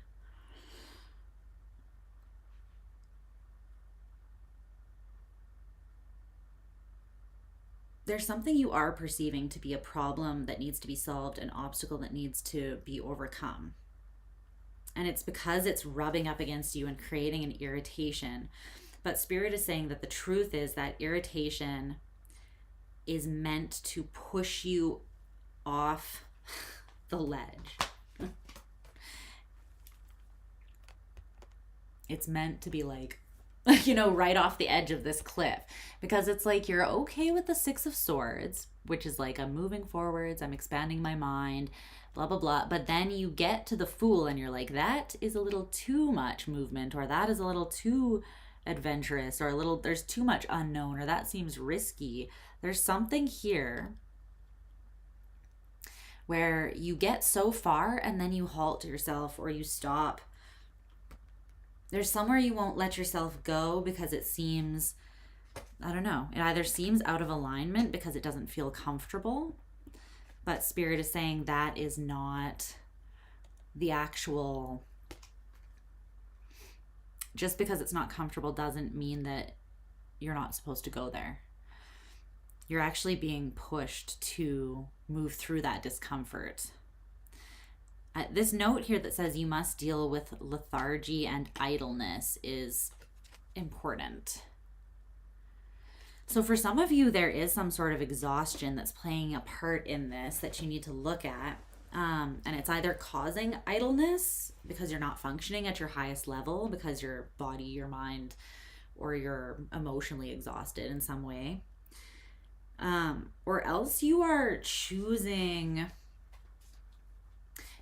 You could have been like, okay, this feels really good to let go of this insecurity and to do that self-work, right? It's almost like you are addicted to the feeling now of this. And this is awesome, obviously. This energy is amazing. This energy gives us insight into ourselves and then the world around us and the experiences that we have. And it gives us a lot of wisdom. However, you need to be balanced. Even Virgo, which the Hermit is their energy, they can't be isolated all the time. That's not how it's meant to be, right? So there's something that needs to be balanced. And I feel like a part of you is idle in that energy. Like, I'm still looking at something within myself, but Spirit's like, it's time to move now. It's time to go. You're taking this fool's leap. And they are trying to lovingly push you through irritation. They're like, maybe if we piss Sag off enough, they'll take a leap. What is this leap leading to with the Fool? I need to look. I need to know. Where is this Fool's leap taking? Where is it meant to take Sag if they do jump? This Fool, where is this going?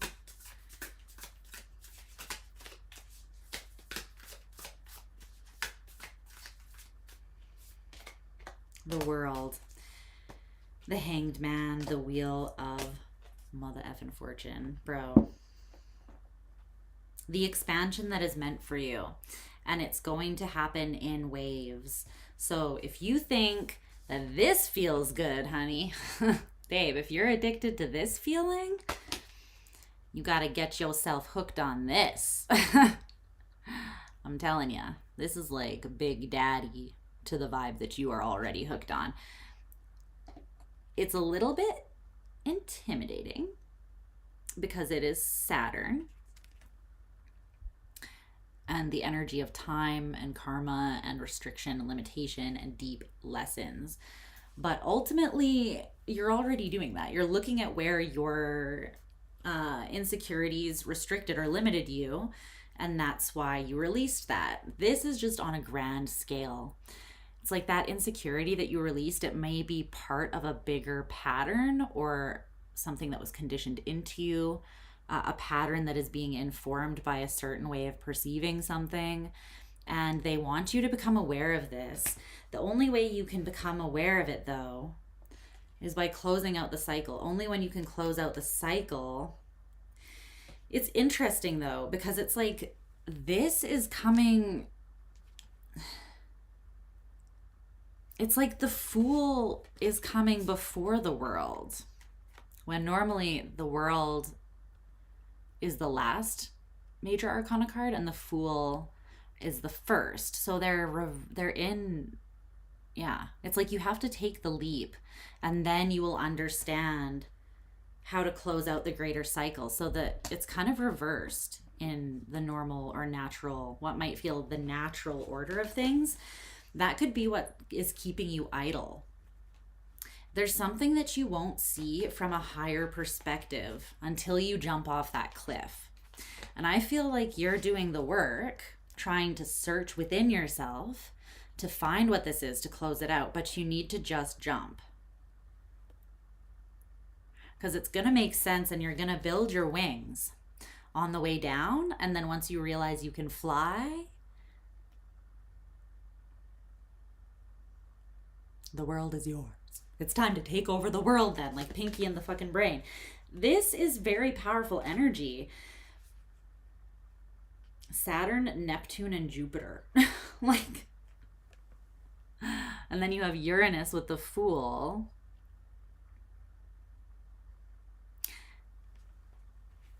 It's very intense. Okay. So you got to take the leap before you learn this lesson. But what you could gain from it is everything. So it's very much worth taking that leap. The Eight of Cups is what is happening in the near future. What's up, Mind Labyrinth? Still feel how they're feeling. How do you ever love someone else? Yeah, that's a great question. Yeah, maybe I'll talk about that while I'm pulling Caps cards after. The short answer is I don't have all the answers to that, because I've experienced that before and it took me a very long time to, yeah, I'll talk about that once I'm done Sag's reading a little bit. The Ten of Cups in reverse is your advice. So this is what's happening in the near future between you and this person. And then the Ten of Cups in reverse is your advice.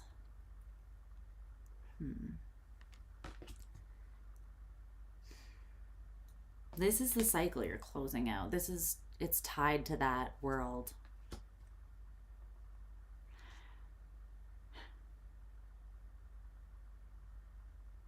It's interesting because this is what's going on in the near future between you and this person, but I don't feel like you're walking away from each other.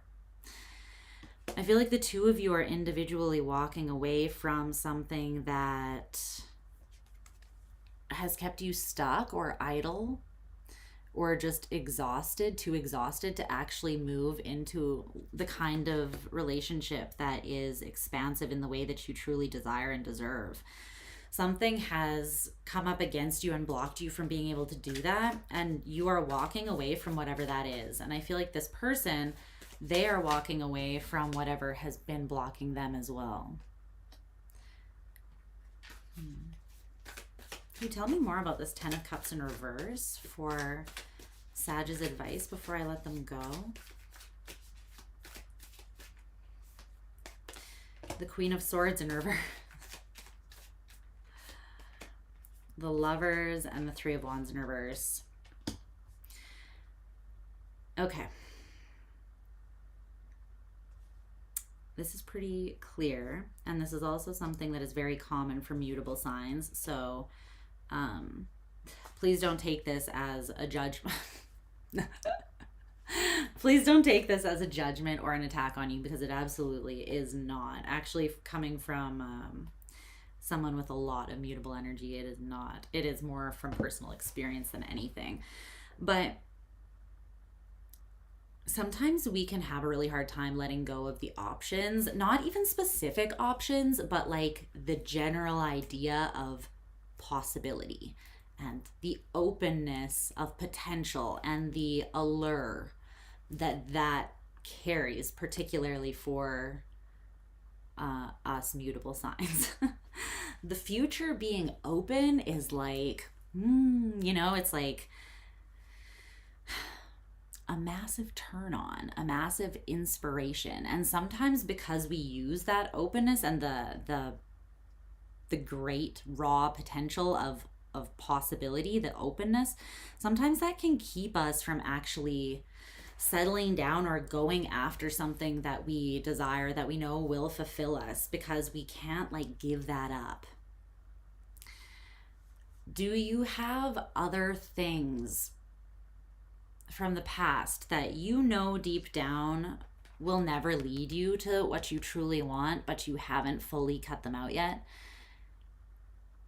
Do you have past options that like a window is still open or a door was left open a crack? Not everyone was made to be fixed, that's for fucking sure. And don't get me wrong, I love mutable energy. Friggin' love it. Absolutely love it. Have a lot of it. Love it. It's not that. But there's something that you have not... I feel like there is something that you haven't fully closed out, but deep down you know that you could let it go, because it's not really... It's like fake potential, fake possibility. And you're drawn in by the shininess of it, but it's like everything that glitters is not gold. This is not what it seems to be. It's not really an option, and it doesn't really hold that energy of potential and possibility, because you already deep down know that you do want this level of fulfillment. And the Ten of Cups doesn't have to look like something specific for everybody. This can look like anything that brings you that deep emotional fulfillment. It does not have to look like a family. It doesn't have to look like marriage. It doesn't have to look like a house with a white picket fence and a dog and a, 9-to-5 job. It doesn't have to look like anything specific. It can look like it's your dreams, your greatest dreams. What would ultimately fulfill you the most emotionally? It can be whatever that is for you. There are things that you still have open and a certain level of openness to, even if you're not connecting to those options. It's like you still revisit them in your mind. You haven't completely created closure. So maybe you haven't fully grieved or blocked or stopped spying on, or something that is not ultimately, it's not ever going to show up on the horizon as what you truly desire. And you know this.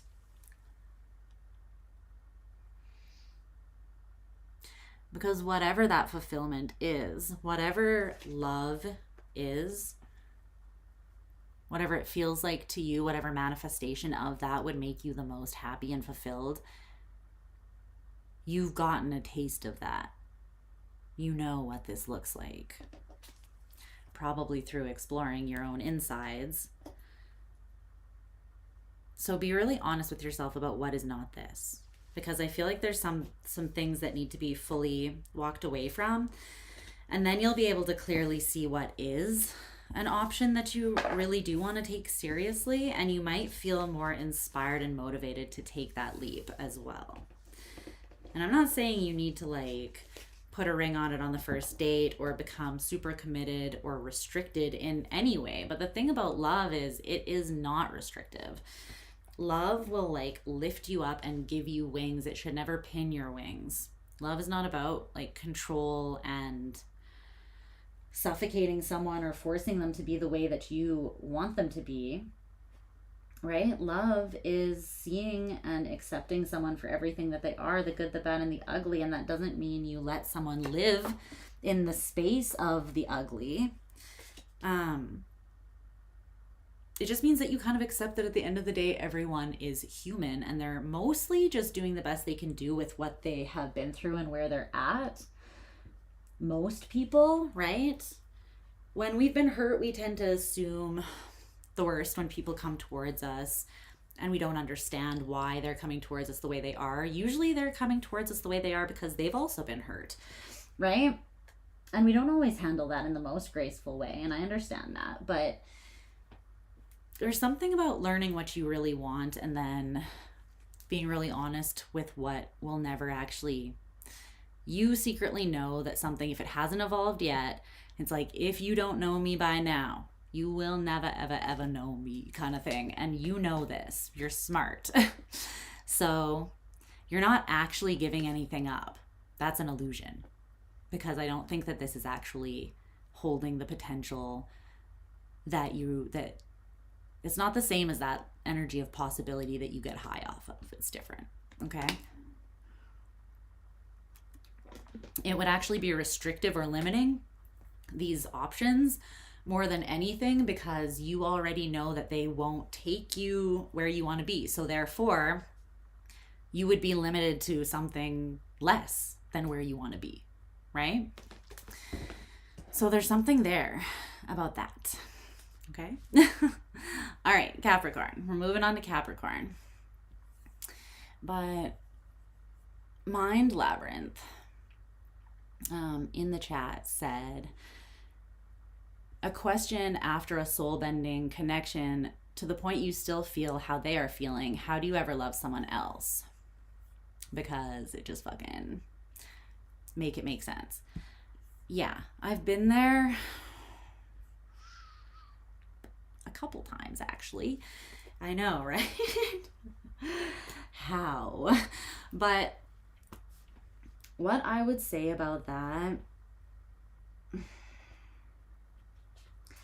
is that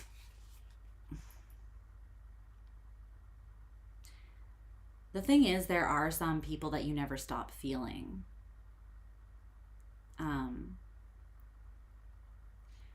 Even if they enter your life and then leave it and never come back.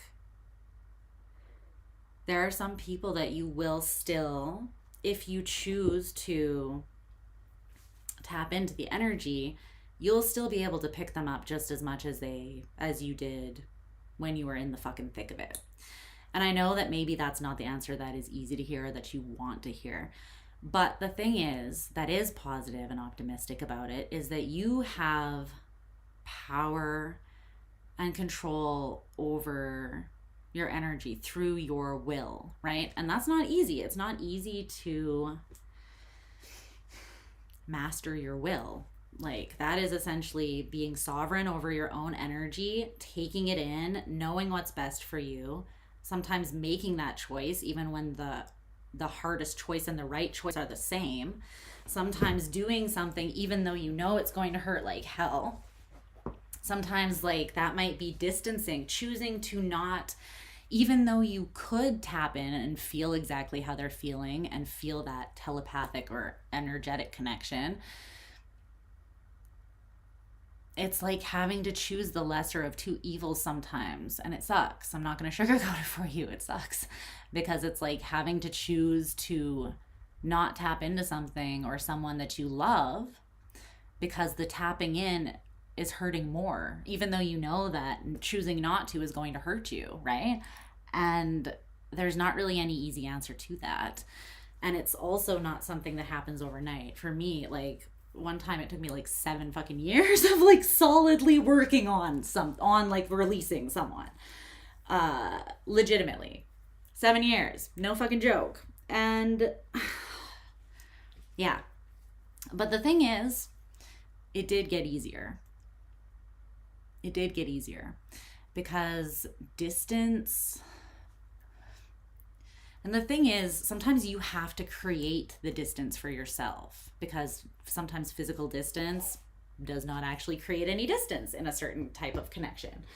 You can still feel that person like they're standing right beside you and you are like, what are you doing here? Who invited you to stay? Even though, you know, I've found that secretly it was because a part of me was very much still inviting their energy to stay, and I wasn't ready to loosen my grip.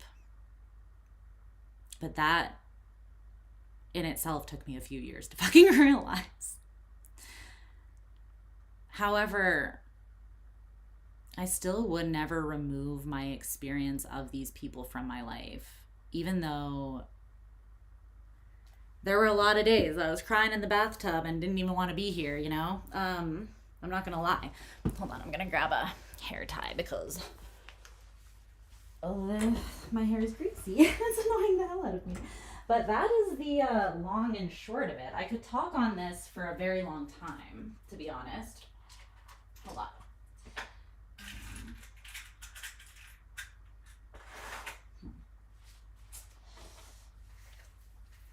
Yeah.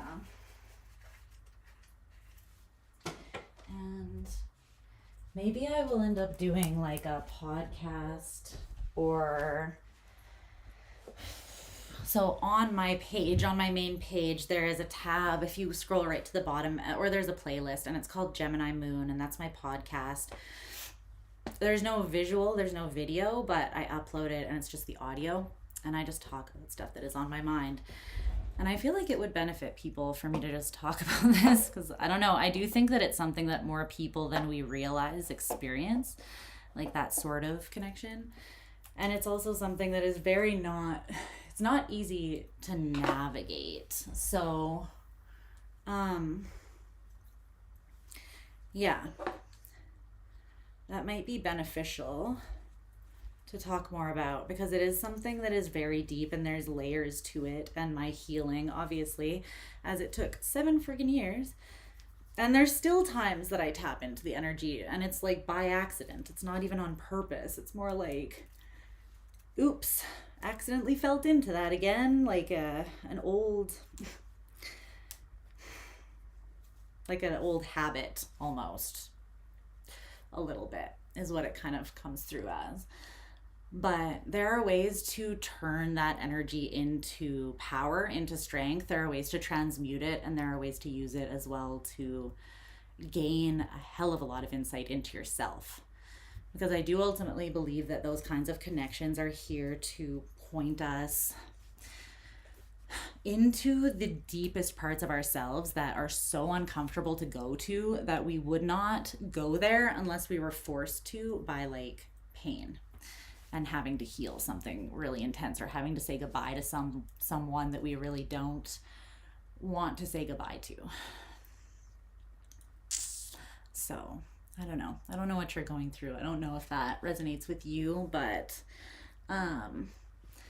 I am sending you a lot of love because I feel like it's hard. And whatever variation, because all of our experiences are obviously different. Even though it might be like a similar type of connection, our experiences are all different. So yeah, I don't want to say like I know what you're going through exactly, but overall, it's tough.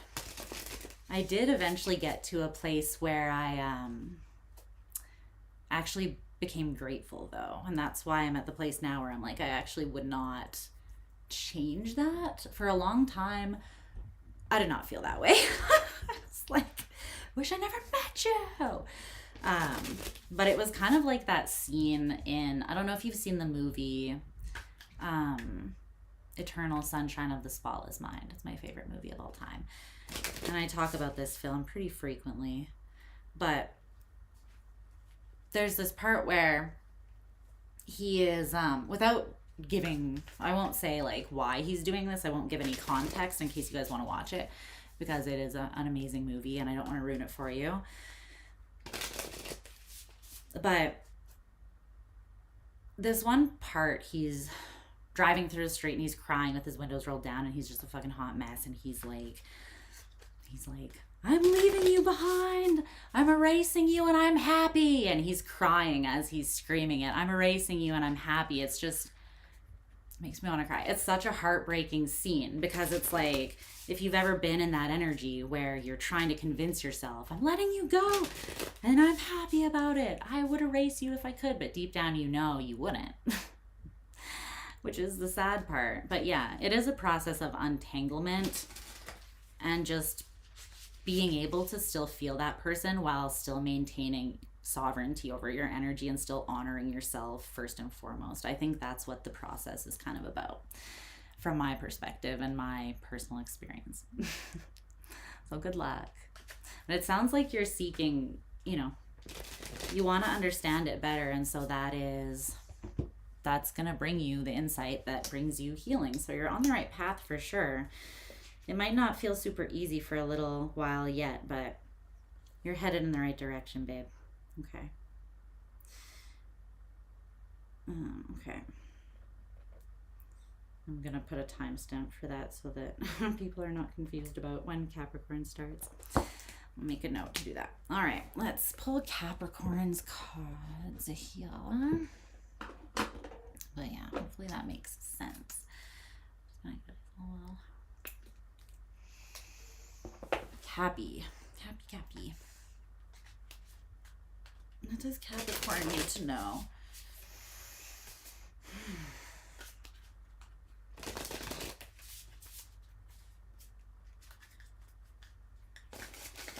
About the connection that they have with this person. Oh, and the truths or perceptions that they each hold, as well as more of the objective truth that they should be aware of. Whoa. Okay. Capricorn.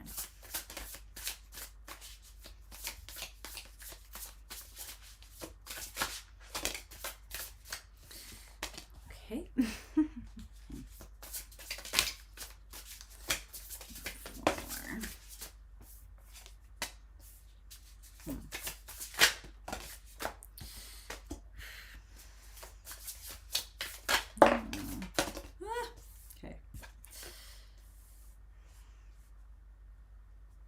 Wow.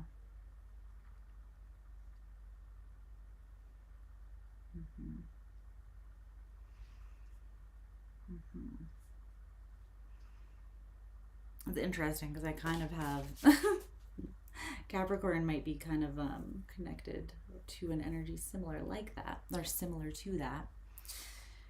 Did you say you have Capricorn? No, you didn't say that. Let me get an oracle card to clarify that truth of this connection for Capricorn.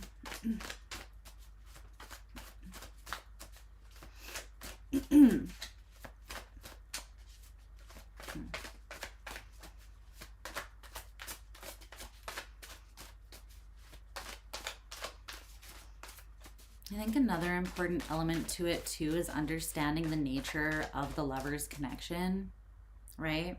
Which is that kind of connection that kind of like is like fuck space and time, fuck like fuck the norm, fuck what you were expecting, fuck what you thought was possible. And here's the most intense love on the planet. Have fun with that. The thing is, you can have that connection with someone, but because free will is a thing, some people will be so afraid of that connection or so in denial of that kind of connection because they are like either not ready for it or afraid or whatever, or because it doesn't make sense to them, which is honestly understandable because they are a bit of a head fuck, those kinds of connections. They could still choose to reject that. The lovers is ultimately a choice. And that is ultimately what gives love. That's what makes love love, and not someone locking you in a room and forcing you to love them, right? It's like, that's not really love. It's not really love unless you are choosing. Unless you're choosing it. Unless you're like, I want to give my heart to you. Because without that, it's just, you're being forced against your will, and it's like, it doesn't have the depth to it and the meaning to it that it could or should. So that's the other thing, is you kind of have to take into consideration that you cannot control someone else's free will, and for whatever reason they might choose to not accept or pursue a connection like that. Okay. Let's timestamp and get into Capricorn.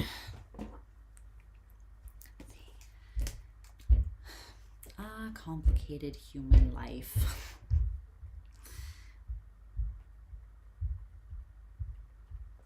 Hi, Cappy. How are you doing, babes? So let's get into this message about your truth and this person's truth and the ultimate or objective truth surrounding the current situation between you. Okay. Okay. Let's see. Who is it that does that? Is that Nicki Minaj? Anyways, your truth. Keep in mind that these could be reversed as well. So if this sounds like more like your person, then just reverse the roles, okay? Because it very well could be in a general reading. So, okay.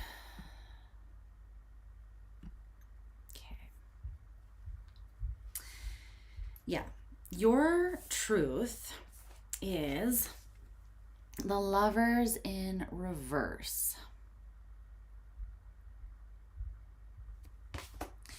That's Gemini energy.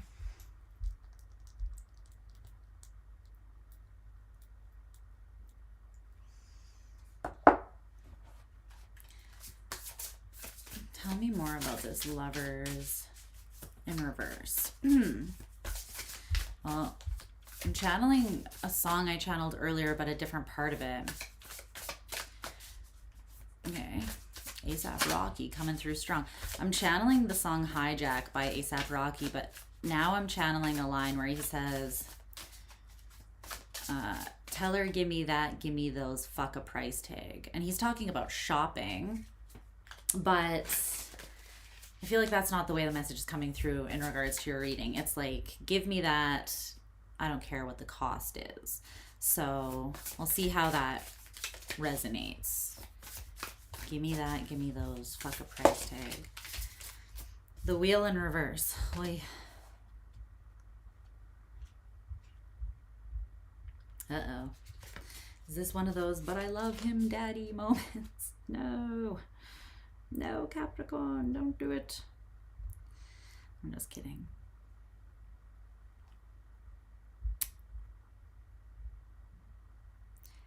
Lovers in reverse, the Wheel of Fortune in reverse. So you are, it's interesting because you're looking at something, my God, could you walk any heavier? Jesus. Your truth about this is you are looking at it like it's either something that was absolutely divinely guided to you and deep and loving and meant to be, but was fumbled, or something got in the way. You're looking at this either as something that was very much fated for you, but that ended up being something that had to be cut out, or that they cut you out and you don't understand. Or you're looking at this as something that is absolutely 5,000% just not meant for you. The Lovers and the Wheel in reverse. Let me see if I can figure out which one of those two it is, because it could be either. Tell me more about, okay. No, they're not really telling me. It's like you feel like something is heavy and either has already been painful or will be painful. They're just kind of saying that your truth is that you are out in the cold. So whether you put yourself here by cutting this person out because you were like, you're a bad idea, whether they put you here by cutting you out for some reason, or whether you're just looking at this as like, this just did not work for some reason, even though I feel like maybe it should have. Now I'm out in the cold. Or now we're in a space of scarcity and lack surrounding the connection, and it's kind of like, how did we get here?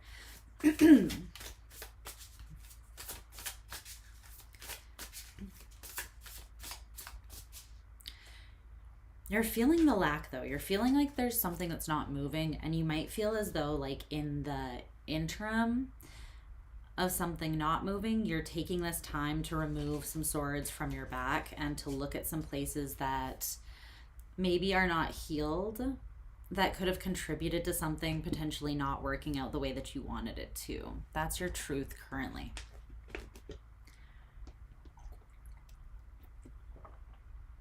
This person's truth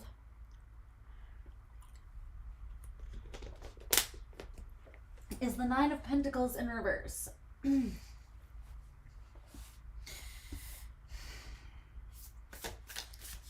Tell me more about that.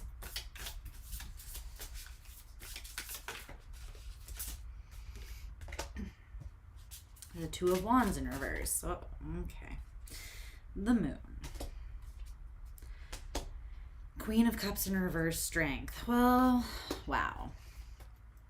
This is a perfect example of what I was talking about, actually, in the little segment before this, where I was answering a question that someone brought up in the chat. So if you want to look at the, if you want to go back, if you feel called to, Cap, to the timestamp right before your reading that's labeled Complex Connections, you might want to check that out.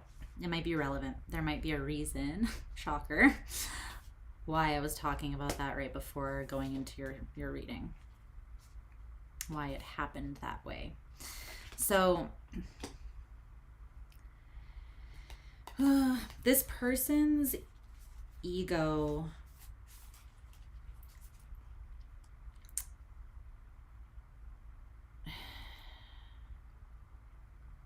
is in charge. It's loud and in charge, and it's like they view that as strength. They view keeping their heart hidden as strength. It's like, feelings are for weak bitches, you know, like, you can't show that kind of energy. But the thing is, it has this person consistently choosing a path of lack.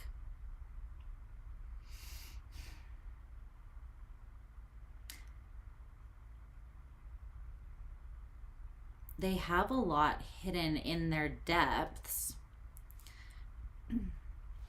and they deny it. They act like it's not even there. They like snuff it out because, and they call that strength. And I think at one point in time, they maybe had to snuff out their feelings for something or someone, or they had to play it safe, or they had to have their guard up. And for that reason, because it saved them that one time, they may have gotten like, now they are like, that is the way I just have to live from now on, you know? It's almost like they're in fight or flight, or they're in a state of, I don't know, fear, PTSD.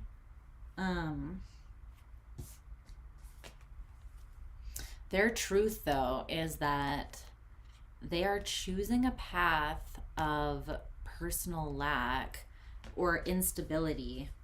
And it's translating very much in the physical realm. So this would be affecting their physical health, their finances, their career path, their relationships, that sort of thing. The thing is, I want to clarify this Queen of Cups in reverse, because it's like they're hiding some stuff here with the Moon. That's Pisces energy. So it's telling me that there is the capacity for unconditional love, but I feel like because they are so unwilling, because of the way that they perceive it as a weakness, they refuse to tap into that part of themselves. They stay in their ego where they feel safe and they feel strong, and they don't let this Queen of Cups energy come through. They don't let this love come through because it feels like a liability or something like that.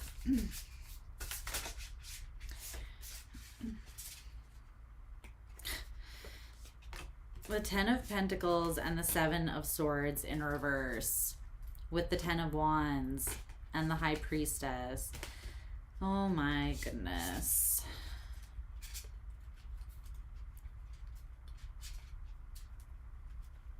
They want it so bad, though. And of course they want love and connection. They're a human, you know. Of course there's an element of them that wants that to some degree. The Seven of Swords in reverse, the Ten of Pentacles. Underneath the bullshit, this is the truth. They want to build that, and they know that that would offer an element of security. The thing is, they feel like love is very heavy with this Ten of Wands, but it's also the weight of what they know under the surface or know intuitively that is crushing them. It's because they refuse to admit it to themselves or to pursue what they actually desire. And that is why I feel like they've avoided it for so long, or they've pushed it down or numbed it out, that they are now kind of in this energy where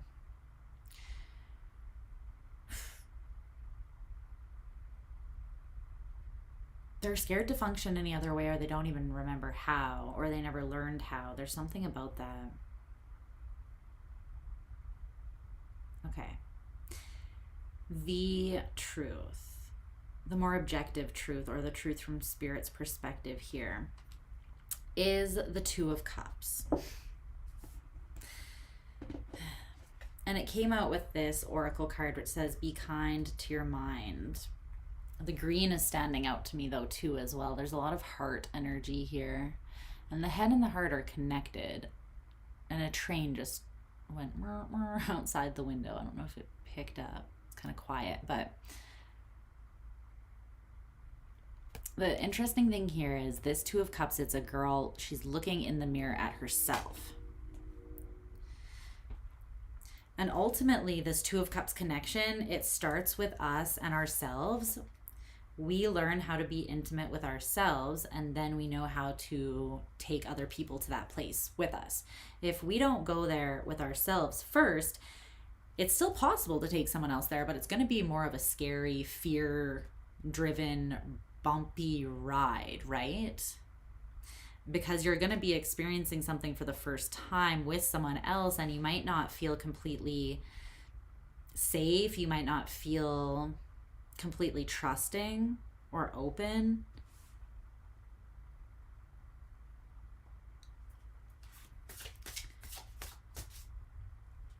But the truth about this connection is that it's interesting. The two of you are kind of mirroring each other. The Six of Cups.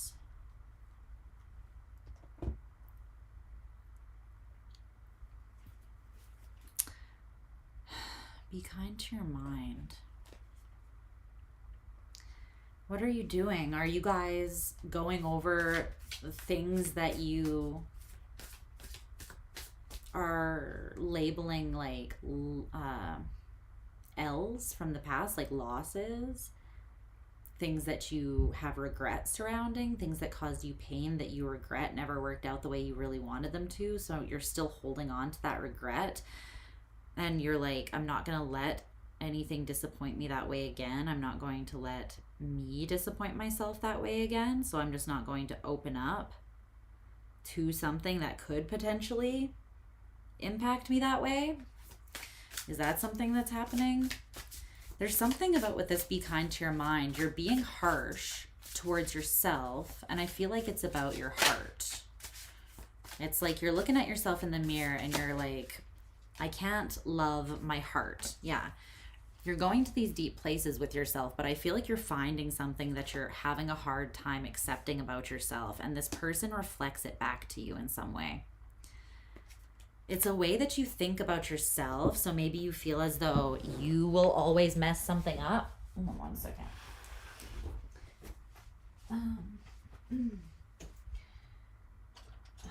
Might feel, yeah, like you would always mess something up. Or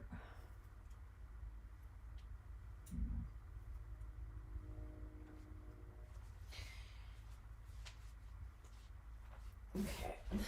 The window was open a little bit. No, it's not. So I don't know. I feel like that's what it is, because the Hermit is Virgo energy. And sometimes they can do that to themselves. They can be a little bit harsh towards themselves. They can be they can turn that refining feature into criticism, and they can rip themselves to shreds about it. And the most effective way they do that, I feel like, is blaming themselves or being really harsh or hard on themselves for something that was like, that wasn't your fault. It was no one's fault. That's just the way the cookie crumbled, you know, that's just the way the chips fell. That's just life. And that sounds like I'm not trying to minimize, but it's like life is a mixed bag.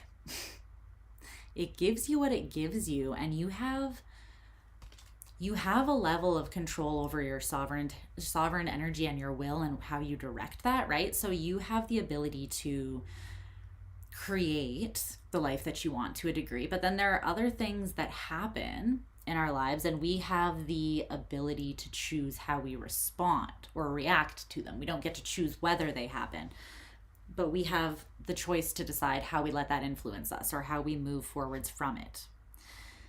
And this is one of those things where it just happened. It was no one's fault. And I feel like both of you are being harsh, or you're not feeding your mind with optimistic thoughts about what is possible, specifically in regards to love. This is a connection that could be quite abundant, but you would need to choose to see the possibilities, all of the potential. And that would force you to work through some internal conflict here that you have, and it's rooted in like your very spirit.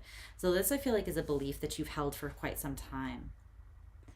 Maybe you believe that, and this would be a very practical way of thinking about things, like love ain't gonna pay the bills, love isn't enough to put food on the table, you know, love is not all you need, is kind of the perspective. That's not what I'm saying is true, but it is kind of the perspective that I think you both believe to a degree. It's interesting though, because you're limiting love based on your experience of it.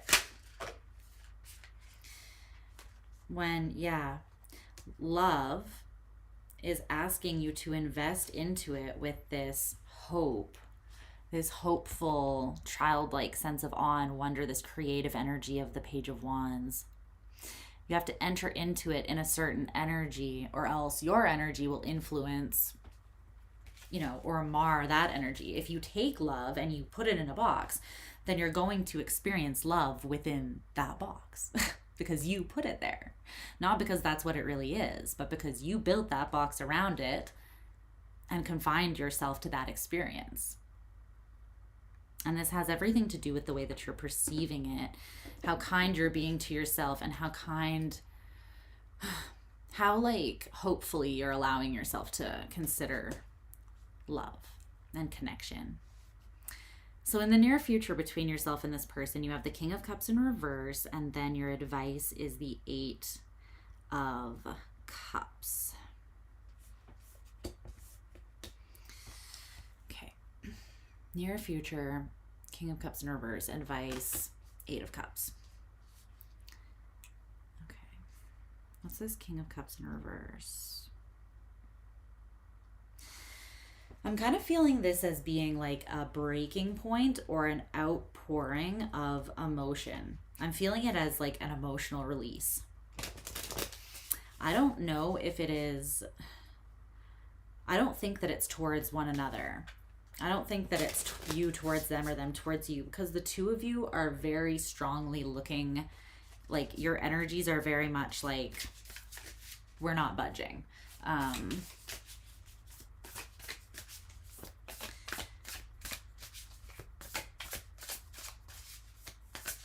This is coming through, yeah, exactly. An outpouring or a dropping of the weight, a release of the weight. I think this is happening in private with yourself. It's coming through as like an admission. An admission that you make in the intimate spaces of yourself where you feel safe to recognize something really deep and to let it all out. So I think that you are going to have this moment. It could be in Scorpio season, because the King of Cups is Scorpio energy for me. In that season, which is coming up very soon, this coming week we move into Scorpio season. What has not been illuminated, I feel like will be illuminated, and the path to be able to heal some pretty deep grief and move away from the past in a less painful trajectory, or with a less painful sort of perspective, is going to be open to you. So you are really being advised to walk away and do not commit yourself to things that are not emotionally fulfilling. So you may have been doing that, right? You may have been, whether you realized it or not, keeping yourself somewhat out in the cold because of your fear or disbelief that something even exists, maybe. But they're really saying whatever you do, do not tie yourself to, or do not commit yourself to something that is going to hold you in a space of scarcity and limitation, because it really is. Look at this. The Knight of Cups in reverse, the King of Swords in reverse, and the King of Pentacles in reverse are all in a row here, all neatly lined up like a hot mess. And Temperance. This is what needs to be balanced here. It's what's creating this massive imbalance. So see how like your perception with the King of Swords in reverse affects your heart, with the Knight of Cups in reverse being shut down affects your physical abundance with the King of Pentacles in reverse. It's all energy affects energy. So this is like a trickle down, or like a, it's affecting. It's like an osmosis type thing. I just channeled that, but I cannot remember. Yeah, osmosis is like taking something in but without touching it, or being affected by something without directly touching it. These things are touching, they're affecting each other, sorry, even though they don't seem directly related. Love is really at the core of it all, though. It's connected to everything. So that's what I'm seeing for you, Capricorn. Okay. We are moving on now to Aquarius. Aquarius. Where are my aqua babes? Aqua babes. Aqua babes.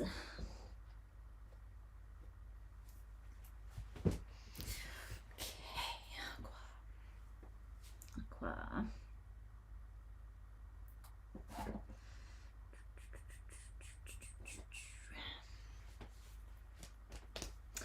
I'm going to use this deck for you. Okay. Oh my goodness.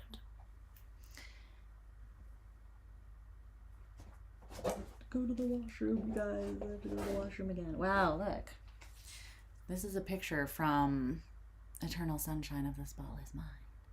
If you feel called to that, if you feel called to it, if you've ever experienced like a messy, complex connection, I don't know, that's just such an amazing film. I highly recommend that you watch it. It has Jim Carrey in it. And it also has, what's her name? Her name is Clementine in the movie, but the chick from Titanic, like the main one, I cannot remember her name right now, but you know who I'm talking about. You know. Okay. It is a really good movie. It will make you cry. Yes, Kate Winslet, exactly. It has a bunch of people in it, actually, like pretty high up actors. Can't remember any of their freaking names right now because I'm the worst at that. But I can't recommend it enough, honestly. It has Mark Ruffalo in it. It has that Elijah, what's his name? Frodo. Elijah Wood. It has that, who's the chick on Bring It On? The blonde one. Can't remember her name. Anyways, it has a lot of really good actors and actresses, and it is just my favorite film of all time. So, I highly recommend. Okay.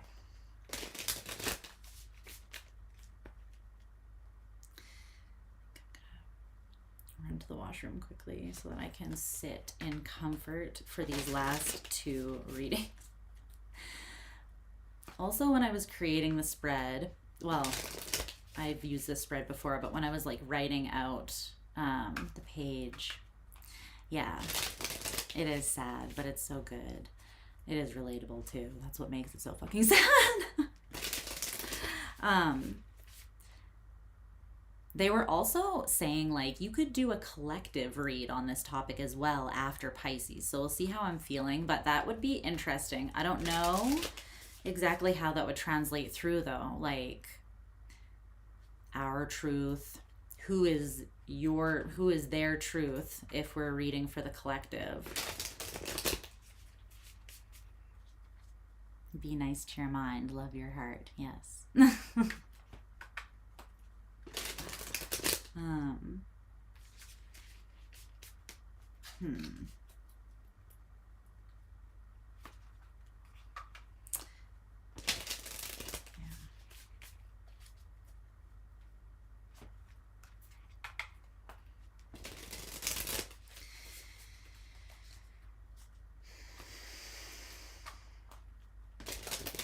We'll see if I feel intuitively called to do that when I get to the end, okay?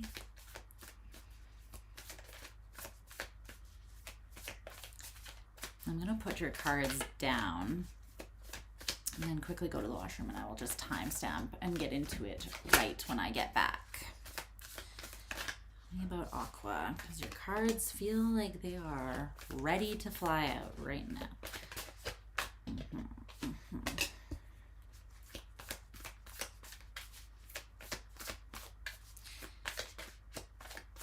Oh, Kristen Dunst is the other actress that I was trying to think of the name of. That is in that movie.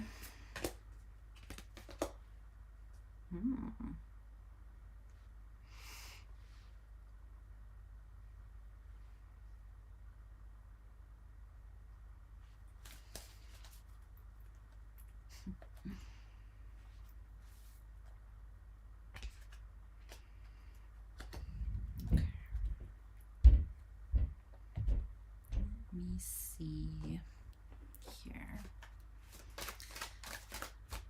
Tell me about this truth. Wow.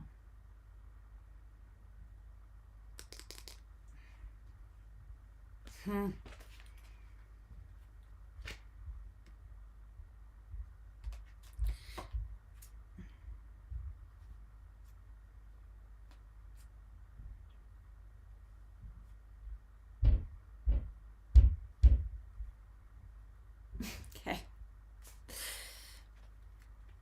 Aquarius, I will be back in a moment.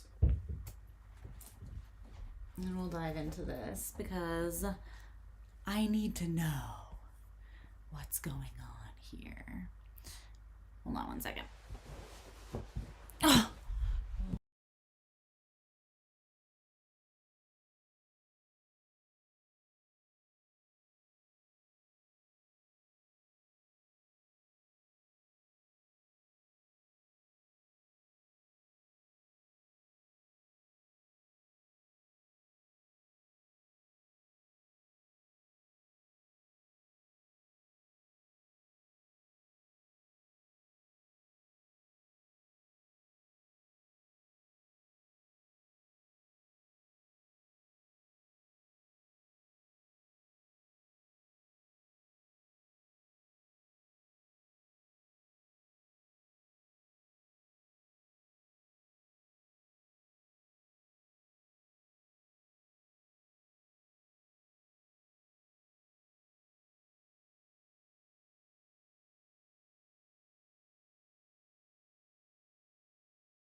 Okay, Luna chose this exact moment to want a drink.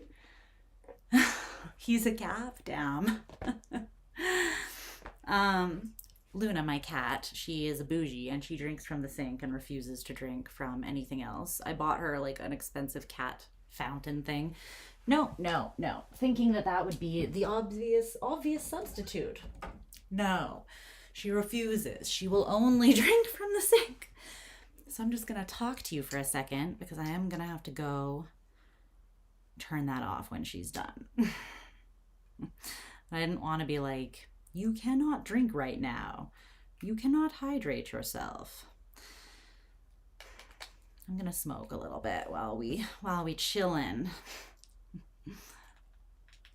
Luna, we love loons. Maybe she'll come say hi when she's done.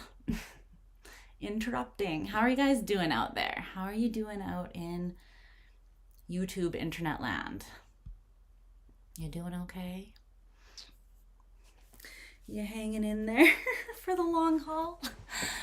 For the 6-hour long haul? I hope you're doing well. Let me open up a window for a second. Yeah. She's just, let me just drink and drink. I'm like, okay, you know, I'm not gonna hurry you or rush you. Just let you do your thing.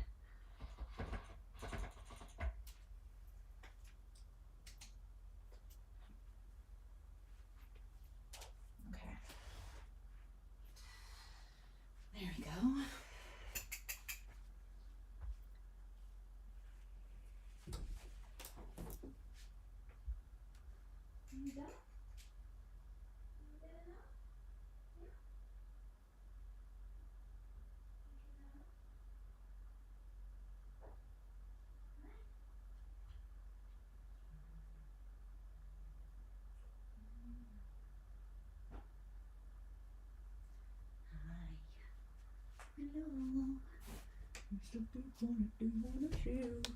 She does not want to be held right now. She's like, this is the last thing that I want. Oh, Freya says hi. Here's Luna. She's like, let go of me. I don't want to be here. Okay. Sorry. She's like, F you. How dare you pick me up? Whatever, bougie butt. Yeah, as soon as I let her go, she sits on the edge of the bed and just purrs.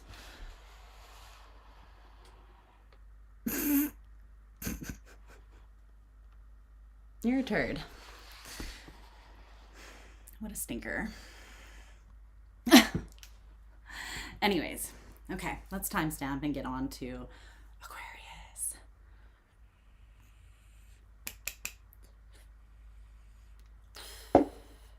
Let me see. 521. Hi, Aqua. How are you doing? You're catching me smoking. So,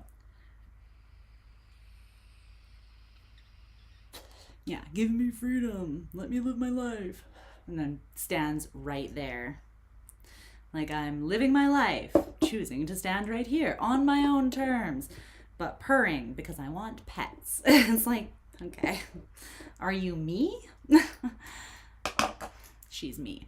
So anyways, let's see what's going on here, Aqua. So keep in mind that the roles could be reversed, okay? So I'm going to talk as if this first truth is your truth, but if it sounds like your person, then just take it that way.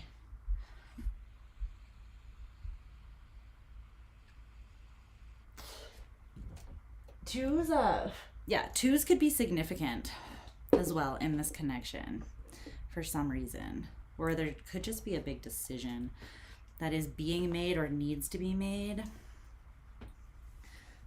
Hi, Angel. Okay. Your truth is the Two of Pentacles in reverse. Jupiter and Capricorn energy, but in the reverse.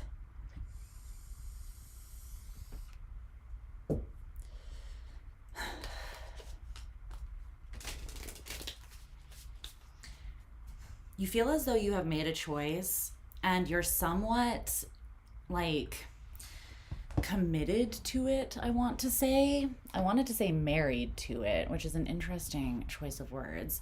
But you've made a choice in the physical realm and you feel as though you are kind of committed to it. Why? Because you actually took action. So you didn't just make a choice in your mind. Like I said, you made a choice that has like, you've taken action based on that choice that you made, and it now has physical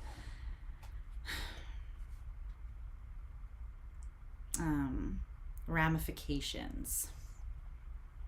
Aw, your babies. Oh my gosh, Nick, I'm sorry. That is so hard. I can't even think about Luna. Also, my first cat that I ever had was named Ninja. That's crazy. What are the chances of that? That both of your pets were named like the same as mine. You get there's Luna's tail. They show up really frequently in my lives, mostly because I bring them into my lives because they're the best. Okay, tell me more about this Two of Pentacles in reverse for Aquarius. The Nine of Cups. You made a choice. Your truth is that you made a choice in accordance with and in you made a choice that is aligned with your highest and best good. So you believe here that you made a decision to move in the direction of something that would be deeply emotionally fulfilling for you. Okay, it's getting to be Zoomies time for Luna here. The Five of Pentacles and the Empress in reverse.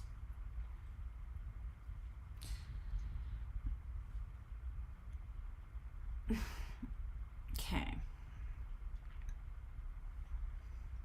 Weird flex, but okay. Let's talk about it. Aqua. Okay, I'm gonna further clarify, but the way that it's initially coming through is that you made a choice. You're telling yourself, this is your truth, right? You're like, I made a choice and I took action on it and it's gonna bring me happiness. And what that choice was rejecting something or putting it out in the cold. Now, if this is something that you have pegged as not being abundant, so it's like essentially it's like I took the garbage out is kind of what that's translating as. Not to be super, you know, not to be too blunt, but I do have an Aquarius Mercury, so it is what it is. Tell me a little bit more about this, though. The Empress in reverse and the Five of Pentacles is very, that's like extreme scarcity. Mercury and Taurus. Can you tell me more about Aquarians' truth here? Why the Empress in reverse? The Hermit. You want to be alone, or you're more comfortable being alone, or you think that you need to be alone. I don't know why. You might be, what is that called when you're whipping yourself? Flagging yourself? I don't know. You're self-harming in a way here, but it feels like you're doing it through isolating. This is a little bit shadow Aquarius energy. The Sun in reverse, yeah. Why do you feel you might not be blatantly turning down happiness, because it's telling me that the truth, your truth is you believe you made a choice in accordance with your happiness, like that honors your true happiness and what you deserve and desire, specifically emotionally. But why do you believe that this, why does Aquarius believe that this will bring them happiness here? Can you clarify that Nine of Cups for me?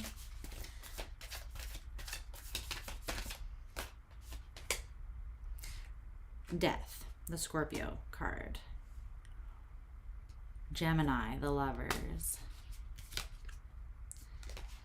The Eight of Swords in reverse, the World.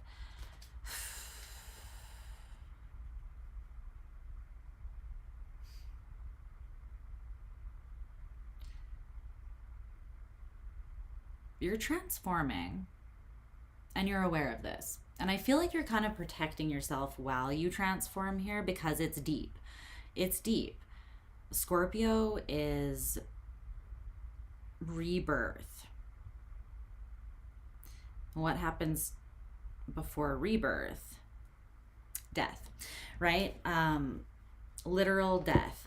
Scorpio is fixed water. They are the entire, all-encompassing like force of emotional duality or emotional like span. Scorpio holds all of that potential and visits all of those places within them. Heaven to hell, Hades to Persephone rising, death to birth, because they come together, right? The lightest point and the darkest point, that's Scorpio. And they represent that duality in a sense, and all of like the shades of gray in between, like everything between the first breath you take to the last breath you take, and all the transformation that takes place in the in-between is Scorpio. So it's a really intense energy. You believe that you're going through a really intense transformation right now. And I feel like you're trying to make decisions that will not throw you out of alignment with that choice, or with that, transformation and what you're becoming, or what you believe you're turning into on the other side of that. Something like that.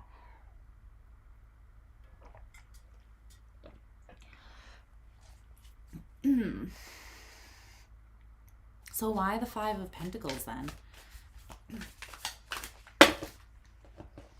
Well, no. Okay, fine. Feeling verbose. Let's see.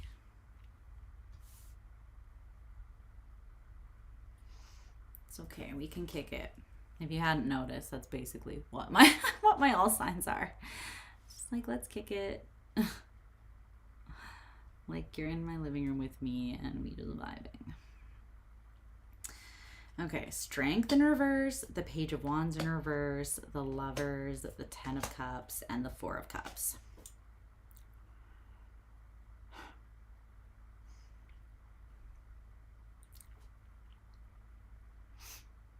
I don't think you understand where the greatest, like what the greatest catalyst to this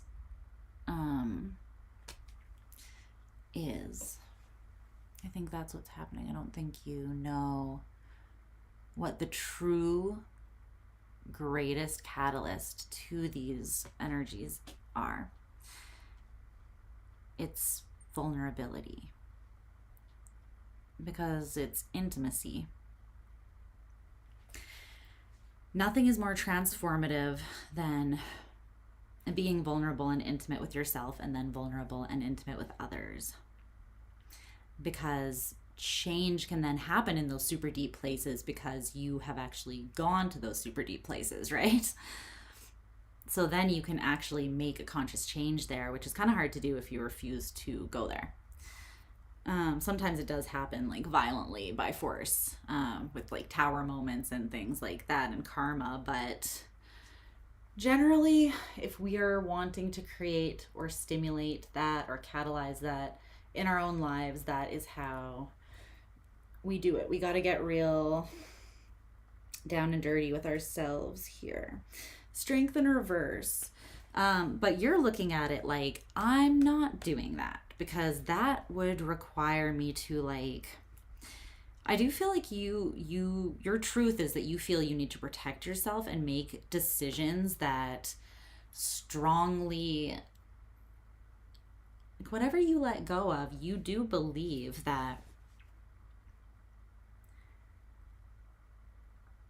that choice is ultimately going to lead you to this place where you're happy. But it's interesting because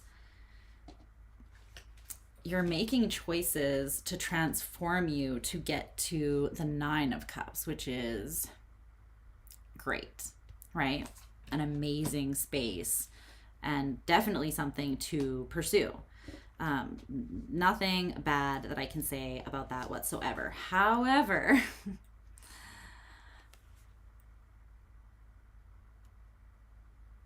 I can do you one better here because we have the 10 of Cups and the Lovers. So what it is, it's like you're not perceiving or aiming high enough, but it's kind of like you don't even know that this exists, or you don't believe it. You can't wrap your head around or comprehend it.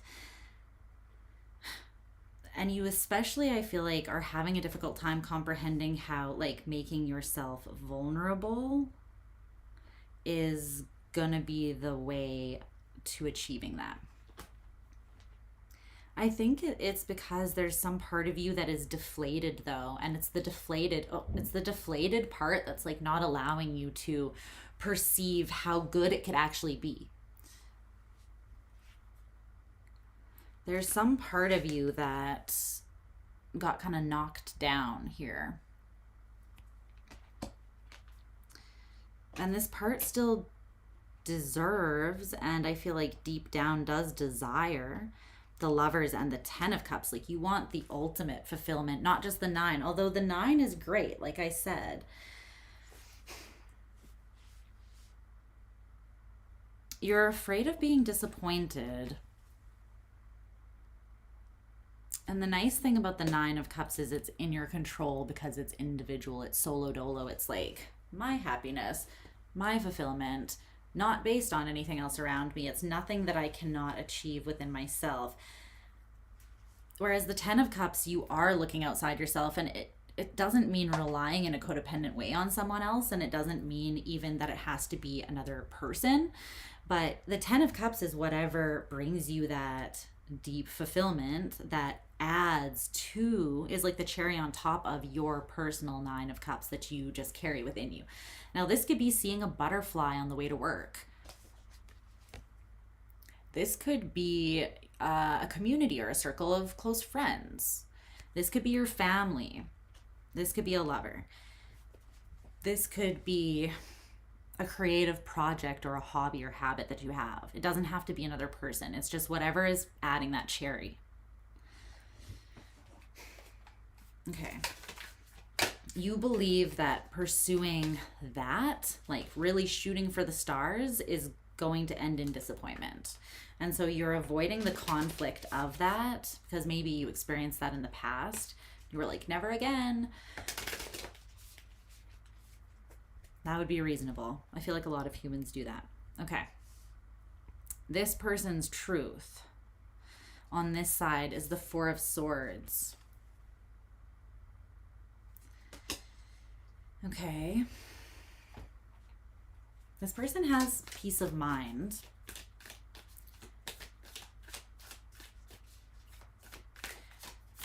They have thought on something, yeah, okay, about not wanting to, they have emotional clarity that they don't want to take some sort of risk, or they don't want to invest into something here. And it's a physical investment. So I feel like this is potentially a connection with you. It's like whether you decided that you know, whether you made the choice or not, this person is at peace with it in some way. Because I think not because they don't want to invest in you, but it's because it's like they're aware, they're emotionally clear that this couldn't come together as long as you are not willing to go to that place. Like they could invest in it as much as they wanted to, but ultimately it's as if they wouldn't be able to get there with you because it takes two. Like we talked about earlier in this all signs, we talked about how like love is a choice. The lover's connection is a choice, and you have both sides have to kind of consciously and physically connect to, choose, and then commit to it, or else it won't come together. They also feel like you are at peace with your decision to not invest in this or to walk away.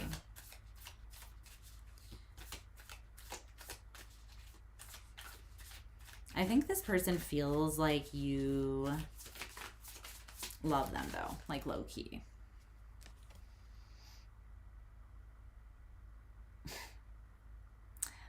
Like a river flows surely to the sea, darling, so it goes. Some things are meant to be. But they're also like, okay, this card is next on the bottom of this pile. You've got to be brave to be out of style, but it came out in reverse. So they're like, there's something here that's maybe not traditional, or something like that. And this person is like, is looking at you as if you're not brave enough or courageous enough to do something. And this is not very Aquarian, because normally you guys are innovative and you don't really give a shit what the rules are or what tradition says, or what, like, you don't, if all your friends jumped off a cliff, Aquarius, that wouldn't mean that you were going to do it too. You know, you're not a trend follower, you're more of a trend setter. But this person's like, Aquarius is not amused by the way the situation has gone. They are at peace with their choice to not invest. They also see you as not facing your fears or insecurities, or not realizing that going to those places is where the greatest opportunity for growth is. That's how you will ultimately achieve your peace, liberation, and freedom. So it's interesting. This person kind of does see quite a bit into you, but they feel like you are not accepting the depth and potency of the connection, even though you feel it. That's their truth. So I don't know if that's accurate, but that's what they are saying. So the ultimate truth, or the objective truth, is the Two of Swords in reverse. There's definitely been a decision to think a certain way or to perceive this connection a certain way. It's interesting too, because it came out with, it could be to not even give this, like the decision could have been made to not even give this more consideration or thought.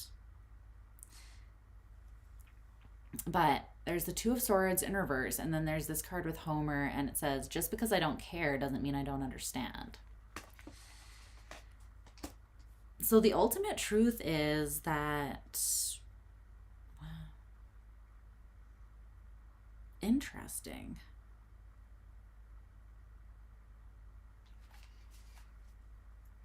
I feel like there is deep understanding on both sides.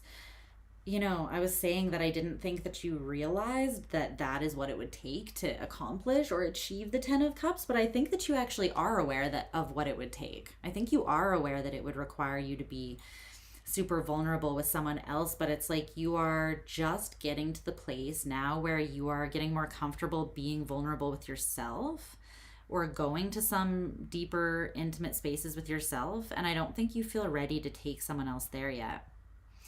It's like you are aware of the Ten of Cups and you know what it would take to get there, but you're like, I have to go through the Nine of Cups first.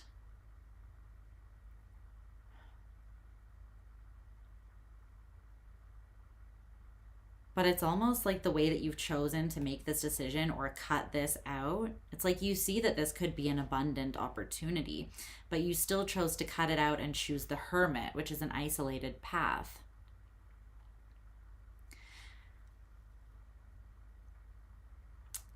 You are choosing not to care right now, but it's not because you don't understand what you're doing. You do understand.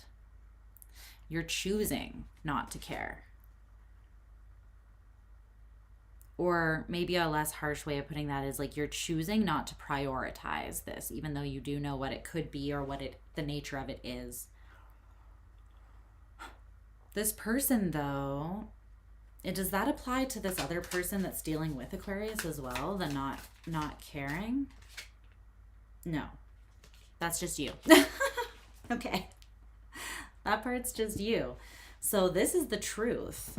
The ultimate truth is that this person, they think that you're at peace with making this decision to not invest. And honestly, it kind of looks like you are. But I don't think it's because you actually don't care. I think it's because you decided that you are not going to care. And I think to anyone outside of Aquarians, that might be a very confusing statement or a very confusing concept. But the thing is, you're the King of Swords. You're fixed air. You are highly intelligent. And part of that is being able to compartmentalize things in your mind. And you can take something that you feel and you can completely separate from it and see it in an objective place or way, which is what makes your mind so fucking powerful, potentially, once you master it, right? And I feel like that's what you decided to do. I feel like you're like, I have these feelings. I know that this could be abundant, but I still have work to do. I'm still going through this huge, crazy transformation, and I'm not finished achieving the 9 of Cups yet. So I don't want to jump into the 10 because I need to go through the 9 and heal something and transform something first before I'm ready, is what this is coming through as. So you're like, let me just put this in a box and put it on the shelf over here, and I'll deal with that later. But for now, I'm choosing not to care or not to invest in this, and I'm making that conscious decision. Is there anything else about the ultimate truth that Aquarius needs to know? Is there anything else about the other person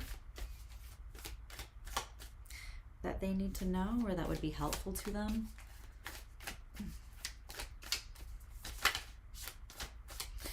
No. Okay. So in the near future is the 9 of Pentacles, and then your advice is the Ace of Swords. Follow your truth. It is leading you in an abundant direction. Even if this person doesn't understand, the difference is they do care and they don't understand. And you also care and don't understand. No. Scratch that. This person cares and they understand. Okay? And you also care and understand, but you have the ability to, like I said, like take that, be like, not right now, and then put it in a box, compartmentalize it, and put it away. And I don't feel like this other person does, at least not to the same degree as you. However, you are on the right track. You are leading yourself to a state of abundance with the 9 of Pentacles. It's coming in the near future here. And I feel like you're going to be feeling very good. You're going to be feeling very abundant. But this is the near future. You are independent in this energy. So I don't see that shifting.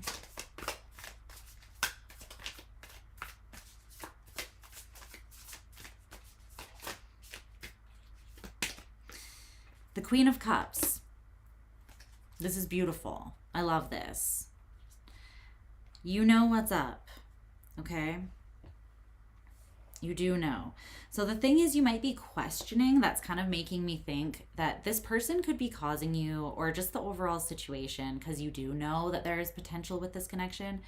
It could be causing you to somewhat second guess yourself, even though you do understand and you know why you're doing what you're doing. You still could be like, I'm being perceived incorrectly. Someone thinks that I don't understand the situation because I'm making this choice or whatever, but it's like, you know, I have my reasons and they might not understand them. And your reasons are legit. Your reasons are, I'm trying to achieve this and transform into this before I set my sights on something higher, because that is the natural progression of things. And you're right. This is you in the near future, unconditionally loving yourself, which is telling me that you're in this 9 of Cups energy. And as within, so without, it is going to be reflected to you in your physical world, your physical surroundings. So I see something abundant coming into you. I feel like it's going to be like you either just are experiencing more beauty in your day-to-day life that you're noticing, and you're just feeling more gratitude and that sort of thing, and then you're calling more reasons to be grateful to yourself in because of that. Or it could be financial, or like getting a new position at your job, a higher position, a raise, something like that. What's this Ace of Swords? No, this is just trust what you know. Like I said, you're the King of Swords. This is your element. You are the most mature or evolved kind of expression of the air element. And so you know what you know. Even if someone is not understanding, don't allow that to throw you off course, because I do feel like you're very close to breaking through to exactly what you're telling me you're trying to achieve. Okay. Love it. It seems a little bit intense and a little bit, yeah, but you know what you're doing. You know what you're doing. Okay, we're moving on to Pisces. Spicy little Pisces. Where are you at, babies? My Pisces people. My fellow Pisces peoples.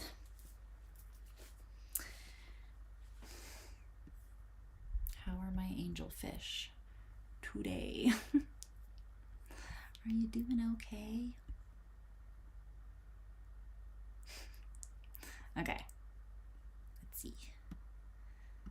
What's going on for you? So I need to shuffle your deck a little longer than the others because it literally just came in the mail yesterday and I just unpackaged it and all of the cards are still in order from the Fool all the way to they're in order. So I just need to give it a really good shuffle.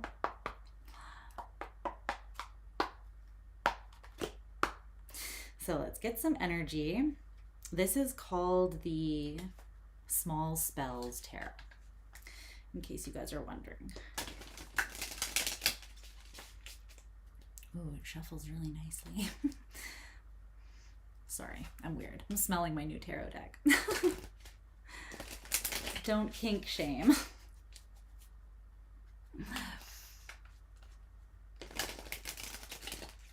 I literally have not even looked through these cards yet.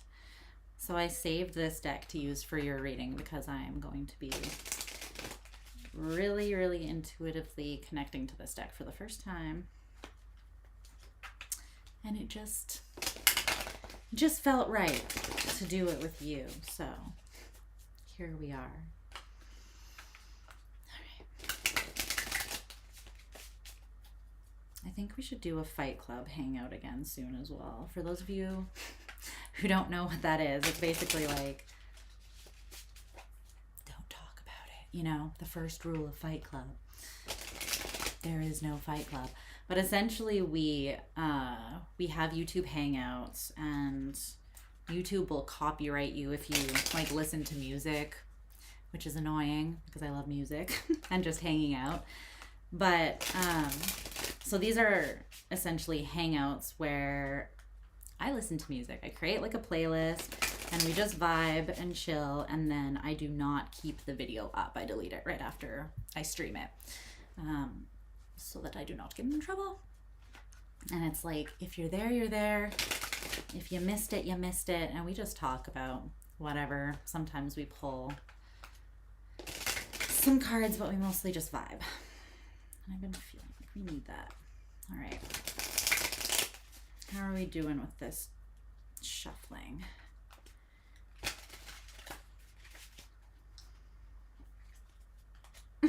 Luna.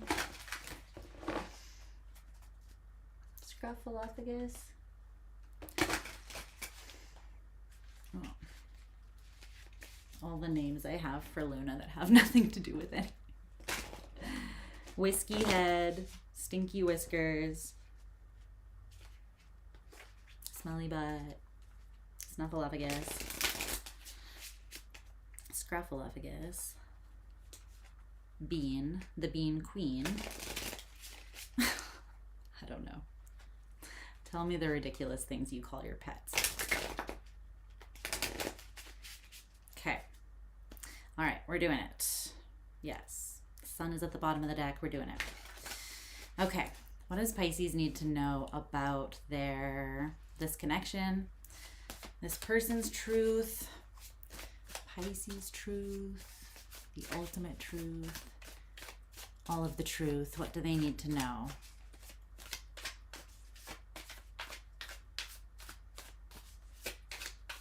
Please.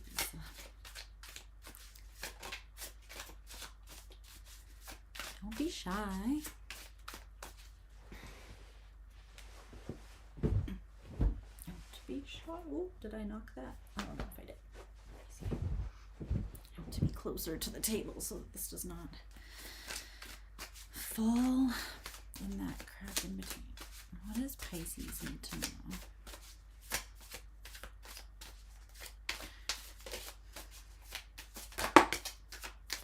All right, we are rolling.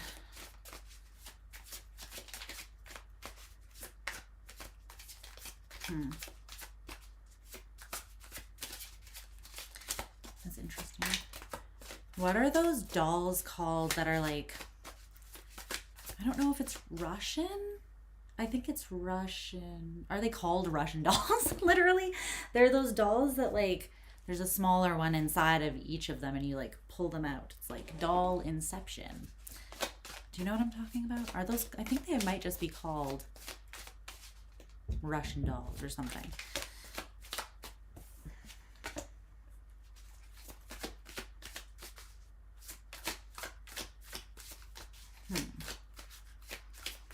Three more. Ooh.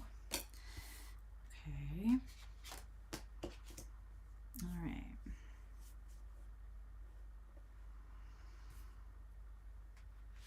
Oh my.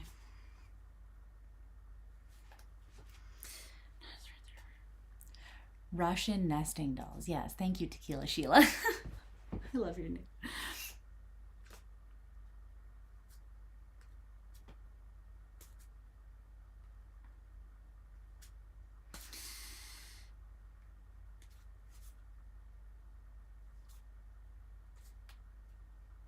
Ugh.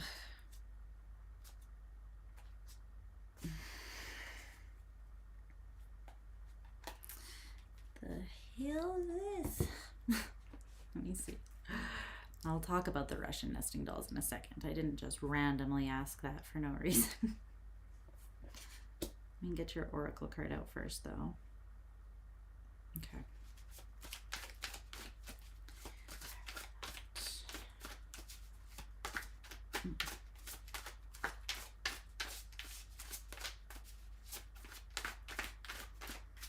Eight of Cups. Okay.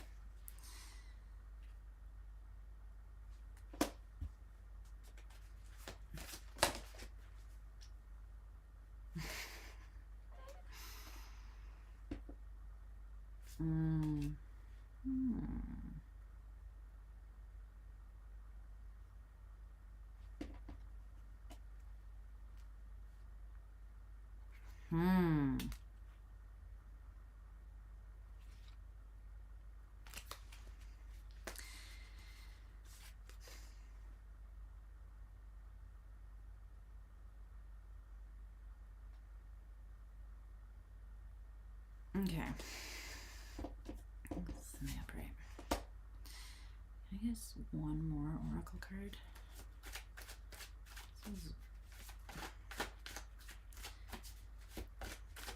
This feels very charged, this situation. I think you're right in the midst of a very charged peak moment of this this connection, whatever it is. Says ancient voyage, senses calendar. Wow, what the hell? Okay.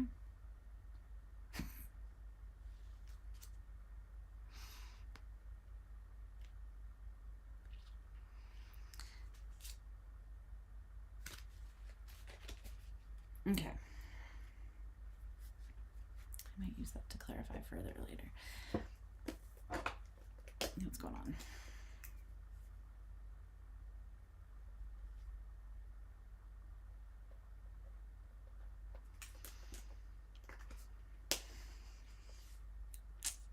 Pisces. Okay. Let's see what's happening here. This looks a little bit complex. So what's going on? Keep in mind that the roles could be reversed. So I'm going to talk as if this first side is your side, your truth, okay? But if it sounds like it's more like your person, then just take it how it resonates for you. Okay, so your truth is the Queen of Pentacles in reverse currently. And this is what this card looks like. So it did come out in reverse. I'm just going to show you what it looks like though. These, although they're like one on each side, they very much remind me of those Russian nesting dolls that like, you know, stack inside of each other. All of the ones that I've seen kind of look like this a little bit.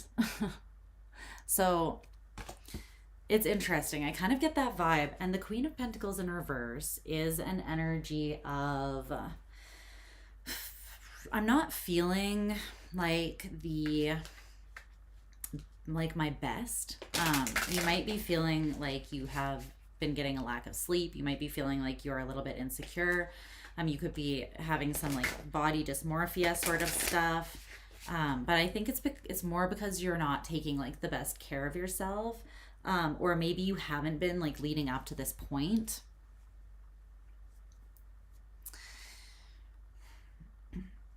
But the thing is, with the Queen of Pentacles in reverse and this looking like those dolls, I actually feel like you're looking at this, like you're peeling back the layers to try to figure out where this insecurity exists and where it's stemming from. You're not stressed out about this. You are actively making yourself vulnerable to go to this place to try to locate some sort of insecurity or a place where you've been falling short for yourself. So it's like a place where you have not been taking the best care of yourself that you could have been taking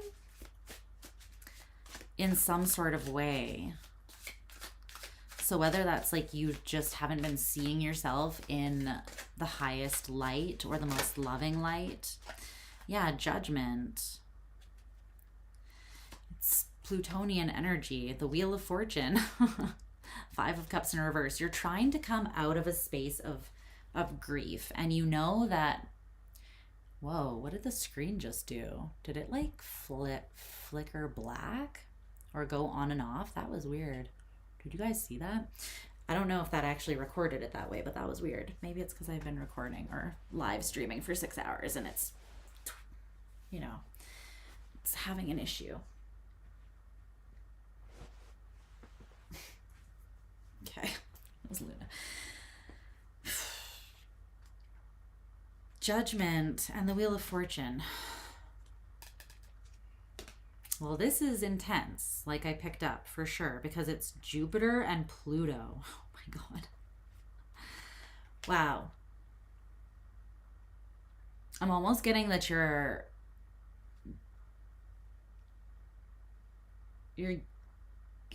it's like you're uncovering more than you bargained for.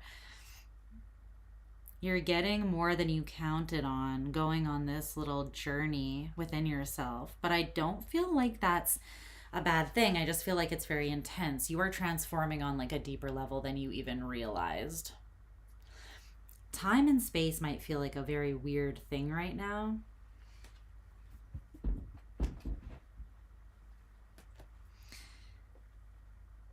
Everything might feel a little bit fragmented because you're going into yourself looking for what is fragmented. So it's like you might kind of be seeing the world around you as that as well, but ultimately you're trying to go to this really dark, deep, it's only dark because it's the deepest place within you.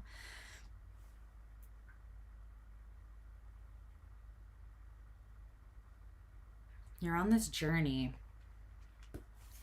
And I feel like you know what you're looking for, or you know like a quality of the thing that you're looking for, right? So for instance, you're like, I know that this thing has caused me grief or has caused me to hold on to grief, not to be able to release it or heal fully from it. And so I'm looking for something. Luna, do you have the zoomies? I'm looking for something that would be preventing me from doing that, right? I'm looking for something that would be blocking me from being able to have that healthy release, something like that. You might not know exactly what that thing looks like, or else you wouldn't have to go looking for it. But I feel like you have some Cole's notes about like what some of the attributes of this thing are. That's your truth. You also feel just as much forced to do this as you are choosing it, which I think is why you're just choosing it. Because you're like, I can go kicking and screaming, but I'm still gonna be dragged. My ass is gonna be dragged there. Because judgment, Plutonian energy, blown up and expanded by the energy of Jupiter. This is like, you know that you're seeking something, like an answer or something falling into place, and that you keep going deeper to find this thing. You don't understand how much speed you're gaining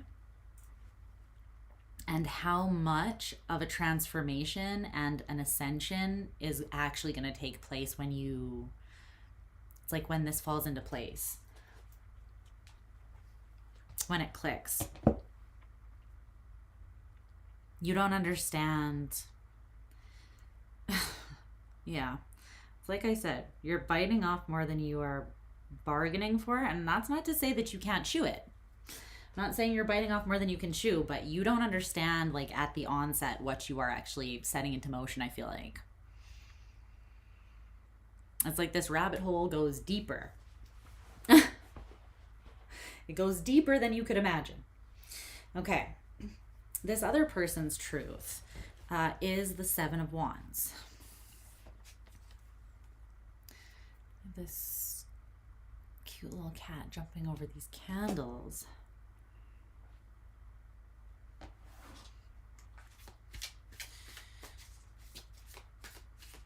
Tell me about this Seven of Wands.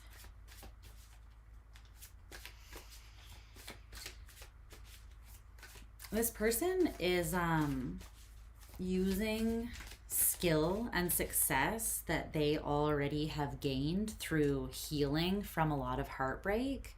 This person is healed from a lot of heartbreak. They have a lot of experience in going through shit. It's been a hard knock life for this person.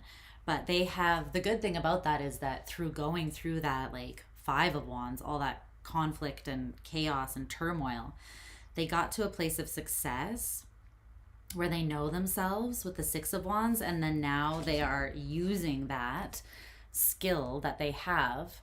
They're even like amplifying it or expanding it to leap over something that they feel like could burn them. Let's see what else wants to come out about that Seven of Wands. But it's like,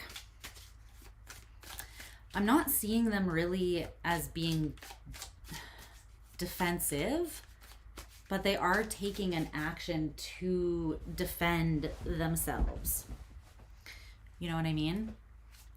So I'm not seeing them as being actively like in communication, acting defensively towards you. I'm seeing this more as like, I'm gonna avoid that, and they just jump over it and have kind of avoided altogether.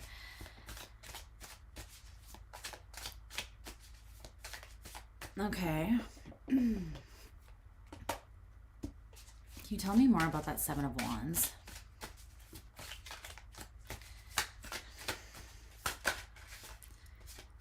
The Five of Wands. Exactly. That's what I was just talking about. They have learned this. The thing is that they don't realize, well, they must realize it because this is their truth though. Let me get one more. Tell me about that Five of Wands. It's like they also did not get more, or they also got more than they bargained for. They thought that they could easily avoid something, but it's interesting because they're like, let me just leap over these candles real quick.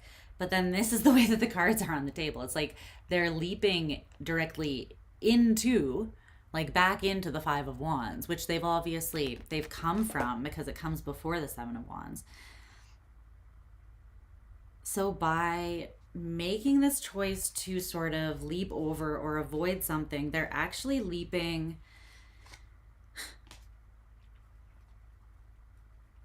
into some sort of internal conflict or confusion. And I think that's because this isn't actually something that they're supposed to try to evade or avoid.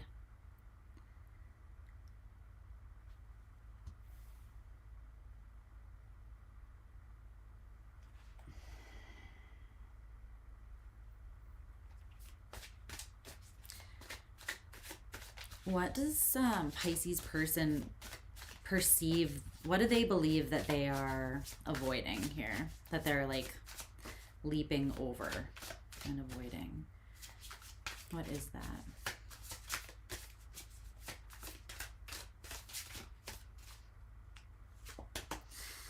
Death in reverse, something that's not changing. They could not be more incorrect about that. Especially if you also have strong Scorpio in your chart. Yeah. They are perceiving themselves as leaping away from something that isn't changing or is not going to change. And as we saw, that is absolutely the furthest thing from the truth. You are shifting on such an insane level. Yeah. I'm going to go out on a limb here and say their truth is maybe missing a couple important points here. But it's interesting because you also don't see it. It's like nobody sees it coming how much you're actually going to transform here. You don't, but this person doesn't either. So can you tell me a little bit more about that Five of Wands?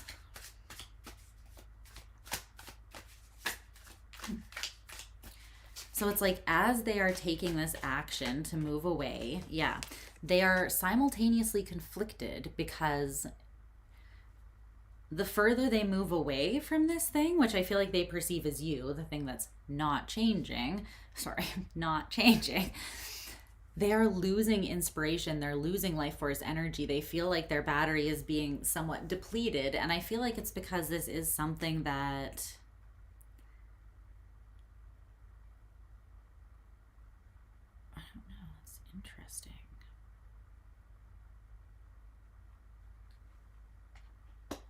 why are they losing steam as they move away? We're losing passion or desire. Maybe it's that they know that they have to blot out some sort of strong desire that they have for you in order to, you know, move in the opposite direction. That would make sense. But it's not feeling natural to them to like stop feeling inspired, passionate, and having desire for something. So they're walking away essentially from something that it doesn't feel right to walk away from, but they basically feel like they have to, is what I'm seeing. But it's causing them conflict and they're aware of this. Like this is their truth.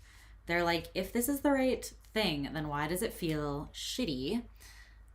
And it's putting them on the fence about what is the actual truth and how can they see the higher perspective with the Hanged Man so that they can be at peace with the choice that they're making. The thing is, I feel like the more they consider that and stay on the fence, the more they're kind of like, they're fucking their mind. They're fucking their own head. They're putting themselves in a head fucked situation. They're putting themselves into the Five of Swords because the 4 plus the 5. So it's ironic because they're bypassing this peace that they seek by thinking too much about it or focusing on it in that way. Okay. The ultimate or objective truth, or the truth from the perspective of spirit, is, it came out as the 8 of Cups. Oh, this chair positioning needs to be improved somehow. Okay, so the truth here is the 8 of Cups. Oh, this is cute. It's like this cat has the 5 cups here that are still on the ground, the 5 cups, they're birds. But those, for some reason, caused him grief in some way, 5 of Cups, right? Or they were not emotionally fulfilling. And he has moved away, or is moving his attention in a different direction to connect with something new. The Three of Cups that are flying in the air there, but he hasn't caught them yet. It's like he's left, he's in the in-between space where he has walked away from something that wasn't fulfilling or was causing grief, but he hasn't captured this new thing that he's reaching out for yet. So what is the... Tell me more about that Eight of Cups. Is this both Pisces and... Is this Pisces walking away here? Does this also apply to Pisces? Yes. And does this apply to Pisces person here? I mean, they are leaping away, so I'm going to go out on a limb and say yes. No.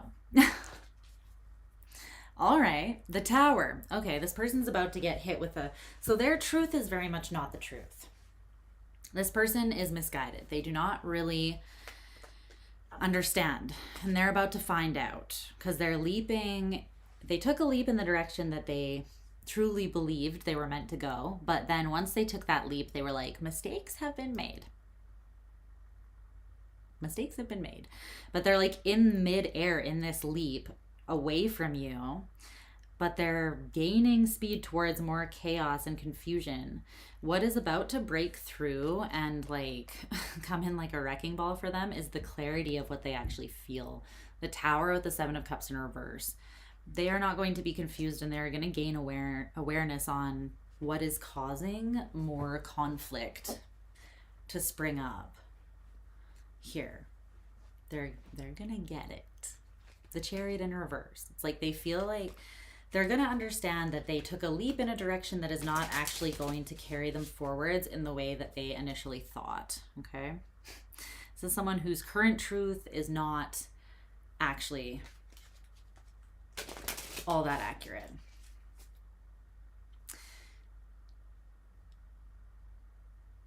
It's telling me that you are, so they're almost lying to themselves saying, you know, I'm walking away. Again, it's the, I'm erasing you and I don't care.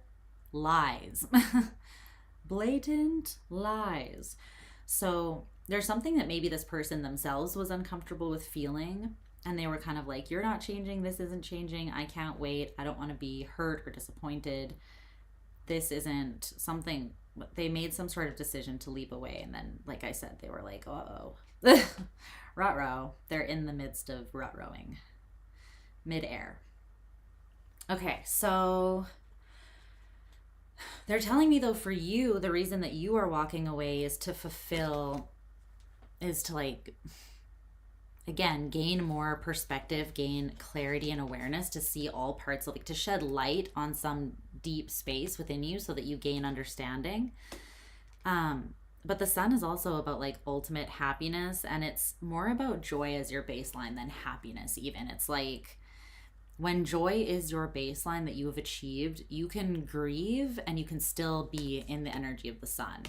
You can go through extreme loss and you can still be carrying and radiating the energy of the Sun. It does not really depend on external circumstances, and things that are outside of you cannot really shake you once you've achieved or when you're in that Sun energy.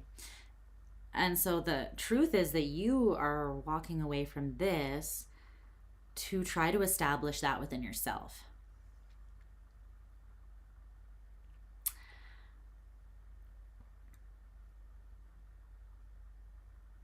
Okay.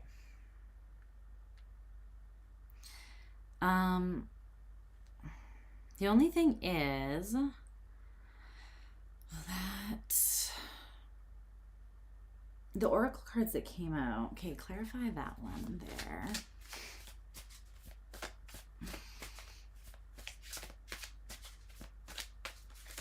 Tell me about that.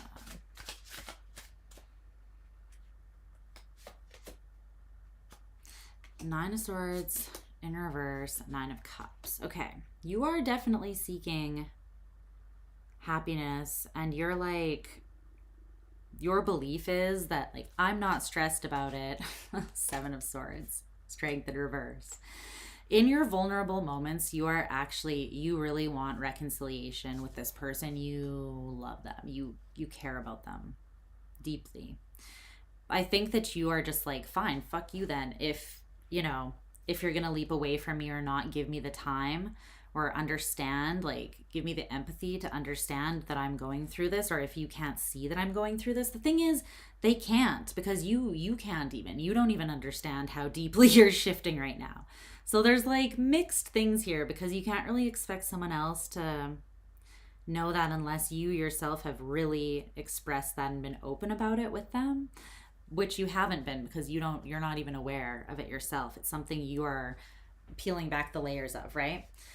So I feel like you haven't been open and intimate and vulnerable with this person about this process that you're going through and the depth or like intensity of it, which is maybe what informed them thinking that nothing was changing. You maybe didn't share with them that anything is changing. And I'm not saying that them choosing to leap away is the right choice. I'm just saying I think that there's like things on both sides here that are causing issues. But you have this card, this oracle card that came out to clarify the Eight of Cups. And it's this book cover. It says, "Can you help solve the mystery of who gives a shit? Nobody cares." Okay. So again, it's like, F you. Nobody cares. Who cares? Not me. Nine of Swords in reverse. I don't give a fuck. I'm not up late thinking about this. You don't get under my skin. You're not affecting, you're not stressing me out. I'm cool as a cucumber, And you're like, I'm going to fulfill all of my greatest desires. I'm pursuing my dream fulfillment. And if you don't want to wait around or whatever, then bye, You're very much focusing on yourself. But the thing is that it's not true that you don't care. You're amplifying that, I think, because you are a little bit hurt that this person didn't like wait for you or try harder to understand your circumstances is kind of what's coming through, which is reasonable. But yeah, you not caring is a lie. Seven of Swords. And when you are vulnerable with yourself, Strength in reverse, Three of Pentacles in reverse, Three of Cups, you're like, I secretly wish that I could put back together that thing that got broken back there. Or I secretly wish that person would move back towards me. In case you didn't hear that, the entire deck just slipped out of my hands and fell on the ground. So let me just grab that real quick. Oh, I'm also going to put some of these cards back in the deck because they're covering the entire table. Okay, well, one slight thing to be aware of with this deck is that it's really slippery. Just in case you were wondering about that. Dang, that was excessive. What was I saying exactly when that happened? Because it might be something that you really don't want to hear, or something that you very much don't want to admit to yourself.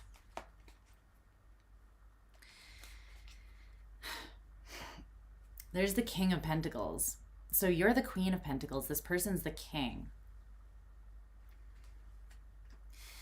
And again, I don't feel like you're in an unhealthy expression of the Queen of Pentacles. I feel like you were in reverse because you are actively choosing to look at some sort of insecurity or a place where you feel like you're falling short. Okay, but on this person's side, another oracle card came out, and it's this one. So it's the Viper, but it came out in reverse. The Eight of Cups with the Viper in reverse. It's like this person doesn't have the fight in them, right? Because this is like, I'm going to put up a fight vibes. And this person is walking away almost in like, it's not a cowardly energy, but they're like, I'm unwilling to put up the fight, to maybe like wait while something transforms or falls together. That's what that feels like. So I pulled one more oracle card because I was like, hey, those are both specific to each side. Can I get one that is kind of overlapping?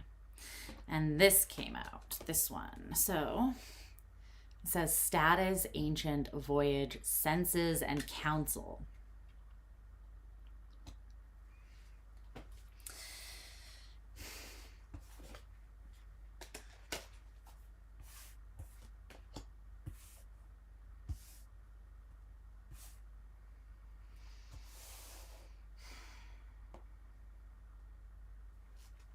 Something about this feels heavy. Sorry that I keep like sighing. I'm like kind of transmuting energy as I feel it. And it does feel like ancient. It feels past life. I'm not going to lie. Like there is layers to it that you're peeling back. I think something that you don't realize, part of what you don't realize is that, and it's going to be communicated to you, or you're going to have this understanding in the near future, I think, that while you are pulling these layers of yourself back, somehow you're also pulling layers of this connection back. It's because you guys have you have a history. The two of you, your paths are parallel. You are sharing some sort of voyage with this person, and I feel like both of you can sense this, but you both feel like you need to seek some sort of counsel, either from like deep within yourself to confirm and validate, or maybe even external. Or maybe your external counsel is telling you like, yeah, you dodged a bullet there, you know? I don't know. There's something, you know, the Knight of Swords. And it's going to, I feel like, maybe prevent you from moving away from each other, because something about that isn't balanced. Something about taking that path or that approach isn't balanced. You could have been connected with this person in like ancient Greek time, or even Cometian or ancient Egyptian time.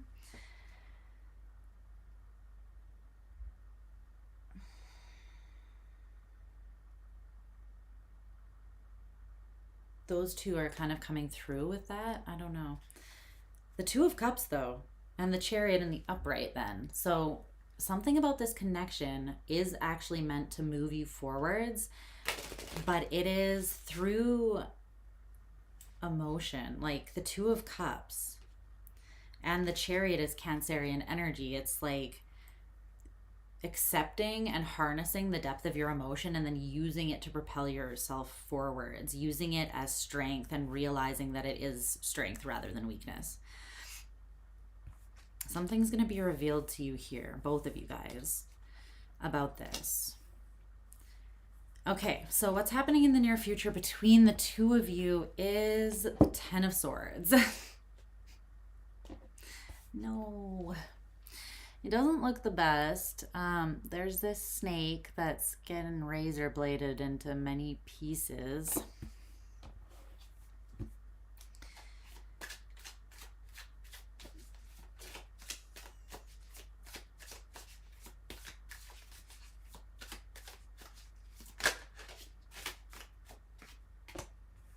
The Moon.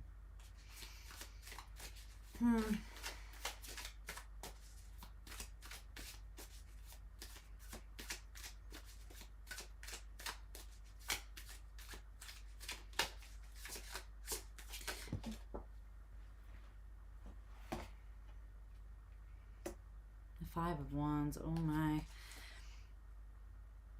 You are both kind of diving into the lion's den here, or you're both moving into something that you don't see coming, and it's going to give you a gift. Don't get me wrong. But first it's going to put you in a position of being conflicted. And there's something here where you're both going to have to face, I feel like, a fear. And this person might have a more difficult time than you doing that, unless they also have strong Piscean energy in their chart, because the moon is Pisces. And the thing is, the moon is intimidating, even to Pisces sometimes, because who wants to go swimming in the middle of the ocean, you know, above the deepest point, in the dark, you know? It's still not comfortable, even if that's where Pisces exists a lot of the time. There's something, though, that is almost like a cosmic joke. Or it might feel like that. It might feel like, is the universe playing a freaking, like, literally a joke on me? Can I get one more about what's coming in the near future? There is going to be some sort of conflict here, though.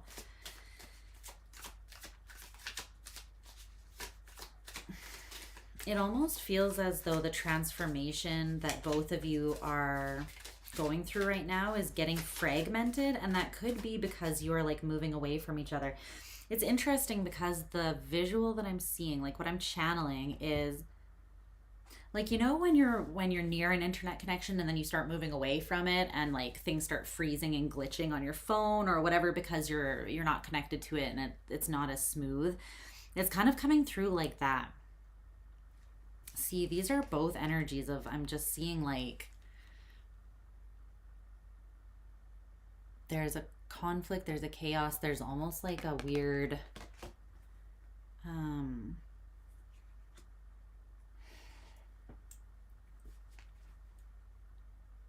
breaking apart. It's a fragmentation almost. But this is going to ultimately give you a choice that you have to make.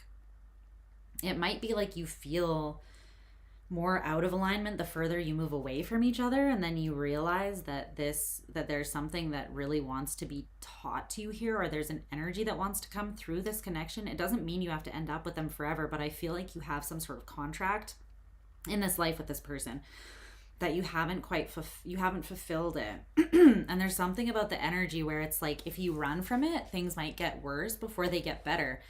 I'm not seeing that either of you initially, well, were necessarily running from each other.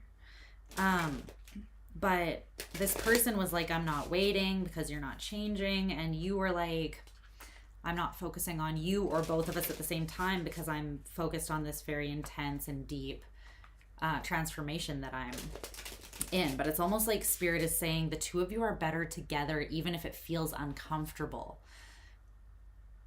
It's like being in a dark, scary place. Would you want to be there alone, or would you want to be there with one other person? This is someone that's meant to be there with you, is what that feels like. Okay, your advice is the Six of Swords in reverse and the High Priestess in reverse. Where are you actually preventing your forward motion because you're not listening to your intuition?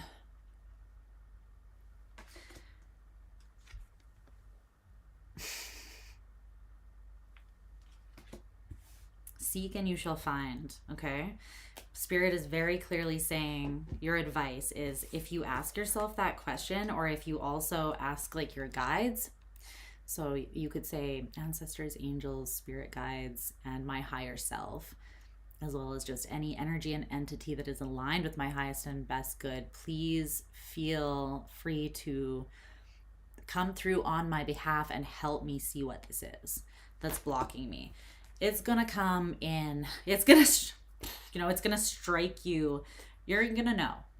If you seek, you will find this answer. And I feel like you can prevent some fragmentation and pain for yourself and maybe both you and this person by looking into that. Okay. I love you, Pisces. Your reading was kind of long. Sorry, but those energies were a lot to like wade through. Probably because it felt so deep, because I'm probably wading through like different layers of lifetimes and stuff. I don't know. I felt very strongly that much like that, and that's interesting, even that, because you are doing the whole Russian resting doll thing where you're peeling back the layers and you're going deeper and deeper in. But like I said, I think I said at one point, you're not just doing that for yourself. In some way, as you do that, you're doing it for the connection as well. It's because the two of you are kind of meant to do that together. For some reason, two is better than one in this connection. I don't know why. I just know that it is. All right, babes. Well, there goes my pen somewhere. So anyways, I love you. Obviously. But thanks for hanging out with me. All of you, not just Pisces. I appreciate you being here. It has been another long one. All of mine are basically long, but I'm sending you guys so much love. I really do appreciate you being here. I think I am going to try to do one of those Fight Club hangouts, or just like a general hangout where we can just chat, or I can chat with you.